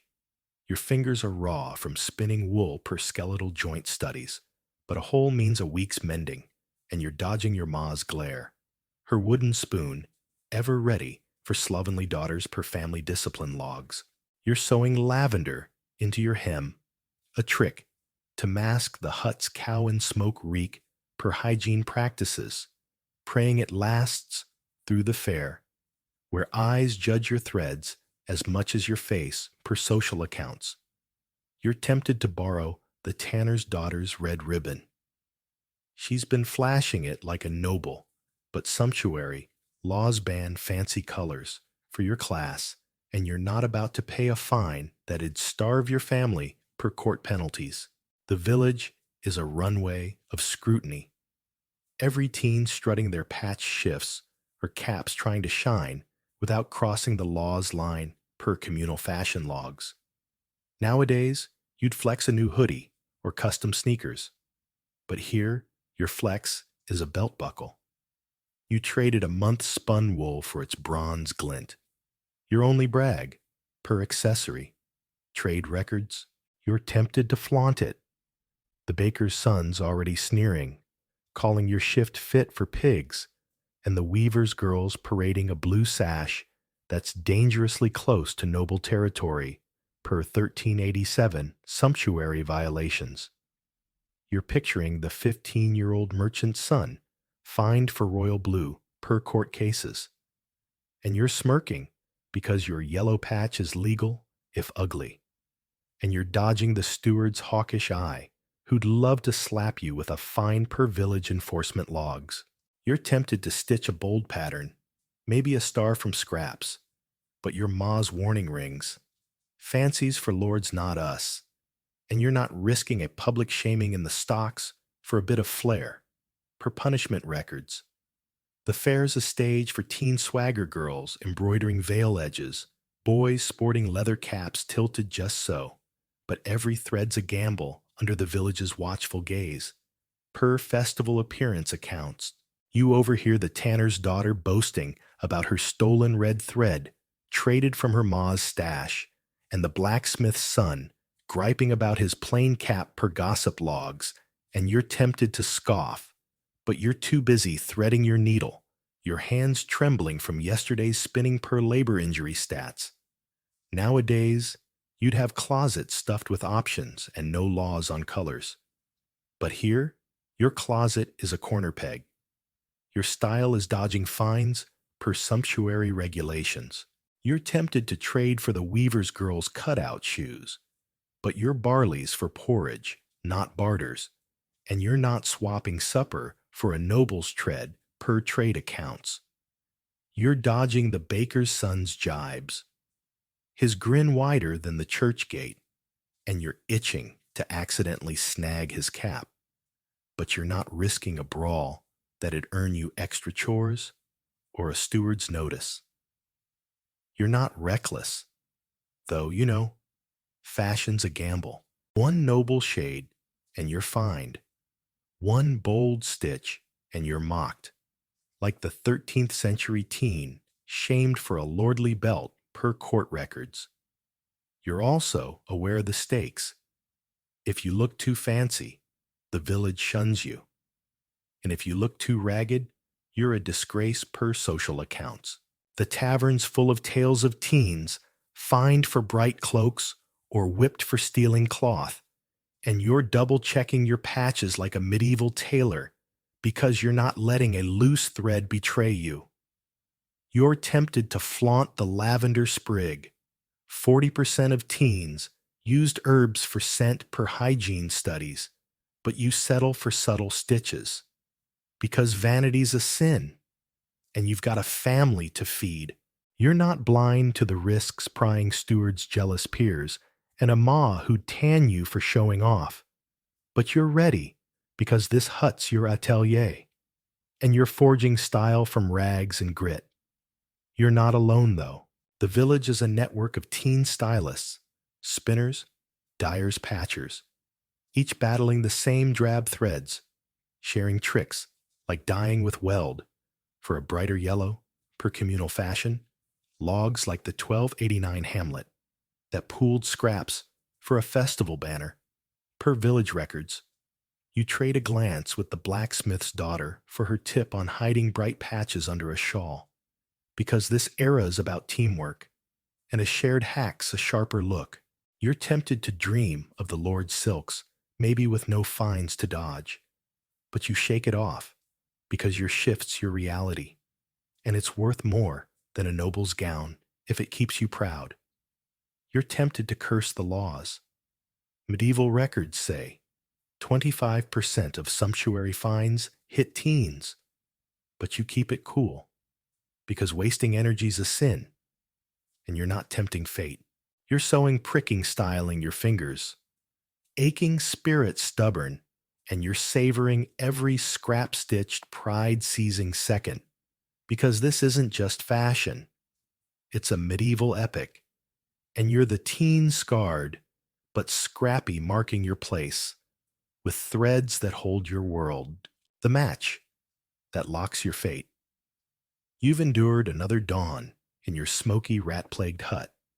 Joan, a 14-year-old in a muddy English village, your hands raw from grinding grain, your lungs burning from fire pit haze, your ribs sore from fairground wrestling, and your linen shift patched with scraps to dodge sumptuary fines. You've learned survival through your ma's chores, fought off toothaches with mint, and outmuscled the blacksmith's son in a muddy brawl, all while stitching lavender into your hem for a hint of flair. You thought your dating apps nowadays, with their endless swipes and flirty DMs, were a teenage romance roller coaster. Think again, because you're dodging your parents' plan to wed you to a 30-year-old tanner, a deal sealed for land and pigs not love per ecclesiastical marriage records. You're at the village festival, your shift swirling as you dance, slipping secret notes to the baker's son through a loaf of bread per 1300s. York courtship tales, while your ma eyes you like a hawk, plotting your dowry of pots and livestock per household accounts. The church demands your consent, but the village expects obedience, and you're tempted to stage a scandal to dodge the match. But a refusal risks shame or exile, and you're not facing that alone. This isn't just courtship. It's a medieval contract, and you're flirting with a wink, a scheme, and a prayer to steer your fate. You're twirling through the festival, the square, a riot of pipes, drums, and spinning dancers that makes a modern prom, look like a snooze, your heart racing as you brush hands with the baker's son. His grin brighter than the bonfire per festival romance logs. Nowadays, you'd text a crush or post a subtle Instagram story. But here, your DM is a scribbled note tucked into a rye loaf passed when your ma's distracted by the ale stall. Per 14th century love tactics, you're tempted to linger. His eyes crinkle when he laughs, and he's not the tanner's sour mug, but your parents have betrothed you to that leather-stinking widower, a deal for 2 acres and 3 pigs per dowry records, and you're dodging your ma's orders to smile for him, her wooden spoon's threat, ever present per family discipline logs. You're slipping the note, your palms sweaty, praying the baker's son finds it before his pa bakes it into a customer supper, because a lost letter means village gossip. And you're not risking a public shaming per 1300s courtship scandals. Courtship's a high-stakes game with every dance and glance watched by nosy elders, the church insisting you agree to the match while your parents barter your future per ecclesiastical consent laws.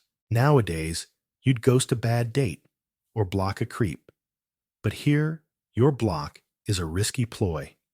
Maybe accidentally spilling ale on the tanner or faking a swoon at church. Per French teen strategies to dodge betrothals. You're tempted to try it. The tanner's breath could curdle milk, and you'd rather kiss Bess the cow. But a failed stunt could lock you in the match faster, with your ma's wrath hotter than the blacksmith's forge, per family pressure accounts.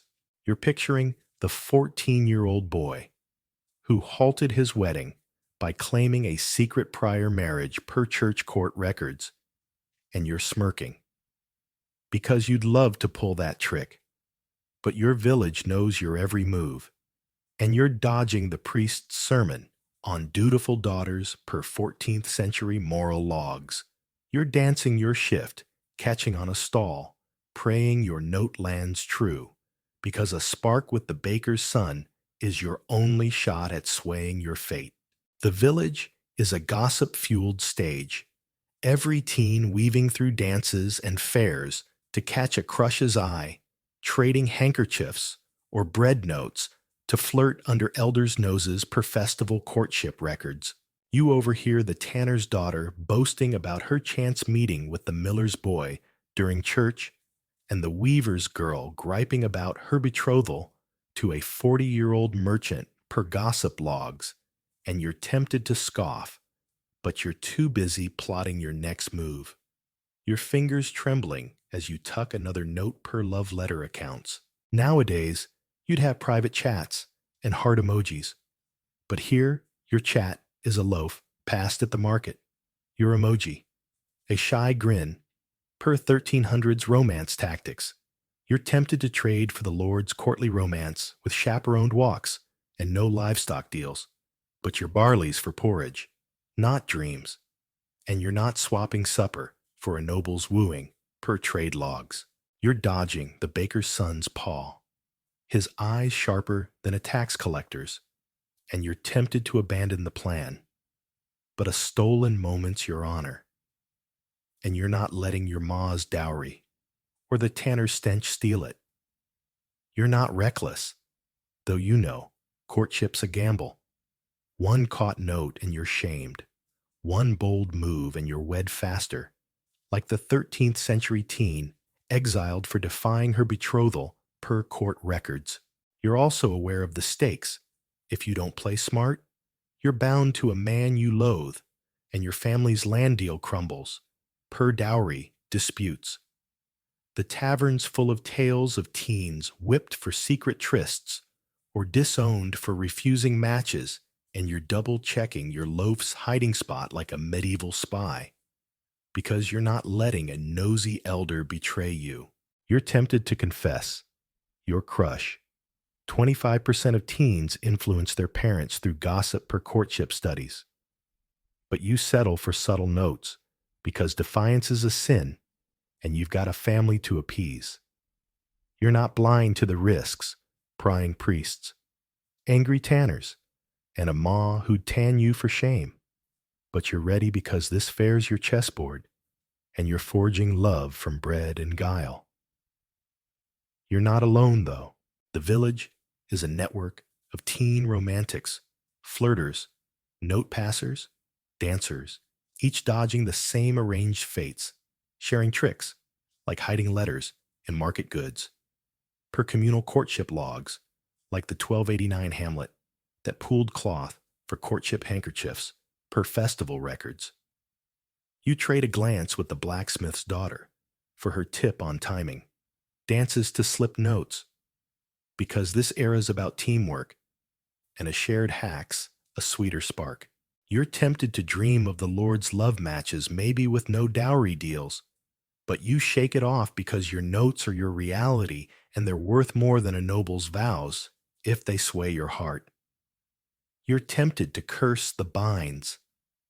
Medieval records say 40% of teen marriages were forced, but you keep it cool because wasting energy's a sin and you're not tempting fate. You're dancing, plotting, passing your heart-pounding spirit stubborn, and you're savoring every loaf-hid, fate-steering second because this isn't just courtship. It's a medieval epic, and you're the teen-scarred but scrappy locking your fate with a match you fight to choose. The leap that ends your youth. You've clawed through another dawn in your smoky, rat-packed hut. Joan, a 14-year-old, in a muddy English village. Your hands raw from grinding grain, your lungs scorched from fire pit haze, your ribs bruised from fairground wrestling, and your patched linen shift a testament to dodging sumptuary fines. You've mastered survival through your ma's chores, outwitted toothaches with mint, outmuscled the blacksmith's son, and slipped love notes to the baker's son to dodge a grim betrothal to a tanner. You thought your gap year nowadays, with its soul-searching road trips and late-night chats, was a transition to adulthood. Think again, because you're thrust into womanhood. Overnight, managing a hut, 4 siblings, and a dowry debt at 14 legally. An adult who can inherit, marry, or face execution per 1415 legal records. You're in your family's shack, your shift dusted with flour from a rushed porridge juggling a spindle and a screaming toddler as your ma lies ill per household accounts. The village expects you to act grown. No tears allowed per night training manuals. And you're tempted to carve your name in the church wall for one last childish spark. But duty's your chain, and you're not risking scorn or starvation. This isn't just growing up. It's a medieval shove off a cliff, and you're standing tall with a ledger, a grit, and a stubborn heart to hold your world together. You're stirring porridge in the hut, the fire pit smoke stinging your eyes like a bad breakup. Your ma bedridden with a fever, leaving you to run the show. Cooking, mending minding siblings, and dodging the tanner's daughter's smirks about your new lady role per 14th century family logs. Nowadays, you'd have college apps or a barista gig to ease into adulthood. But here, your gap year is a sudden crown of responsibility, thrust upon you at 14, when the law deems you a woman who can sign contracts or inherit a loom per legal statutes. You're tempted to hide your brother's tantrums are louder than the church bell, and the grain's running low, but a shirked chore means no supper. And you're dodging your pa's belt, which stings worse than a tax collector's fine per discipline records.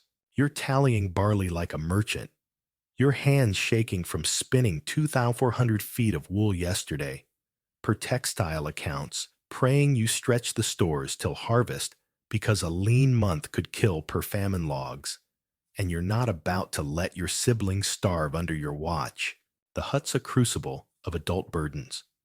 Your ma's illness means you're the lady now managing a dowry debt of pigs and pots for your looming betrothal, per marriage records, while your siblings bicker over the last crust. Nowadays, You'd vent on social media or cry to a friend. But here, your therapy is a muttered curse at the cow. And your friends are the village gossips, ready to pounce if you falter, per social accounts. You're tempted to weep your ma's fevers climbing, and you're only 14, but medieval society demands iron control, with tears branded childish. After 14 per night, training manuals, and you're dodging the priest's sermon on weak women per moral logs. You're picturing the 14-year-old boy who inherited a blacksmith shop, his diary shifting from apple theft to iron costs per 1415 records. And you're wincing because your own childhood's gone swapped for a ledger and a spindle, and you're tempted to run to the fair for one last wrestle. But duty's your cage, and you're not risking a village shaming for a fleeting escape. The village is a jury of watchful eyes. Bakers, tanners, weavers, each teen thrust into adulthood, running huts or marrying strangers. Their youth snuffed like a candle per 14th century social records. You overhear the baker's wife griping about her son's lazy apprenticeship, now a master at 15, and the blacksmith's daughter boasting about her betrothal, hiding her dread per gossip logs. And you're tempted to scoff, but you're too busy soothing your brother, your arms aching like you've hauled a week's water per labor injury stats. Nowadays, you'd have therapy and gap years. But here, your transition is a dowry. Debt. Your growth is swallowing fear per household responsibility logs. You're tempted to trade for the Lord's daughter's ease, spared labor for embroidery. But your grains for porridge, not dreams, and you're not swapping supper for a noble's leisure per trade accounts. You're dodging the tanner's daughter's jibes, Joan the lady tripping over pots, and you're itching to accidentally spill porridge on her. But you're not risking a brawl that'd mark you a child. When you're meant to be grown, you're not reckless. Though you know adulthood's a gamble. One bad ledger, and you're bankrupt. One weak moment, and you're shamed like the 13th century teen, exiled for fleeing her duties per court records. You're also aware of the stakes.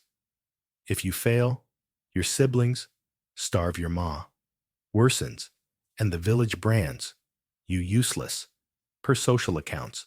The tavern's full of tales of teens who cracked under adult loads, orphaned, disowned, or dead. And you're double-checking your grain count like a medieval accountant because you're not letting a short measure betray you.